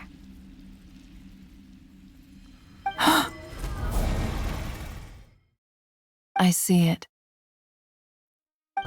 Your soul? You mean you're a divinity? Yes. I once left a portion of my soul in the future. One so small that this prison barely noticed anything. In this very moment, she can resonate with my soul across time. When the time comes, I believe that she can serve as an anchor to pull my soul from here back to the future reality. Just as gravity connects the world to the moon. Exactly. In the future, where I came from, the moon has been cast beyond the false sky, but I can still feel that it is there. In a similar way, I can feel a connection to the soul fragment I left behind even now. My friends can use it to detect my presence. But how do you just leave your soul here? Is that even possible? On my way here, I met an ordinary mortal who entered this place long before I did. Her body is long gone, but her soul remains. And before that, I encountered an old enemy whose entire soul survives here intact, while the power that once corrupted his body has faded away. So, perhaps this space is specifically designed to imprison divinity and authority, but not the physical body. Still, even if your body can escape, would it not just be a lifeless husk without the soul inside?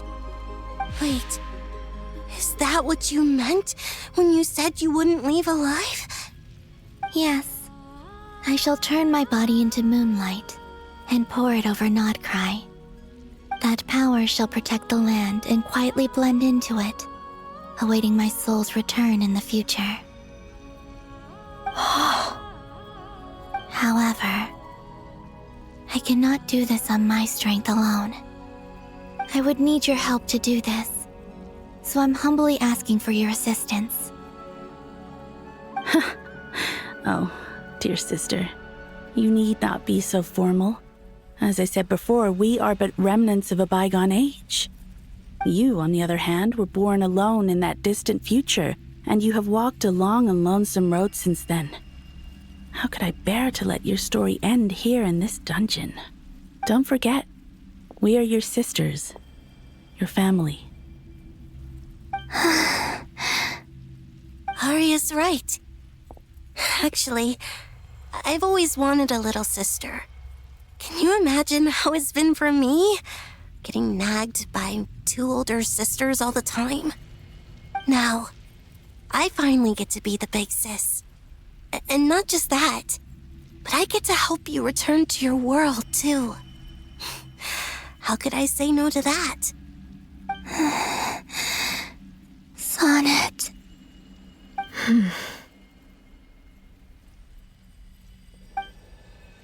Canon?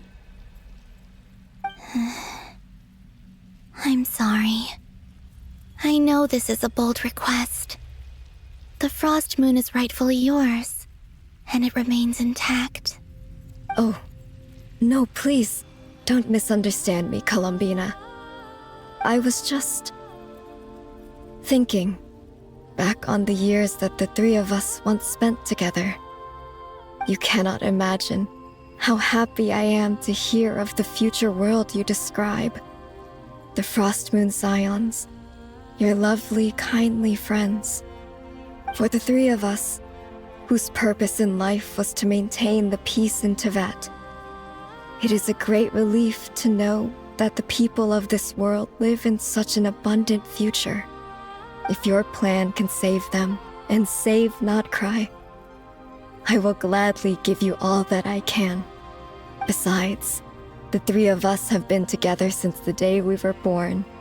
I could never abandon them to live on alone without them. Canon. Still, I do have one question I would like to ask you before we proceed. Certainly. What is it? Why do you cover your eyes?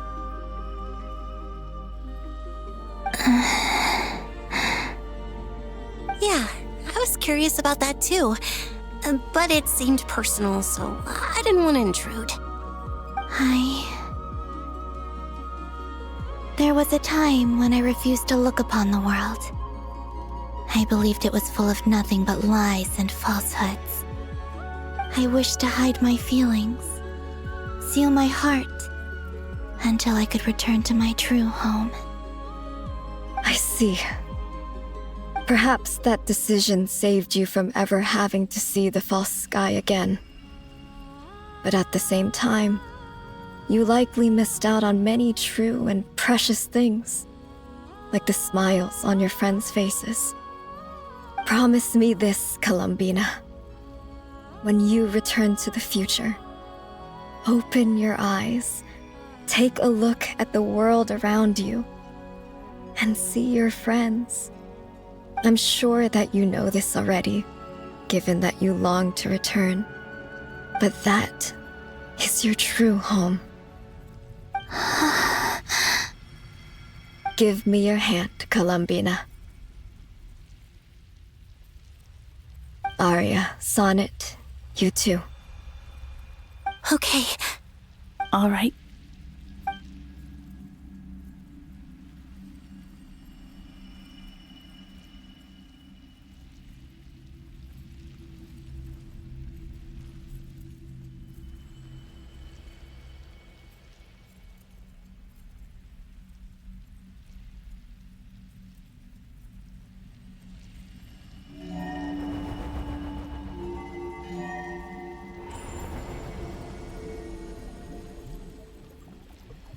We once were the songs sung for eternity, but now it is you who must continue to sing.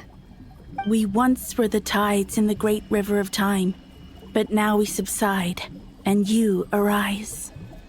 We were the messengers of madness and inspiration. But now, the lies have faded, and your truth must endure. We are souls awaiting the sun. You must return to be with those who smile when they see your face.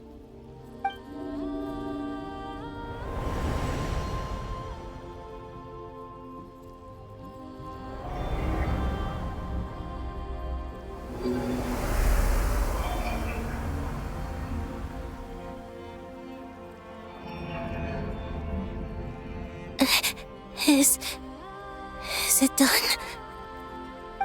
Yes. We have transferred the authority over all 3 moons to Columbina Hyposelenia. From this moment on, she is the Tri-Lune Goddess, the one and only moon goddess of this world.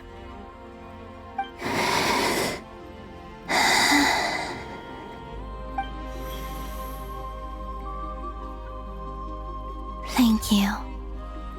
Thank you, my sisters. Now go, and do what you believe is right, Columbina Hyposelenia. Be aware that we cannot grant you the power of the 3 moons beyond these prison walls. The conflict that arose over their remains following our disappearance will still take place. I understand. Sisters, oh, my body. It feels... Now that we have given up our power and authority, our bodies are merely mortal shells. This prison is dissolving them as we speak. It's okay, Sonnet. The end must come for every god, just as it does for every human. That's all this is. The final destination of our lives. Canon and I will be by your side the whole way. We have one final request, Columbina. Could you use the 3 moons' power to send us back into the real world? Now that we have lost our powers, I doubt this space will seek to hold us further. It's just... we would like to spend our final moments together in the only place we ever called home. Of course. Gladly.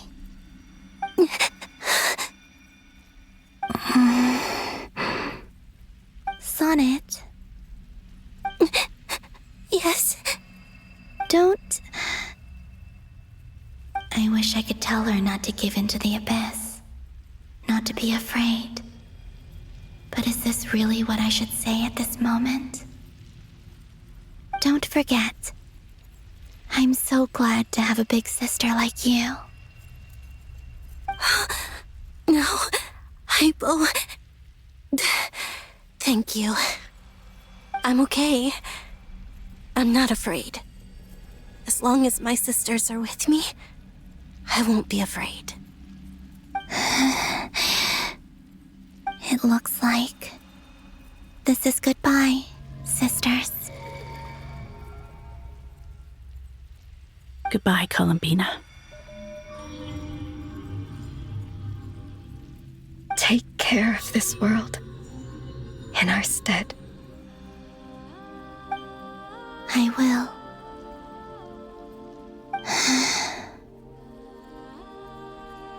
And now, it's time for me to bid farewell to my body, too. May it become the moonlight that keeps Nod-Krai company through the long years ahead. So this is why Nod-Krai was not always home to Kuvaki. It only appeared after I poured my body out upon this land, and only this land.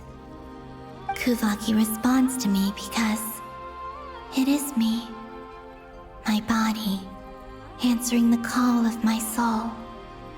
And the golden energy I've encountered on my way here was, in fact, that very soul, which I am about to leave here to guide me.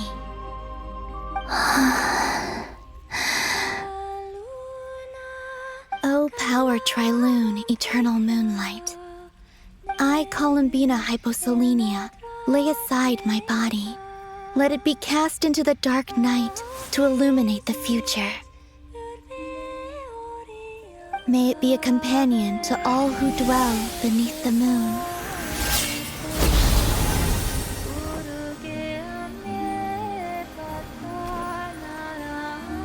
Until the time comes for me to return home.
was crazy! Were we even allowed to see that? Is anyone? Oh, can you still see? How many fingers am I holding up? I see 2 fingers, and a look of sheer terror on your face. Truly astounding, Miss Nefer. Your eyes have glimpsed the very ends of the world, and yet they remain as sharp as ever. Or is the credit for this miracle due to Miss Lauma? It seems that even time itself is no match for your medical skills. Surely you jest, Mr. Flins. I suspect we have Columbina to thank. She must have realized the immense toll that the ritual would take and purposely set aside some of her power in the past to protect Nefer's eyes when this moment arrived. There is always a great price to pay for witnessing the truth, but it seems that this time, Columbina has shouldered that burden on our behalf. She chose the perfect method of getting a message to us. Though her eyes were always shut, she was clearly so perceptive. She knows us well. She knew exactly how we would think and what we would try. Despite being separated by time and space, we're seeing the same possibilities and seizing the same opportunities. We still don't even know if she's okay right now.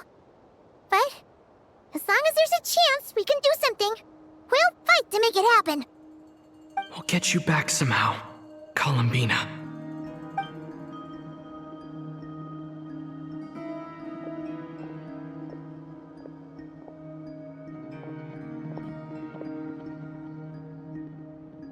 Well, based on the information we now have, let's figure out our next moves.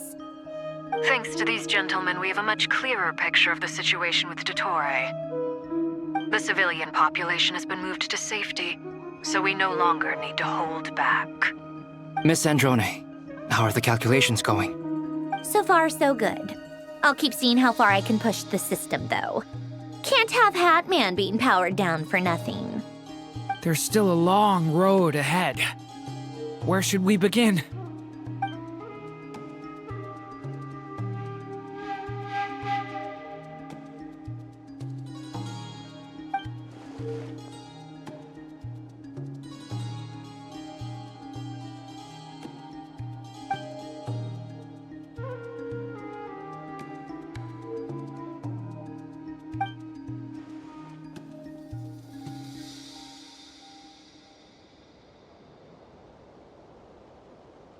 Our plan is clear. Time is short, so let's get moving. There's just never enough time, is there? Time is the bane of my existence. Ugh. Anyway, I'm gonna get back to work. All right, we'll do our part too. Yeah. Albedo's theory says that elemental energy can dilute the light realm's power. But I'm no expert in building elemental defenses. Sounds like something out of the advanced elemental theory section of the library. Whew. You seem quite troubled. Well, yeah. I mean, who doesn't get a little flustered when they're completely out of their depth? You were the very picture of confidence back when you approached the Hexen Circle. Yeah, I could have been faking it through that whole meeting for all you know. Who's to say I'm not just a ball of nerves in a charming and gregarious package? Oh gosh, really? I'm so sorry, I had no idea. Well, you're all the braver for it. Still, I was much more in my comfort zone than I am here. At least in Mondstadt, you can cry for help from a cliff top and actually stand a chance of summoning Barbados himself. Things have never looked bleaker than they do now. If we don't pull this off, Tevat's doomed, isn't it? Oh, you think so? Actually, yes. Yes, it probably is. It's a shame. Don't put too much pressure on yourself. Tevat has faced annihilation many times in the past, but it also gave us you, didn't it? Hey, don't give me that. It's not like I'm anyone special. I disagree. Every human born in this world is special. We angels have always believed that. In that case, this humble human being has a big favor to ask of you. I thought you might say that. I'm sure Alice, in her great wisdom, sent you here precisely to help us in this difficult time, yes? Well, that has less to do with her wisdom and more to do with my power. Of course, of course. Well, the thing is, these elemental defenses we're about to build, I don't think it's a question of if they'll fail, but when. Durin's findings from his patrols make it clear that Dottore is constantly expanding his territory. First it was his lab, then the design bureau, and now this. It's not realistic to completely stop him encroaching on the rest of Nod-Krai. Rather, our goal should be to stall him for as long as possible. If Miss Sandrone's calculations are correct, well, they're the closest thing to certainty we have in this situation, so let's assume they are. Anyway, her calculations suggest that our best hope for victory lies in Miss Columbina's return. It's up to us to slow Dottore's advance and buy time for her to make a return. Are you asking me to help you with building the defenses? No. I'd like you to prepare for what comes next. When he eventually reaches us, we will have to fight him. You were an angel once and a mage now. I'm asking you to lend us your protection. Oh. Can I take it that you're triggering the terms you fought for during our three-way talks? Well, technically those terms were about protecting Mondstadt. But if you're happy to agree to the change in location, then yes, let's do that. You're cashing in on this much sooner than I'd imagined. Well, yeah. The way things are going, I might not get another chance. Very well. The mages have heard the knight's plea, and we will respond. To tell the truth, Alice and I had already discussed how we might help you all, so I didn't come empty-handed. I always like to be prepared. This is... wow. Yeah. This is great. Seriously, thank you. It's been many long years since I had a chance to dazzle humanity with a little divine intervention. To humbly serve as a reliable and responsible guide. Anyway, Knight of Boreas, please accept this gift in recognition of your great virtue. Go now. May the angel's blessing deliver you safely to your destination.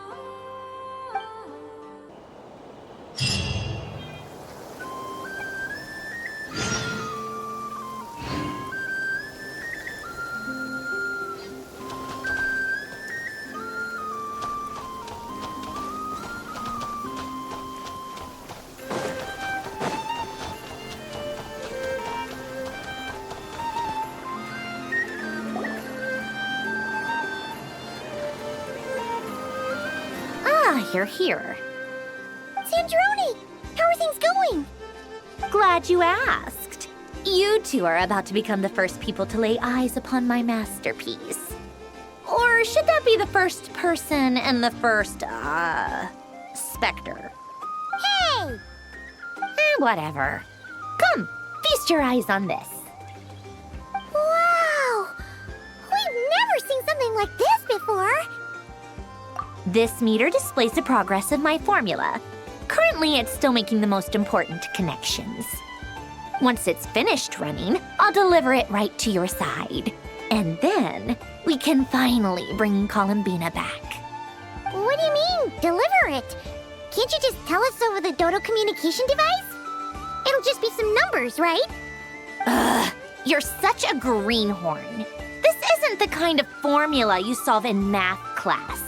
It's a highly complex algorithm capable of constructing a framework of rules. Whatever. We'll be here all day if I start trying to explain it.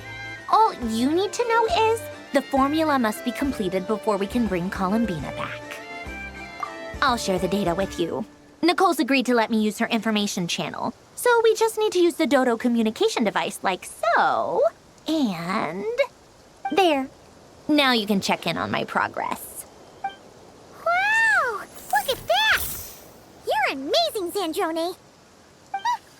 About time you recognized my genius. Took you long enough. Anyway, That's all for me. You should check on the others if you have time. Make sure we don't have any weak links in the chain. That might sound harsh to you, but close supervision is a common practice in the Fatui. Not looking to catch anyone out. I just care about everything going smoothly. That's all. I'm kinda stuck here while the formula's running, so I need you to be my second pair of eyes in the meantime.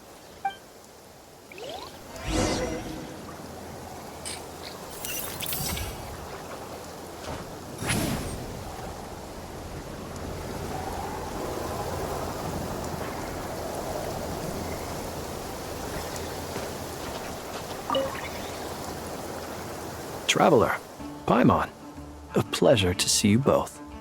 Friends! How's everything coming along? Fairly well, if I do say so myself. Personally, I am ready to confront Dottore head-on. Ooh, you sound much more serious than usual. To be honest, I am not usually fond of exercising my full strength. For one thing, it's hardly conducive to maintaining a low profile. Besides, I believe one should have the right to choose when to show their hand. I am conserving my strength until the moment of battle is upon us. Anything to boost our chances of victory. Seeing you get into the zone like this really puts Paimon at ease. Huh, Traveler? I consider it an honor to have your trust. Rest well. I look forward to seeing you both in your element during the battle. Rest well. I look forward to seeing you both in your element during the battle.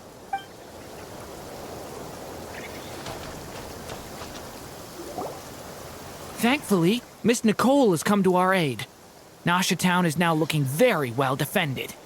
Golden Flame. Yes, that's Nicole's power, all right. Based on the latest message from Grandmaster Varka, it sounds like they've reached an agreement. The situation should be more stable with her assistance.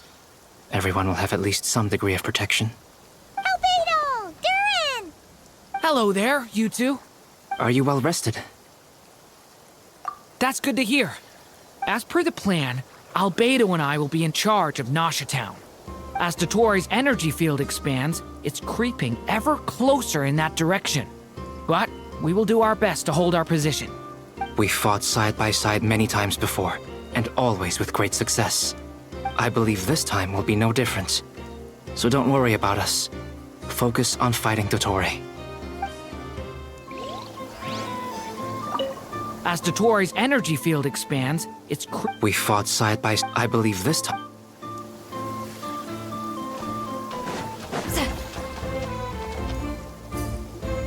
Yes, Miss Moonchanter? What are you staring at? You always address me in the strangest ways. Lady Moonchanter 1 minute, Miss Moonchanter the next. Yes, and? Are either of those incorrect? Not as such. It's just that I simply call you Nefer nowadays. Uh-huh. That's my name. What's your point? The point is I don't add any honorifics or titles. Meaning what? That maybe we're on friendlier terms now than we used to be. Is that how you see it? And I thought I was the one with eye damage. Nefer! Wilma! Paimon, Traveler. Just swinging by to check in on you. How are things going? Did you manage to get some rest? Don't worry about me. I won't slow us down. And I give my all to ensure our victory. Ah, yes. Allow me to give you two a quick checkup. All done. You're both in good shape. You're welcome. You'll have your work cut out for you in this battle against Dottore, so make sure to get some rest in first. Paimon will keep an eye on him, don't you worry. I'm glad to hear it. Take good care of yourself, too, Paimon. Sure thing!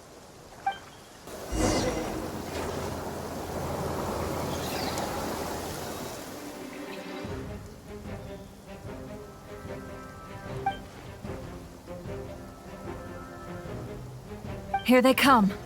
That's quite a horde. As we expected. Get ready, everyone! Take your positions, and prepare to engage. Let's begin. I'm at the ready.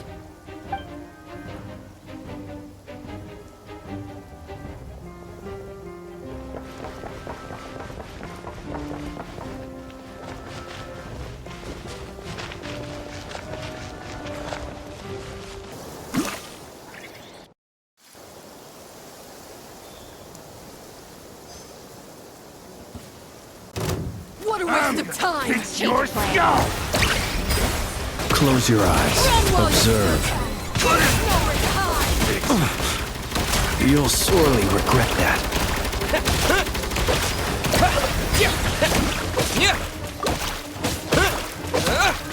Wipe out!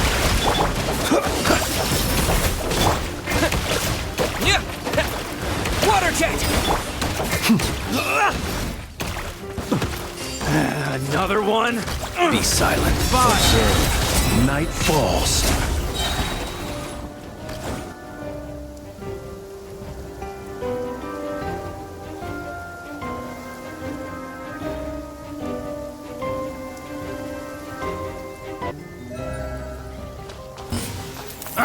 The everlasting forest. Can't hide the truth. The deception ends here. These creatures cannot stand against us. Oh, fighting talk. Just don't let your guard down. That goes without saying. I'm hardly the risk taker in this group. Excuse me? Let's see what you're made of.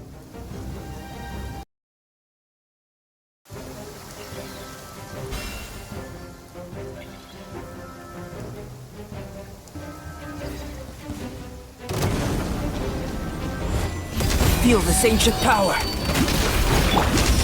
Devouring claw! The abyss is burning! Yeah! That was easier than I thought. Naturally. What do you mean? Is it because as created beings go, we're of a higher level than them? Very good. You understood what I was implying.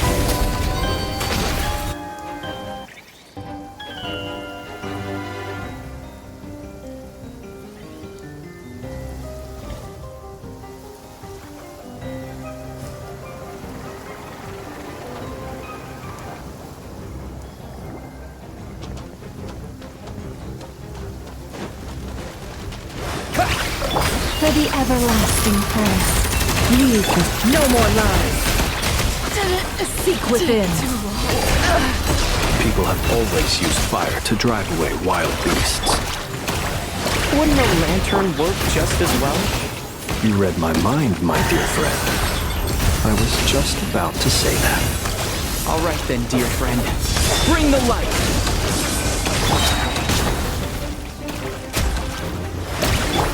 By the frost moon of old, branch into salt. Can't hide the truth.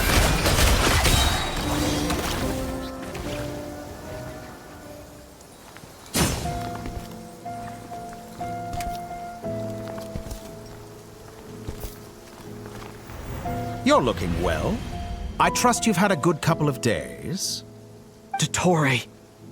It's actually a good thing, in my view. If the subjects of my experiment were to die prematurely, it would throw quite a wrench in the works. And so, I must thank you all for your resilience. We are no longer on the same level, but you are nonetheless worthy of my respect. A creator god should be merciful and gracious after all. And in any case, it is only right that before I end your lives, the world is informed of the arrival of their new god.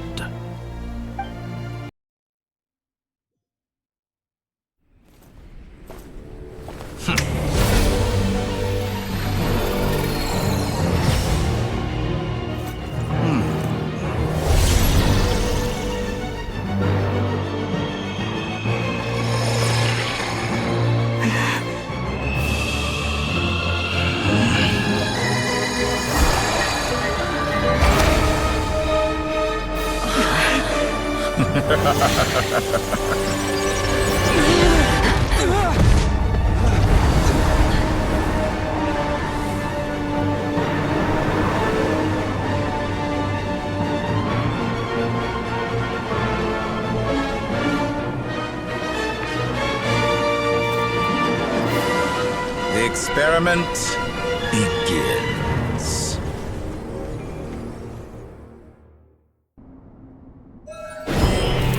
With the marrow of the 3 moons in my hand, behold the false moons fall!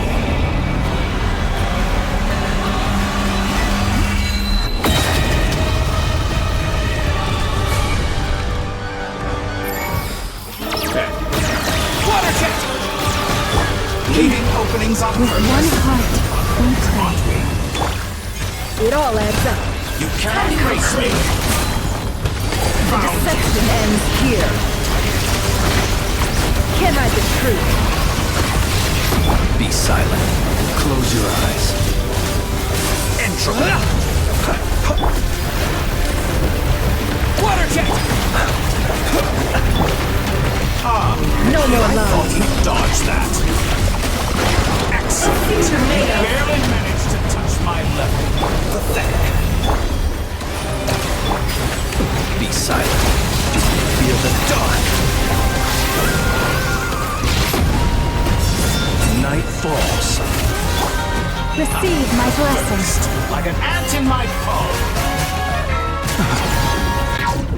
Oh. I've been moved inside another space. And it's sealed off. Looking at the structure of it, it seems like Dottore intends to trap us here. There's no exit. Our endurance is about to be put to the test. Entropy! Water jet! Can I the truth?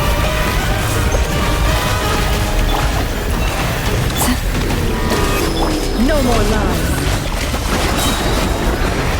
The mystery unravels. It all adds up. Keep it up. That's more like it. It all falls into place. Pathetic. Go! Rush is the moon. Follow the frost man of old. No more lies. And here I thought you dodged that. With the marrow of the 3 moons in my hand, behold the false moons fall!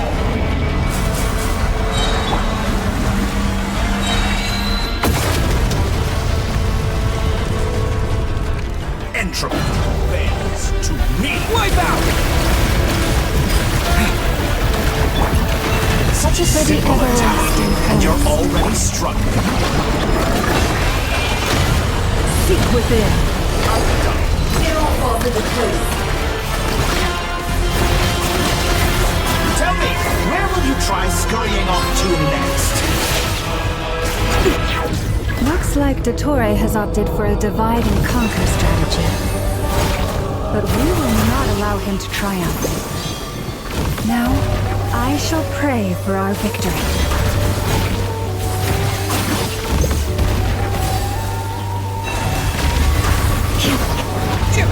Moon's remnants fall! Can I the truth? Pathetic!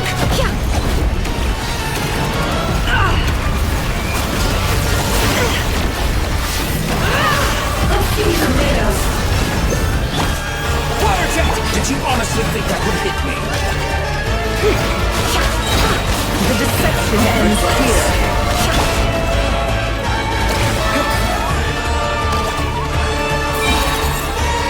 Entropy bends to me!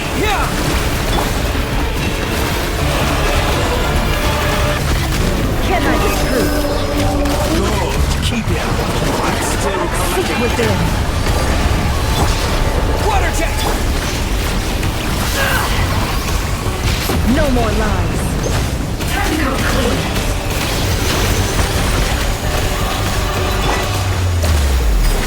Can I the truth? Let's see what you're made of. No more lies. It all falls into place. Be annihilated! That which cannot stand against me! What a joke! What's this supposed to be? A knockoff version of the space Columbina got trapped in? There really is no way out. Dottore.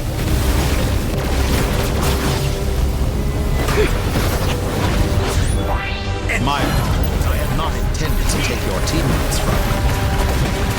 But you have a choice. Obey, and I can release them. An excellent deal, if you ask me.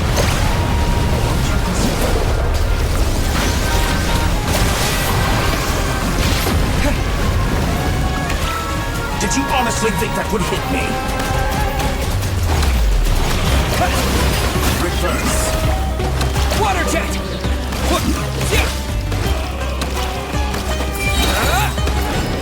Bombs away!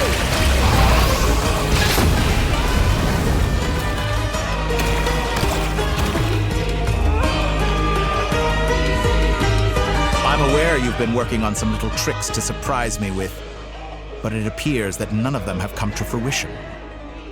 My guess would be that you're trying to bring Columbina back. But then, where is Sandrone? Or are you trying to buy time for her? I always found their friendship to be a curious phenomenon. Two highly incongruent personalities, and yet they share a deep connection. Speaking of Columbina, I once saw her as like a younger sister. We got along quite amicably while she was with the Fatui. But then one day she suddenly decided she would refuse to take part in any further experiments. To this day, I truly don't understand what I could have done to upset her so much. It's such a pity. I could have had a sister, a family. But alas, she grew to dislike me. You're not fit to be family to her. That I can't deny. So many people, all obsessed with playing out the same tired old dramas. This world is rotten to the core. And then there's you. You had every opportunity to reach the right conclusion. The thought of killing you off like this? But I maintain that I approached you in good faith, so I will offer you another chance. Will you work with me? You have until I count to 10 to make your choice. 1, 2, 3. Not in a million years.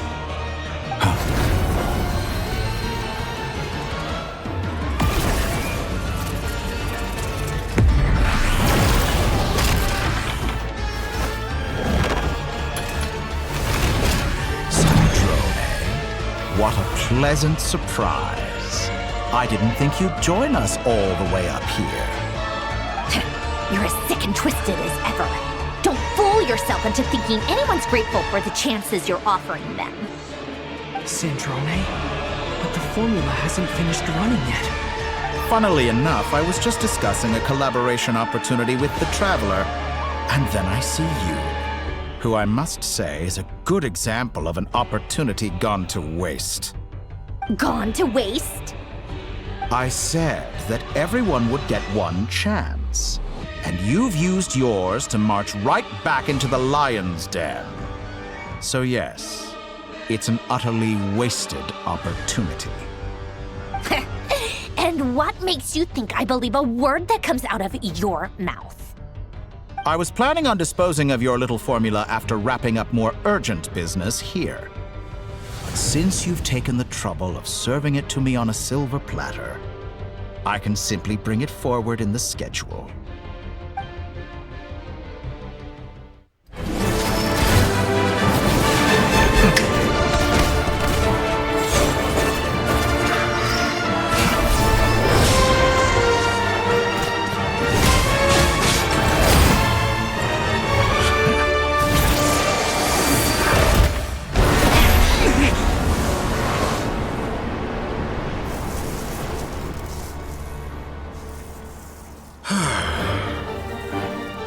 Is this your life's work? This piece of trash?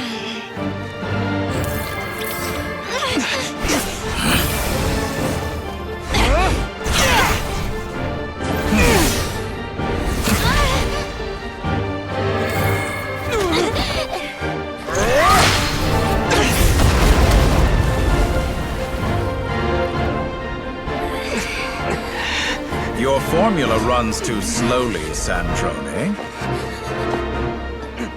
You put your hope for success on others instead of fighting dirty. That is why you have failed. Now, whom should I slay first? Any volunteers? No one? How nice of you to leave the decision to me.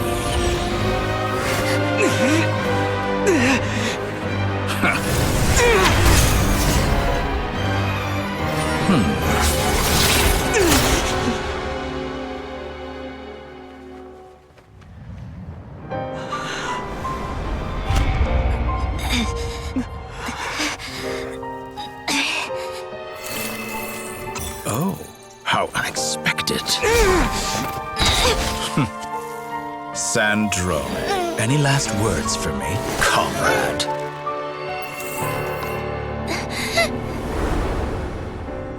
Is there anything you wish for? Not really. But I've always known what I don't want. Go to hell, Dottore.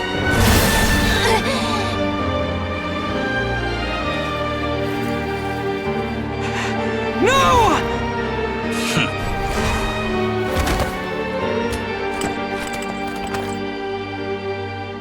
And now, you have failed. Sandrone! Now you see how fragile mechanical contraptions are. Just a gentle tap, and they fall to pieces. However keen of an inventor Sandrone may have been, her death spells the end of the formula that was running inside her body. Of course, I have to commend her for making it this far. As her colleague, I have to admire her stubborn tenacity.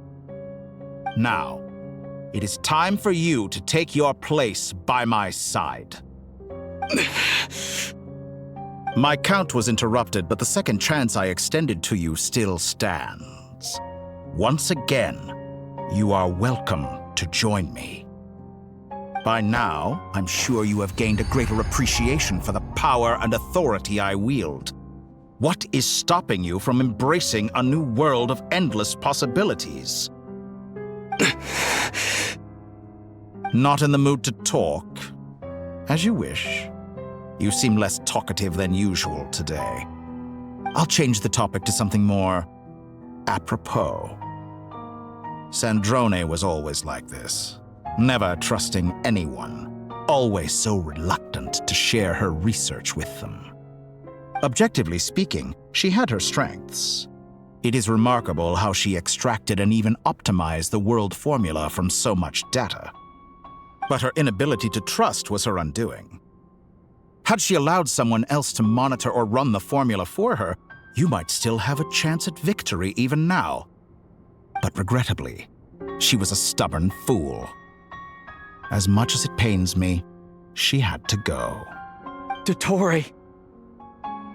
Maybe this is news to you, but people can change. Columbina surprised you when she escaped. And I think Sandrone would surprise you too. Change? You can twist the truth however you want, but I see it clear as day. You're the one who can't trust other people. Is that how you see me? By this point, what can you hope to do about it?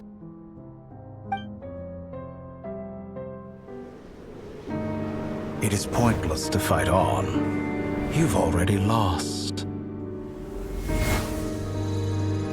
Wrong. You can't win this, Dottore.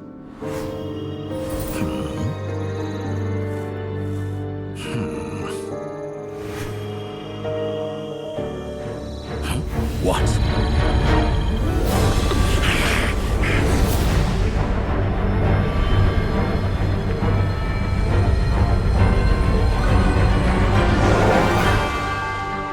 My formula can get us 90% of the way. It will connect you to Columbina. Then, I will bring the formula's output to the Traveler's side.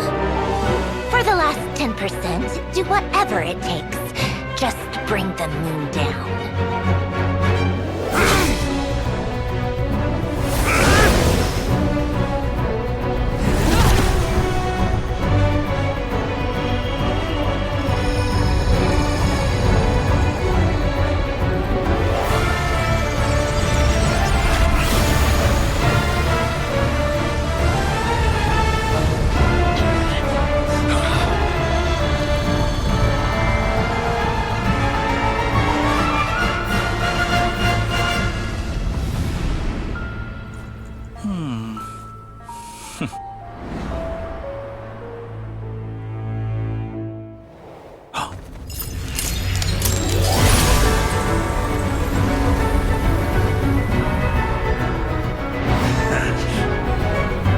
The moon will never be yours!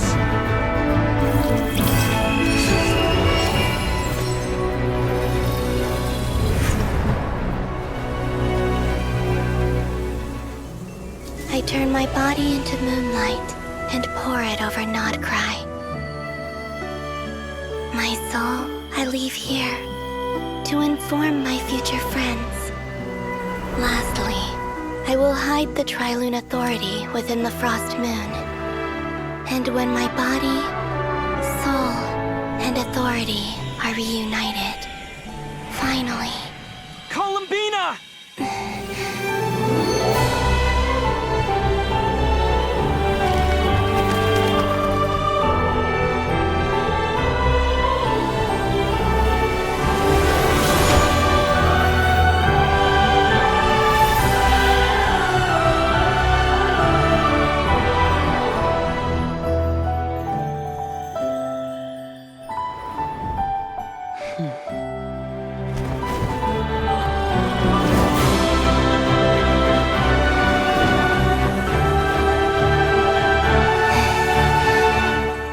It's been too long.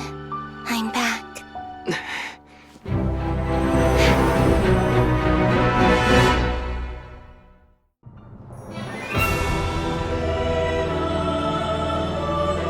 Stay focused on the battle, Traveler. What a touching reunion. Though I personally find myself repulsed by the sight of weaklings huddled together for war. Now, quite finished patting yourselves on the back. Show me how long you can struggle before you drown. Watch out, Columbina! He can manipulate. I know. Wait for the right moment. We'll strike together.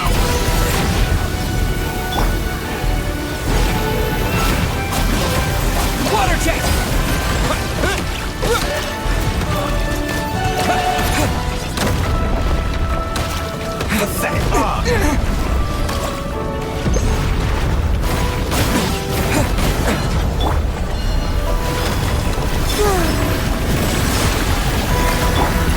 Such a simple attack, and you're already struggling.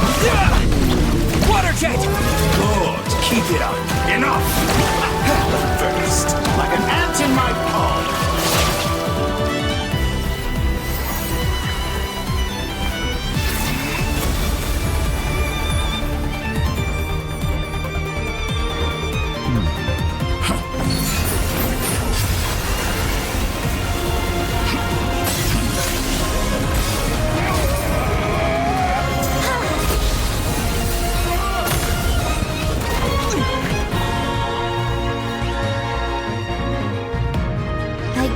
The new moon's blessing. The new moon shines upon you. I am growing weary of your stubborn... It's over, Dottore!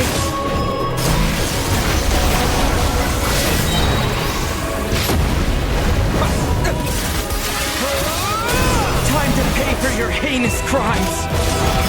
No longer must the world cower in the cold night.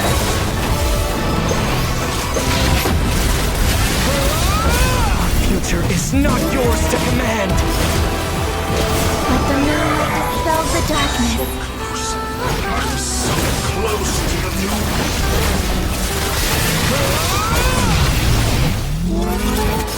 Everlasting as the moon.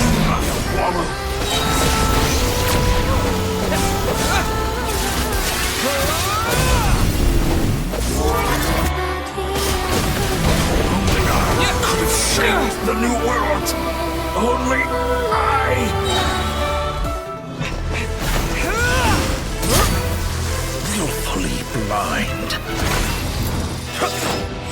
How can you be so satisfied with your fate?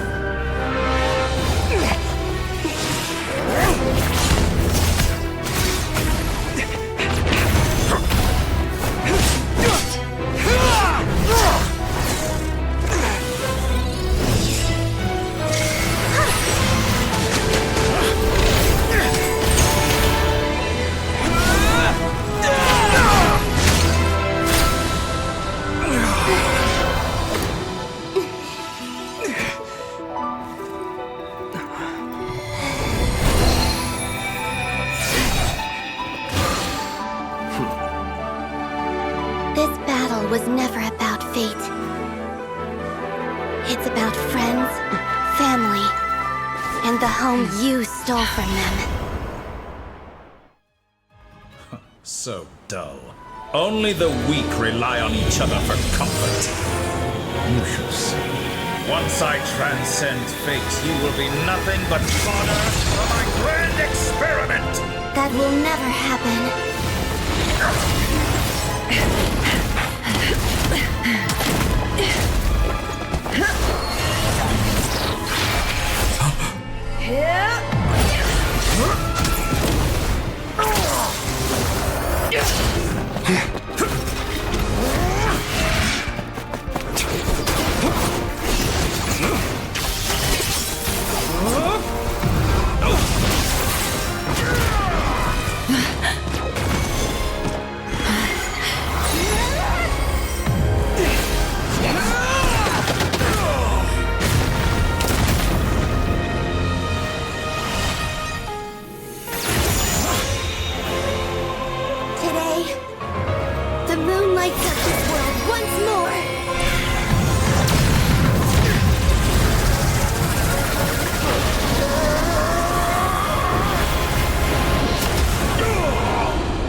No, this world is our home.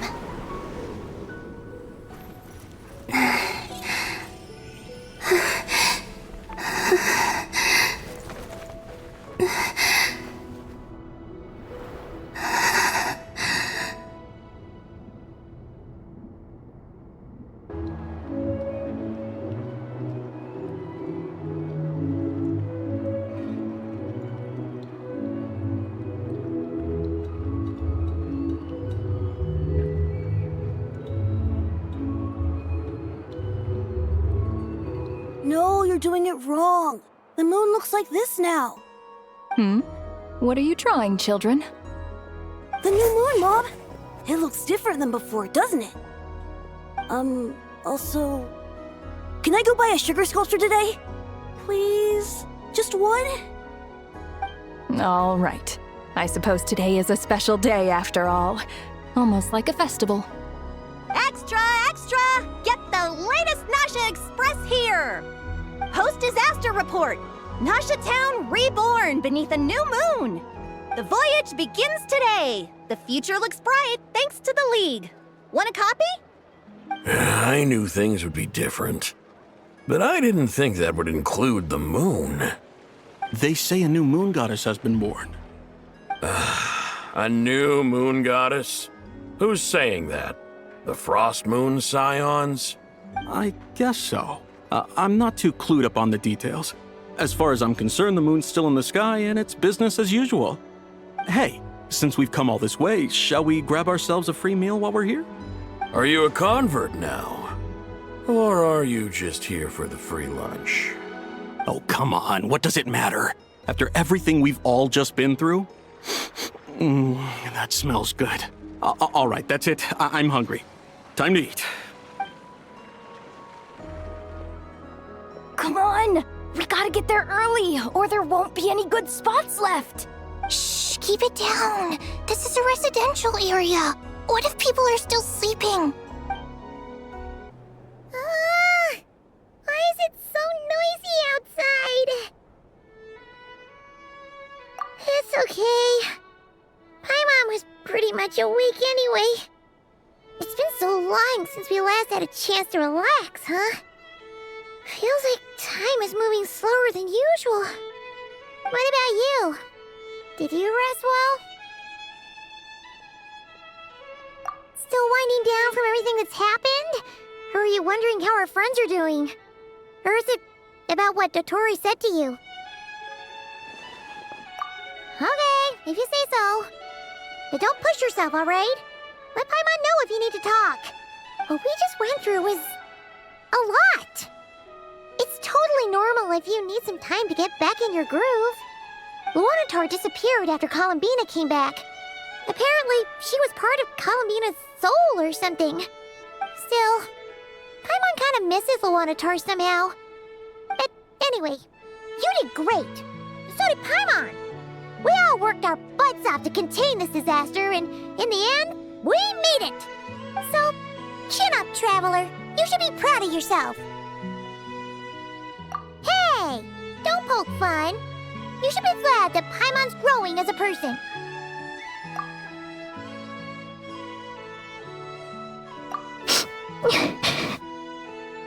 Paimon didn't think you'd mention it. You have no idea how anxious Paimon was. She was worried sick about you. Well, if you really want to show Paimon you're sorry, you're gonna need to make it up to her. You better be ready to splash out on a lavish meal.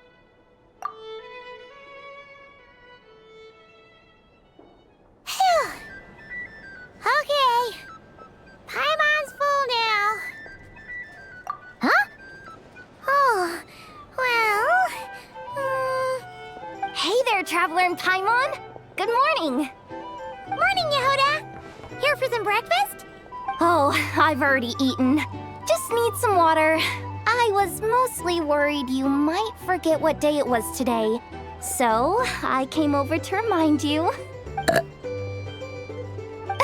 Careful there, Paimon. Too much food will make you drowsy. Don't let anyone catch you hiding at the back and nodding off during the league meeting. You should probably be saying that to Aino. She's the baby of the group, if anyone. True. You know, I'm surprised that all these competing groups are actually coming together to try to solve things together. Definitely a first for Nod-Krai. Well, nothing like a region-wide calamity to bring people together. After that, surely even the most self-interested people have to realize that going it alone isn't worth the risk, right? Try telling Boss Neff that. She's not exactly convinced that people are gonna get with the program. Really? But if she's so pessimistic about it, why'd she agree to be the Curatorium's representative in the league? Probably 'cause even though unity sounds like a pretty far-fetched idea, the benefits it would bring make it worth a shot. I think things will work out, though. I swear, Nod-Krai feels like one big family now with everything that's happened. More than it used to, anyway. Paimon's with you on that one. And it seems like plenty of other people agree, too. Just listen to the bustling streets. All right. Everyone's been rebuilding these last 2 weeks, and the evacuees have been coming back in droves. Life's slowly returning back to normal. Which means my workload's probably gonna shoot back up. Were you about to head out? There's still some time before the ceremony begins, you know. Yeah, we were gonna take a stroll around the square and say hi to some friends first. Sounds good. See you later then.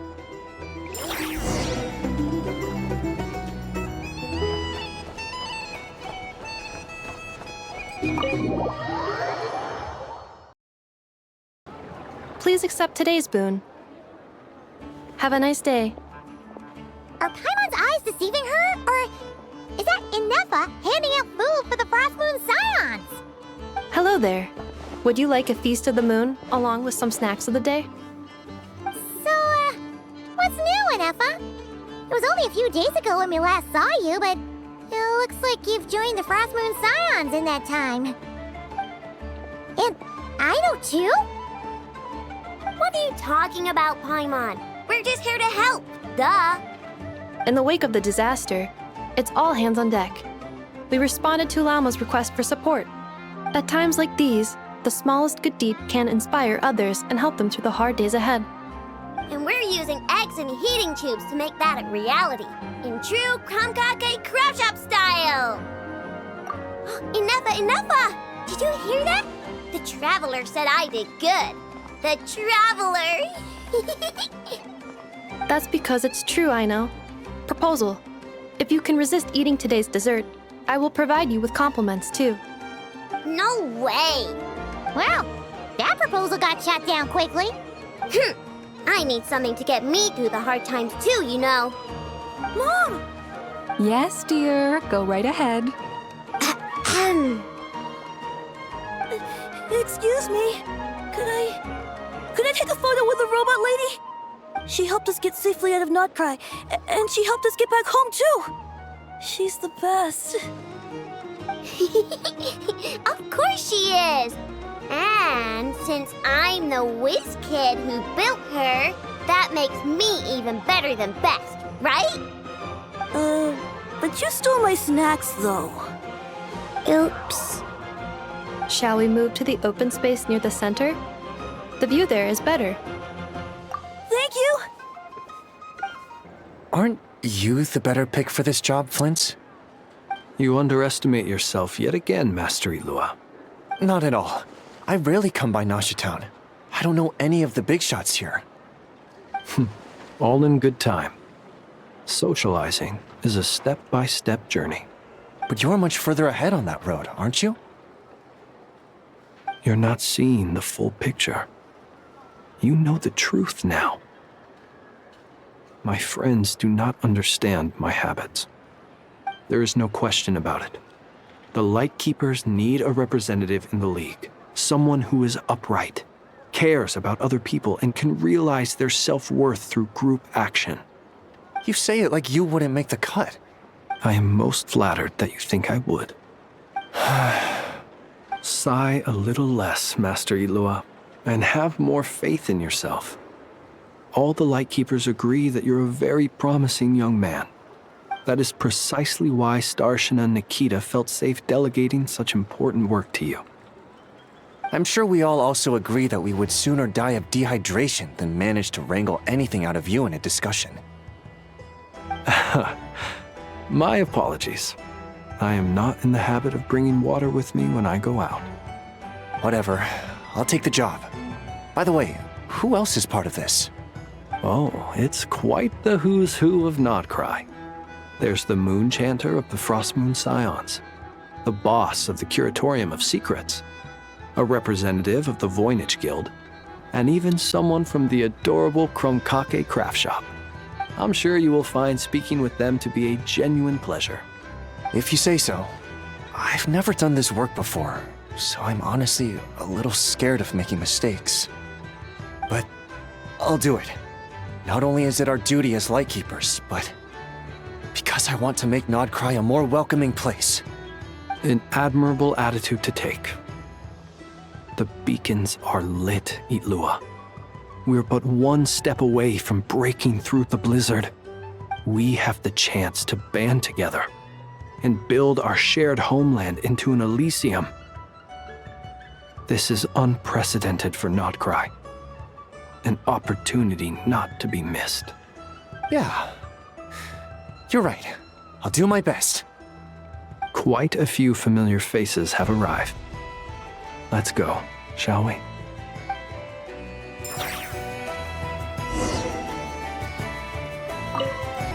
You look so cool when you fly, Miss Robot, and when you use your spear, too! And even though you took my snacks, it's pretty cool that you can build stuff like this. You've got so many inventions. It's amazing! Also... Micah, we need to go now. 1 second! Please take this Feast of the Moon, as well as some snacks. Share them with your mother and your lovely family. Sorry, I've got to watch the conveyor belt. Can't afford any distractions. Fresh honey, fragrant and sweet.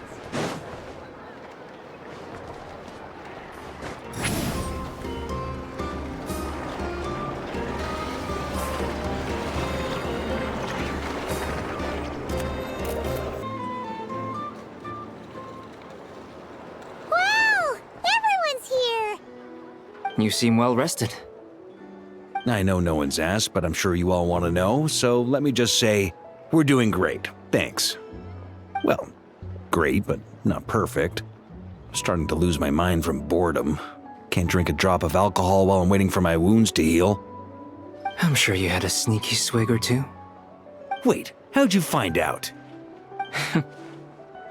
I'm sure you must be missing Mondstadt after all these years away, Grandmaster. Yeah, you could say that again. Every time I get news from Mondstadt, it makes me want to go back and see the place for myself. Honestly, once things are wrapped up here, I think it'll be time to head back home. Hey, looks like someone's taking the stage. Can everyone see okay? Anyone need a boost? I'll just listen from the back. It's fine. You're taking this pretty seriously, huh, Durin? Well, it's not every day that I get the chance to see how people speak in official settings. Soak it up like a sponge. I'll make sure you get a chance to practice for yourself later down the line. Actually, I know just the thing. You can debrief the Knights of Favonius for me. Mr. Varka, are you forgetting that I'm not a Knight of Favonius? I can knight you. Any particular title you'd like? Is he joking? I really can't tell. You'll have to figure this one out for yourself. It'll be a good learning experience. It is my honor to host the opening ceremony for the League, and to have this opportunity to speak to you all in my capacity as Voynich Guild representative. Could this person also have been pushed onto the big stage by the real big shots? Guess I'm not the only one then. We come here today, having weathered the trials and hardships of yesterday, and having learned from them the importance of unity and cooperation. All right, here we go. Uh-oh, looks like Aino's off in Dreamland already. Wait, Boss is looking kinda drowsy too. What's up with her? Come on, get this speech over with already. Nod-Krai is our home, the land we rely on for survival. And as we chart a course for the future, may we persevere through the storms ahead as we sail towards a new era of prosperity, freedom, and hope.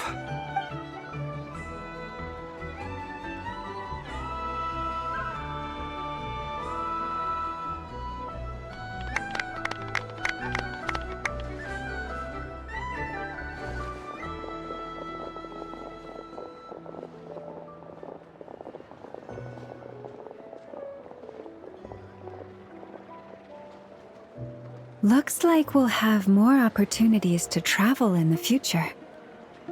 I'm sure you'll cope, Lady Moonchanter, given how fleet of foot you are.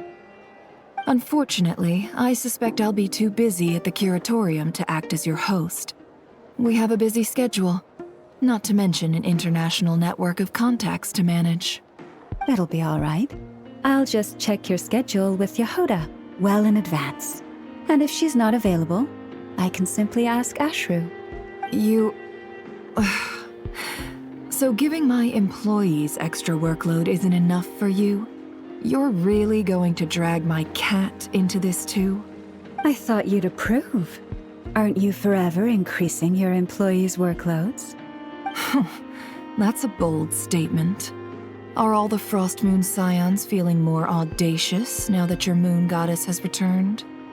Columbina's return has brought joy to all who care about her. That includes both you and me. As for the Frost Moon Scions, we are learning how to thrive independently, without relying on the moon goddess. It is up to us to make our home a more livable place. Joining the League is one of the steps we are trying towards that end. I like the word try. It's nice and non-committal. You can opt out at any time and still say you tried. You don't see a bright future for the Frost Moon Scions? Or did you mean the League? I'm just not as optimistic as you. The Frost Moon Scions should count themselves lucky that they have a leader as stubborn and enterprising as you. But Nod-Krai's a big place, with all kinds of people. Most of them don't enjoy answering to a leader, or even listening to reason. Well, That's where you and your methods come in. Unless the Curatorium of Secrets is only here for appearances. For now, yes. And that won't change until this venture becomes worth my while. What would make it worth your while? Getting out more than I put in. Right now, I'd barely break even, but I'll grant that it's a good start for Nod-Krai. Then maybe it's worth a try. All right, you can stop now. Or do I have to join the Frost Moon Scions before you'll get off my back? You'd be very welcome to join us. Hey, you two! Congrats on all your hard work! What are you chatting about? Nefer was trying to dissuade me from adding to her employees' workload. Also, she's considering joining the Frost Moon Scions. Sorry, what? Your conversations are always the most interesting. Would you two care to join me for some tea before heading to your next destination?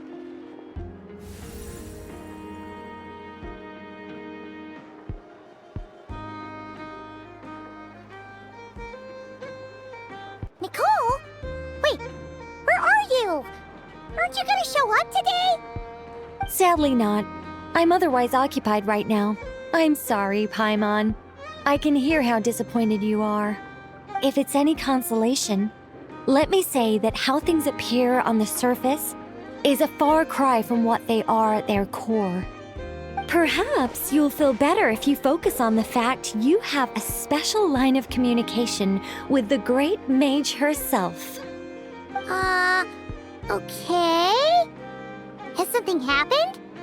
No, or not yet, anyway. Well, that's not ominous at all. Not for the time being. Just think of this as a general check-in to make sure this communication system is still running smoothly. Besides, it's good to chat once in a while if we want to maintain our friendship. You could have just said so. Paimon got all worked up for nothing. Still, the best friendships are built through face-to-face interaction, you know. It's never gonna stop being weird having tea with you when you're not there and just talking to thin air. All right, fair point. I'll bear that in mind for next time. Yeah. Any update on that crisis at the world's borders? Alice just informed me that they had their work cut out for them. And now everyone's thoroughly exhausted. But they did finally get things back under control. Still, we can't let our guard down yet. The disruption caused by this disaster has made Teyvat easier to detect from the outside universe. She plans to wait for things to stabilize, then reschedule her Mondstadt vacation plans. As for me, I agree with Hat Guy's perspective. This is a time when many new variables are emerging, and the situation is changing constantly. Plus, most of this change is for the worse.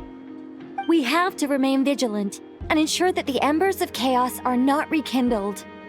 I did notice that the energy in Nod-Krai changed somewhat after the War of Funerary Flame, but since it was still aligned with the Light Realm, I never gave it a second thought. It looks like I'll have to examine the connections between phenomena I observe more closely in the future.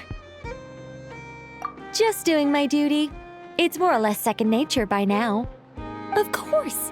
To give you the full picture, I'd have to start with the substance from which angels were formed. Never mind. Paimon's right. Showing off my knowledge would be much more satisfying in person. By the way, you did receive the gifts from the Hexen Circle, yes? I'm not trying to claim credit or anything, but my pride demands that I at least mention it. They're quite similar to the protective talisman that Alice gave Dory, but with some very special enhancements. Oh! So that's what kept our friends safe when Dottore trapped them. Indeed. We went to great lengths to make sure they were invisible to his eyes. I'm so happy they came in handy. Still, not fishing for gratitude, by the way. I just want you to be aware that sometimes your friends may be protecting you in ways you cannot perceive. Anyway, I'll contact you if anything else crops up. If not, you know what they say, no news is good news. Oh, my angelic instincts are tingling. They say You should head to the docks next. Your friends are about to board their ship home.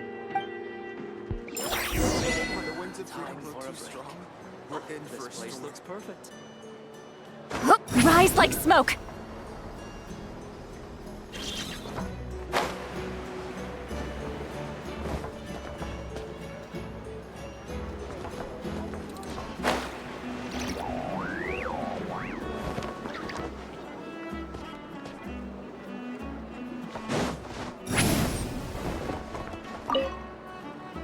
We'll be staying in Nod-Krai for a while longer, to wrap some things up for Grandmaster Varka. Sure, no problem. Do you miss home? To be honest, I do.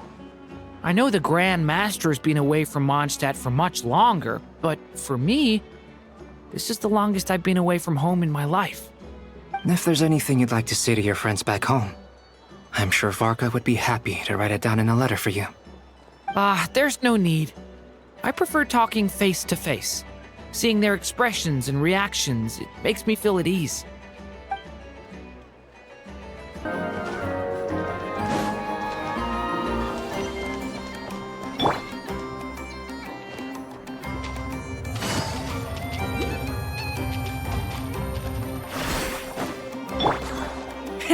Rev the engines!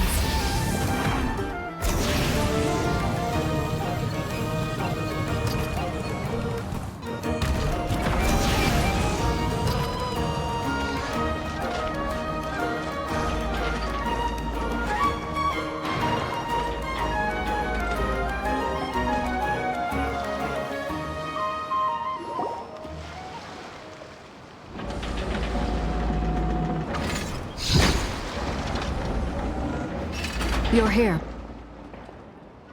You're here too, Hat Guy! Are you heading back together? No. I'm bound for Sumeru, and she for Fontaine. We just happened to cross paths at the harbor. Everything seems fine.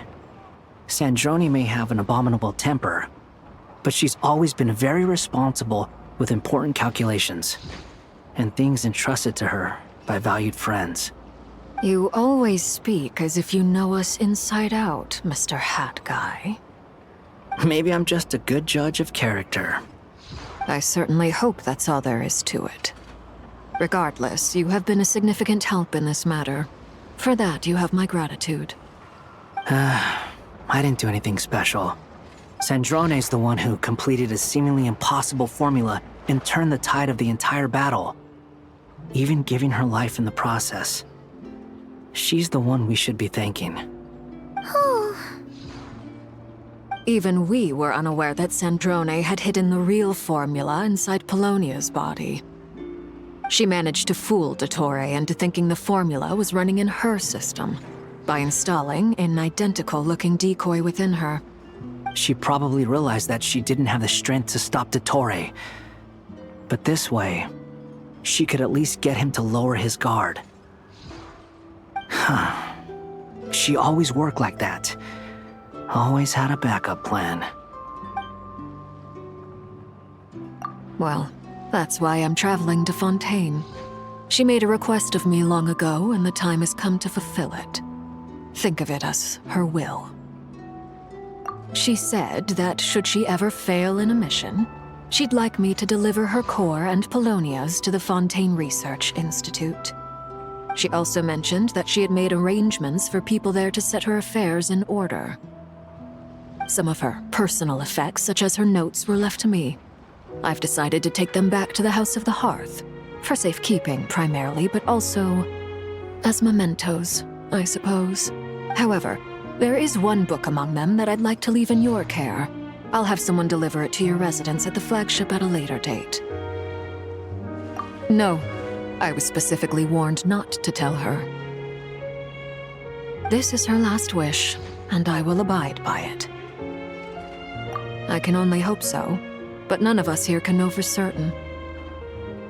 I bade farewell to Columbina earlier today. As promised, she turned the iridescent moon's marrow over to me. She spent a long time with Sandrone's body, saying her goodbyes. Oh, is she all right? Sandrone's passing has left a great wound in all of our hearts. It will take time to heal, but Columbina surprised me. She offered me some words of comfort before I departed. Despite being grief-stricken herself, she showed an awareness of the feelings of others around her. She never used to act like this. Clearly, she has grown. And I suspect that we have you to thank for much of the change we are seeing in her. Huh. After these recent events, the Tsaritsa has revoked the Pale Star Edict. Snezhnaya now realizes that the arrest warrant for Columbina was just a ploy by Dottore, who coveted her powers. I shall return to Nod-Krai to see her as soon as I find the time. I hope that from now on, she too will explore more of the world. Columbina Hyposelenia's journey is only beginning. My ship is here. Traveler, Paimon, we shall meet again. You too, Hat Guy. What are you still bumming around for? Isn't Columbina waiting for you? I thought today was the day you'd agreed with her to go find out the truth about your sibling. You're afraid you won't like the truth when you see it. Well, this is new. I was starting to think that nothing could scare you. Don't say that! Wouldn't you be if you were in this situation? Fair point. But I'd say I have more experience facing up to unpleasant truths than the Traveler. They say blood's thicker than water. I know how much you need your family back. More than you need any of your friends. And I'm sure that all your real friends understand that too. No matter what the truth turns out to be, they will stick by you and support you, whatever decision you make. Finding the truth is important. But more important still is what you choose to do once you've found it. At least, that's the life lesson I've learned from my experience, grappling with the truth. What? Now that Dottore's dead and gone? A little, I guess. But it hasn't solved everything. Maybe I regret not getting to end his life with my own hands. Or maybe it's something else. But for whatever reason, I still feel like I have a chip on my shoulder. Either way, I'm going back to Sumeru. Lesser Lord Kusanali is gonna need help dealing with all the chaos Dottore left in his wake. Not just from this incident, but everything he did in the past, too. You should continue with your journey, as you've always done. Who knows? Maybe we'll meet again someplace else. So, what should we do now? If you want to explore a bit more to steady those nerves, Paimon's game! After all, when Columbina said she knew where your ship was hidden, Paimon promised to give you two some alone time with the truth. It hasn't been all that long since we were last apart, sure, but with Columbina there, Paimon's sure things will be just dandy. Ain't no biggie. Paimon might be all about that food and fun, but she knows how to do right by people. Paimon's sure you'd prefer to digest the news about your sister in peace. But, no matter what you see, just know you can share it with Paimon. Of course, as long as it's not super private. If you can't make sense of something, let's give it some thought together. And even if we both can't figure it out, Paimon can at least treat you to a nice meal. Glad to hear it. Feel better now? Alrighty. Next up, time to meet with Columbina.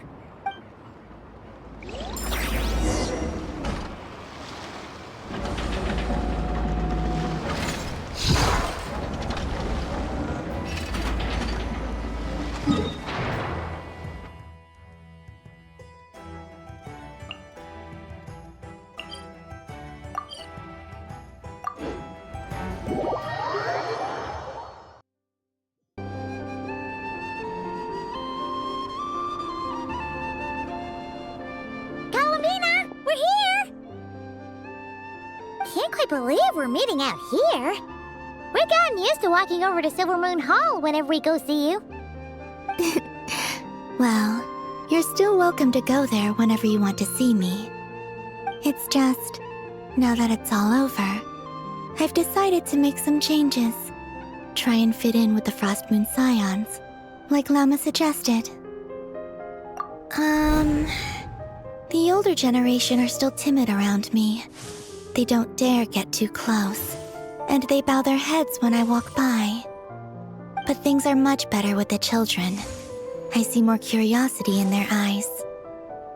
Hopefully, by the time the next Moon Prayer Night comes around, I can enjoy the festival with them as myself, without having to pretend that I'm only dressed up as the Moon Goddess. You'll do fine, Columbina. Paimon's sure they'll realize you're super nice once they get to know you better. You really think so? When we first met, you thought I was a little up in the clouds. We were just starting out then, come on! So Llama told you, huh? I'm only teasing. I know that I have you to thank for pulling me back down to solid ground. It feels good to finally stand firm on the earth where I was born.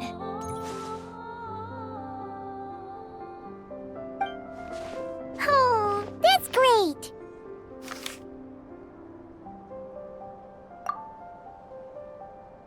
Thank you. I'll make sure not to lose it this time. Well then, are you ready? Lumine, what happened to our spaceship back then? Why did you leave? It's time to learn the truth at last. Ready as I'll ever be. Good. Then let me open the way for you.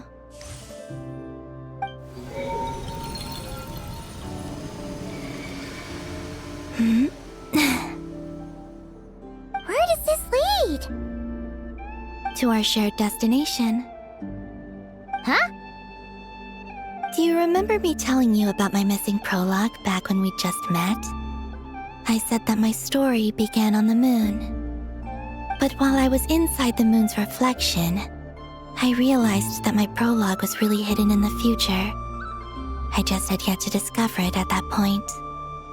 The story of the time before I was born was in fact the story of my distant future. It's truly fascinating. But when I obtained the Trilunar Authority and returned to our present reality, I sensed something I hadn't expected. Your prologue. So you mean... Yes, your spaceship. All this time, it has been hidden on the Frost Moon, which lay beyond the sky. The great ruler of the firmament. The heavenly principles. Wait, them? Why would they do that? I don't know. Perhaps your ship contains something that is incompatible with Teyvat. Or something that cannot be known. Oh, did I pick a bad time to say this? I know it must have been hard to work up the courage to do this. Maybe I should have waited until you were on the moon, with no chance to back out. That would have been kind of mean, you know. Take me there. Oh? Whatever is hiding in that ship, it belongs to me and Lumine. Those memories belong to us. No one else has the right to decide whether I should or shouldn't know about it. Not even the heavenly principles. Very well. Then let's go. You two take care, alright? And don't forget to come back soon! Rest assured, Paimon. We will. Traveler, after you. Thinking about the story that we'll find hidden on the moon? Yes. And hoping that it has a happy ending. Stories like that don't exist, you know? You don't believe in happy endings? I don't believe in endings.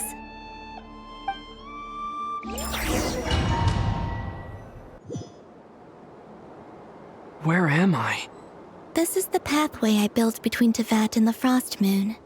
The moon is very far away from us, so it could be a long journey.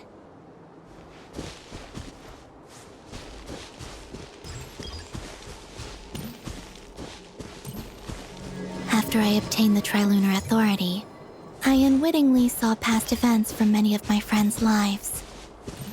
One was Lauma. She was so young when they chose her to be the Moon Chanter. From then on, the Frost Moon Scions looked to her to bring messages from their goddess. But, for better or worse, I had left Hisi Island before she was ever born. It was not until much, much later that she met me. I think it's for the best.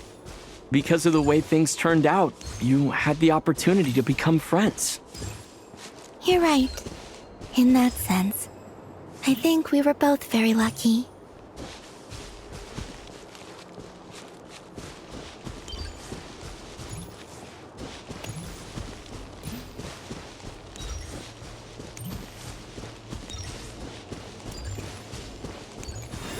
Oh, and about that mage, Nicole.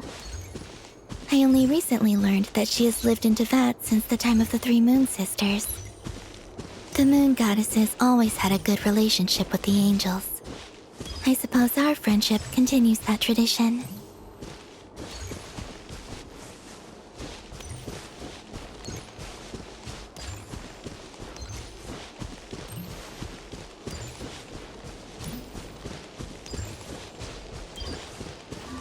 And then, there's Sandrone. I never knew that much about her, beyond the fact that she was created by someone called the Lord Artificer. She, too, suffered for a long time before joining the Fatui.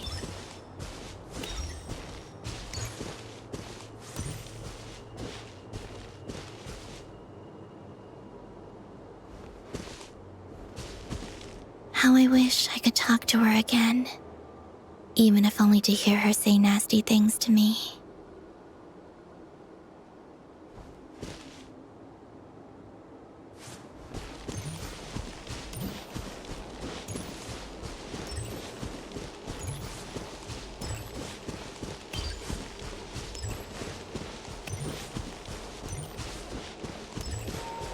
Also, I saw your sibling's story. I'm afraid I didn't see much. It seems that she rarely came to the surface, where the moonlight shines. But I did notice that back when you first set out on your journey, she would often appear nearby, gazing at you from afar with a guilty look in her eyes. Lumine. Let us speak no more of the past. I probably shouldn't reveal so much about my friends. It's not my place. Let the moonlight carry us forth. We are very close now.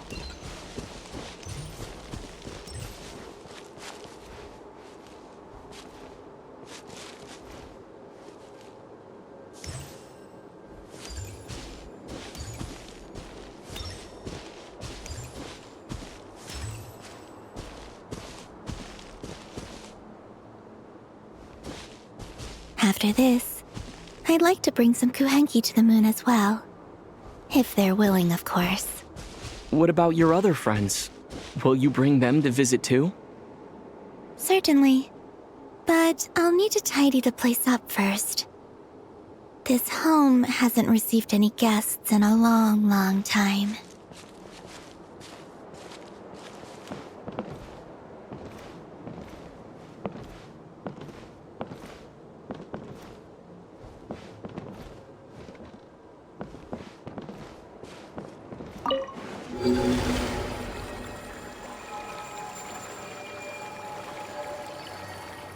I remember writing something similar with you on Moon Prayer Night. I believe it was called... Dodoko's Whirligig. Yes, that was it. You asked me if I was afraid to return to the moon, and I said that I was. The idea that I had gained something precious, only to lose it so quickly. That frightened me. But I'm not afraid anymore. Besides, this time, we're traveling together.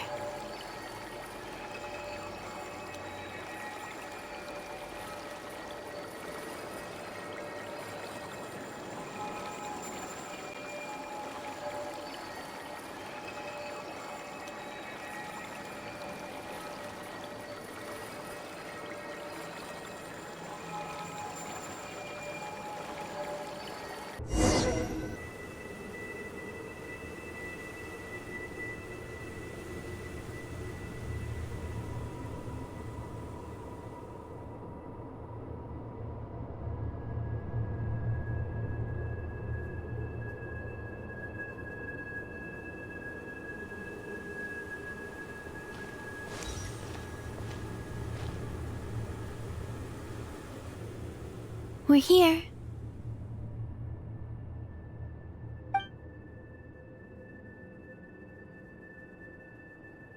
Over there.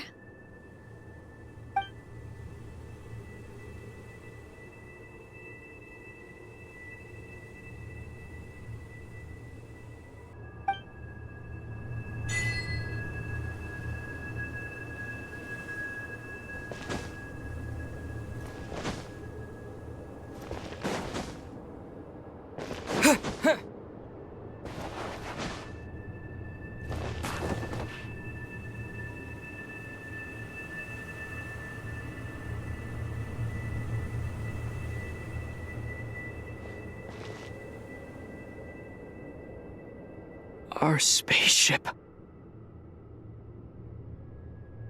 It's huge. I suppose that the moon is the only place one could hide it. It'll be alright. Huh? The way you feel in this moment, I went through it too, on Moon Prayer Night.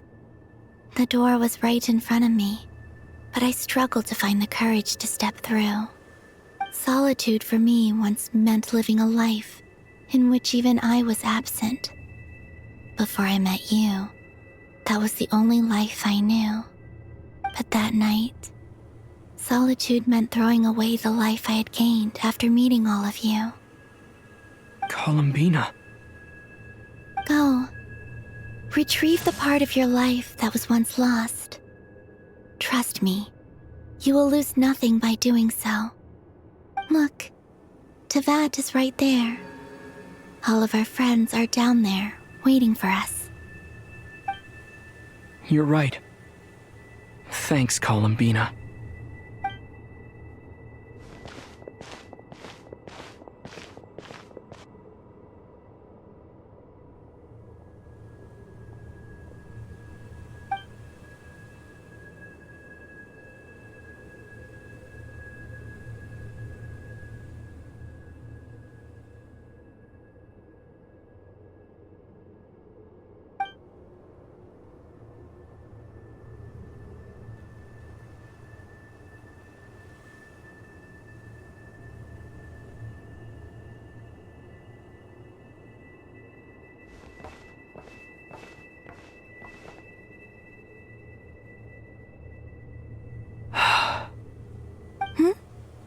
Finished? Yeah. Why did you take your eye mask off? Well, since my return, I've decided to take more opportunities to see the world with my own eyes. Besides, I've always wondered how Teyvat looks from the moon.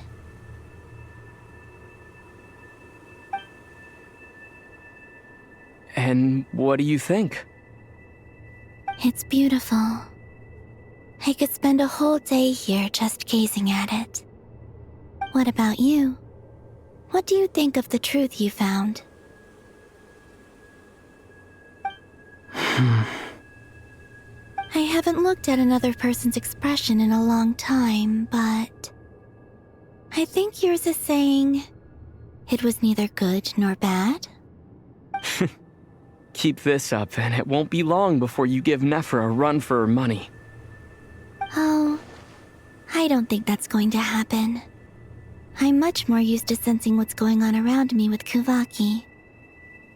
I think I'll save my eyes for seeing special moments I really want to remember. I read the spaceship's flight logs. I always assumed that this was my first time in Teyvat. I thought that Lumine and I must have been hibernating in space for centuries on end. But the logs show that our spaceship flew over the skies of Teyvat once before. A long, long time ago. Flew over? So you didn't land? No, the ship barely came to a stop before flying on again. After that, it continued traveling through space for a long time. Some of the data is corrupted, but I suspect that it kept flying for thousands of years. It was only after that that the ship made a forced landing in Nod-Krai. When Lumine found me, she she came from outside the ship. Could this mean that she left the ship long before I did? Maybe even during our first pass over Teyvat. Are you alright? Yes, I can feel that the truth is coming together, one small piece at a time. I remember Lumine telling me that when she first arrived in Khaenri'ah, she could not recall the past. So this might be something that even she doesn't know. Here, I made some space for you. Your mind must be racing, and this seems like the perfect place to relax and clear your head. Oh, wait, there's one more thing. What is it? Wait here a moment.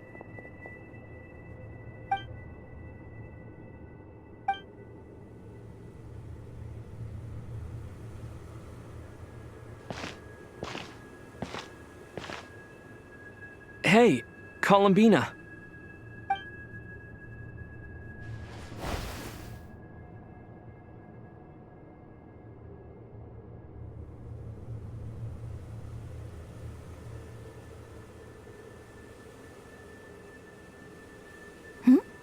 Is that a new outfit? An old one, technically. It's been in a cabinet inside the ship this whole time. It's a matching pair with Lumine's. She always liked this set more. Huh. I don't think there's a huge difference. Really? Yes, it's still the same you. You're the same person, no matter what clothes you wear. Only Columbina would make an observation like that. Traveler, do you consider Teyvat your home? Home is wherever Lumine is. But then after all the time I've spent here, and everything I've been through, yes, I'd say it's my home. Would you change your answer if Teyvat changed appearance? I mean, if the truth about Teyvat turned out to be different than what you thought. I don't know, but I don't think so. The truth is not what matters most to me about Teyvat. When I was first born, I longed for a home. And when you get something before you're mature enough to understand the world, you just take it at face value. I thought that a home was a transaction. You give me what I want, and I'll do the same for you. But you and your friends taught me what a true home should look like. You never asked for anything, yet you gave so generously to me. That's because your friendship matters to us. It was worth it. In the past, I thought that my birth in Nod-Krai must have been a mistake. But after journeying to the distant past where the story began, I realized that it was I who chose Nod-Krai to be my future home. Now, I am glad that I made that choice. I'm sure your friends are just as glad.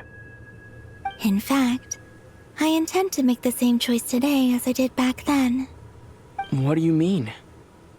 Well, I've given the Eternal Moon's Marrow to Lauma, and the Iridescent Moon's Marrow to Arlecchino. And now, I shall return my Kuvaki to Nod-Krai again, that it may continue to protect my chosen home. Wait, but what about your body? Oh, are you worried that I'll disappear again? I won't. Not this time. The Frost Moon has now entered the false sky, and I am the Tri-Lune goddess. I am only returning to Nod-Krai the part of me that it needs. I am giving what I can, because my home is worth it. Oh, and I have something for you, too. For me? Yes. Come closer.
What was that?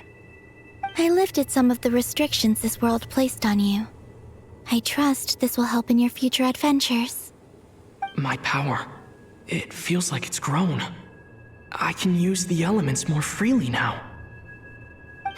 Thank you. This will be a great help. You're welcome. I see you as family, and after everything you've done for me, In fact, no. It's not because I owe you. It's because you're worth it. Here, this flower is for you.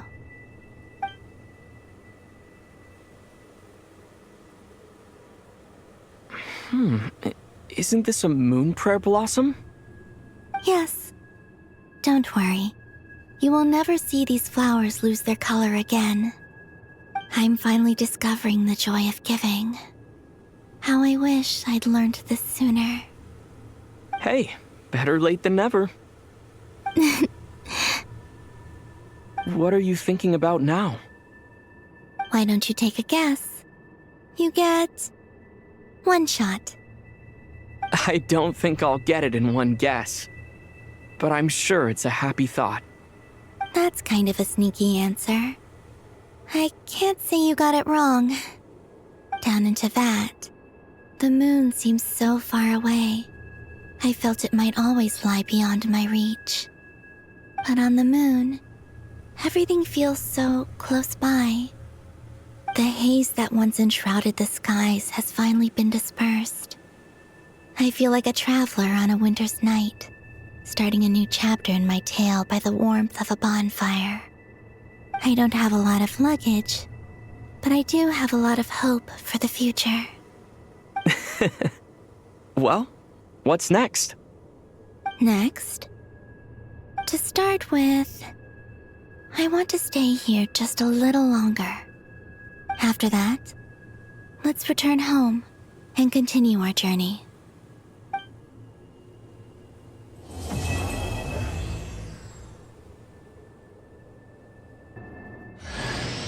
These clothes bring back so many memories.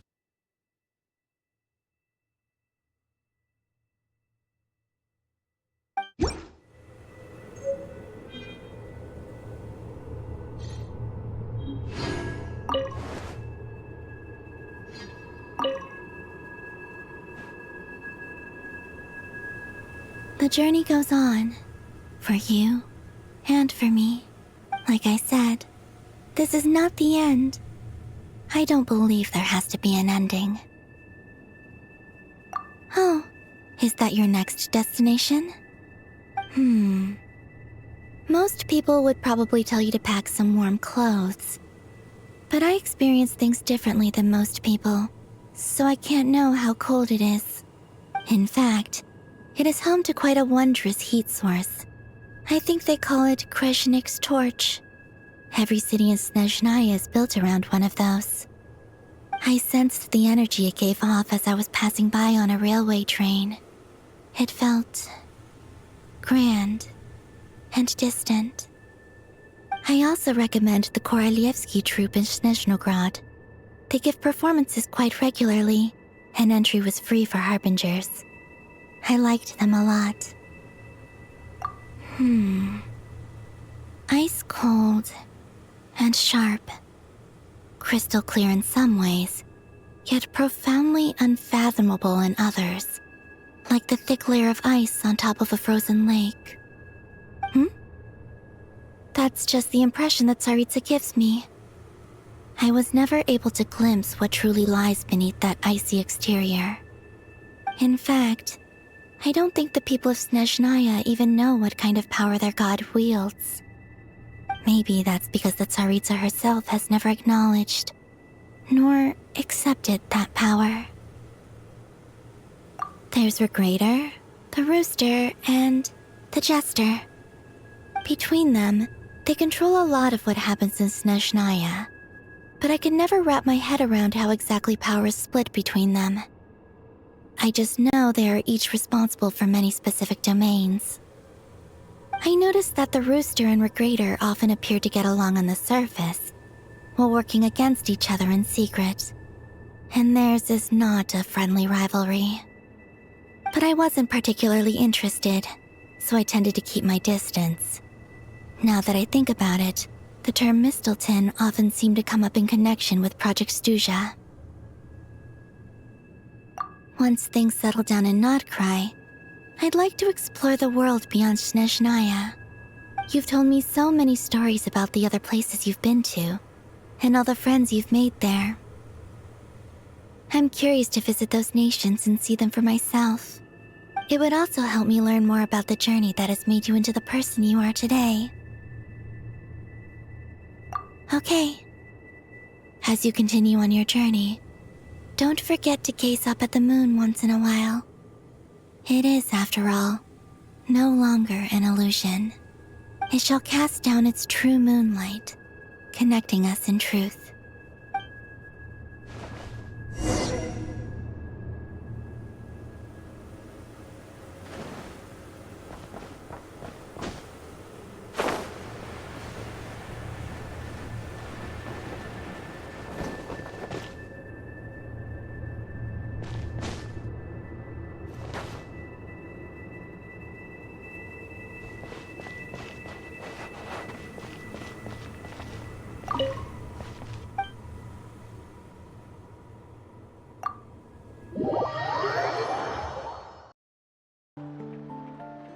To Jean, Acting Grand Master of the Knights of Favonius. Ugh, this preamble is such a pain to write. It's probably high time we got rid of this acting business. I trust that Dern has updated you all on recent events. Hope we didn't worry you too much. The good news is, we managed to come together and put a stop to the Doctor's evil schemes. With that, I think it's safe to say that Nod-Krai is finally out of the woods. As for the Fatui, not counting the Damselette, aka the Moon Goddess, who has left their organization, we found ourselves allied in this instance with both the Knave and Marionette. May she rest in peace. As ever, we find ourselves better off for making friends rather than enemies. But until we can ascertain the Tsaritsa's true intentions, the future remains uncertain. In a short while... Wait. How am I meant to surprise everyone if I tell them in the letter that I'm heading home? Well, that would be a huge waste. Okay, got it. I will begin sending the expeditionary team back home in waves. I'm sure they'll be able to answer any questions you still have. I hope they won't gloss over the details of my many heroic deeds. But if they do, I'm sure it'll be because they're just too exhausted from the long journey. I think of Mondstadt daily. Please give everyone my best regards. P.S. The honorary knight went above and beyond this time. Are there any other honors we can give him? I'll leave it with you. P.P.S. Please be extra nice to Klee for the foreseeable future.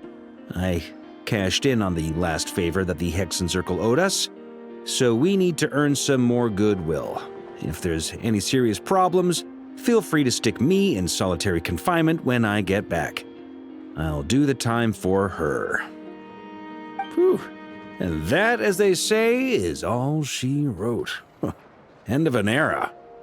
And with the moon shining down brighter than ever, I think everyone is going to sleep well tonight.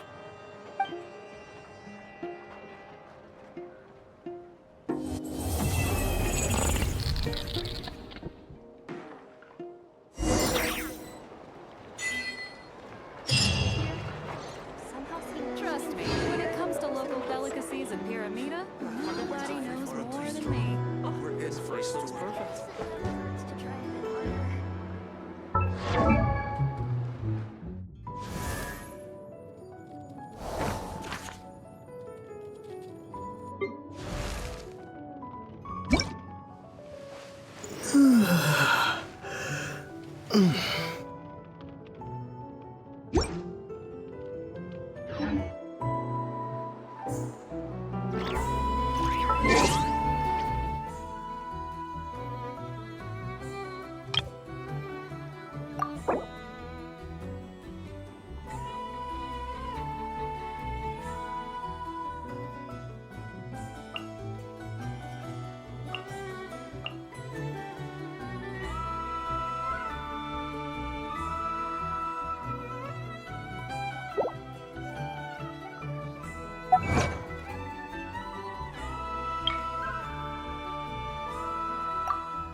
here somehow seem even freer than those in Mars.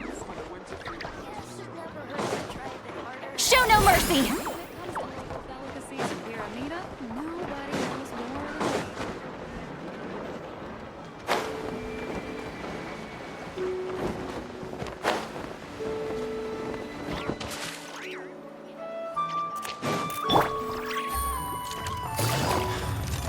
You're looking for work, are you? Keywords?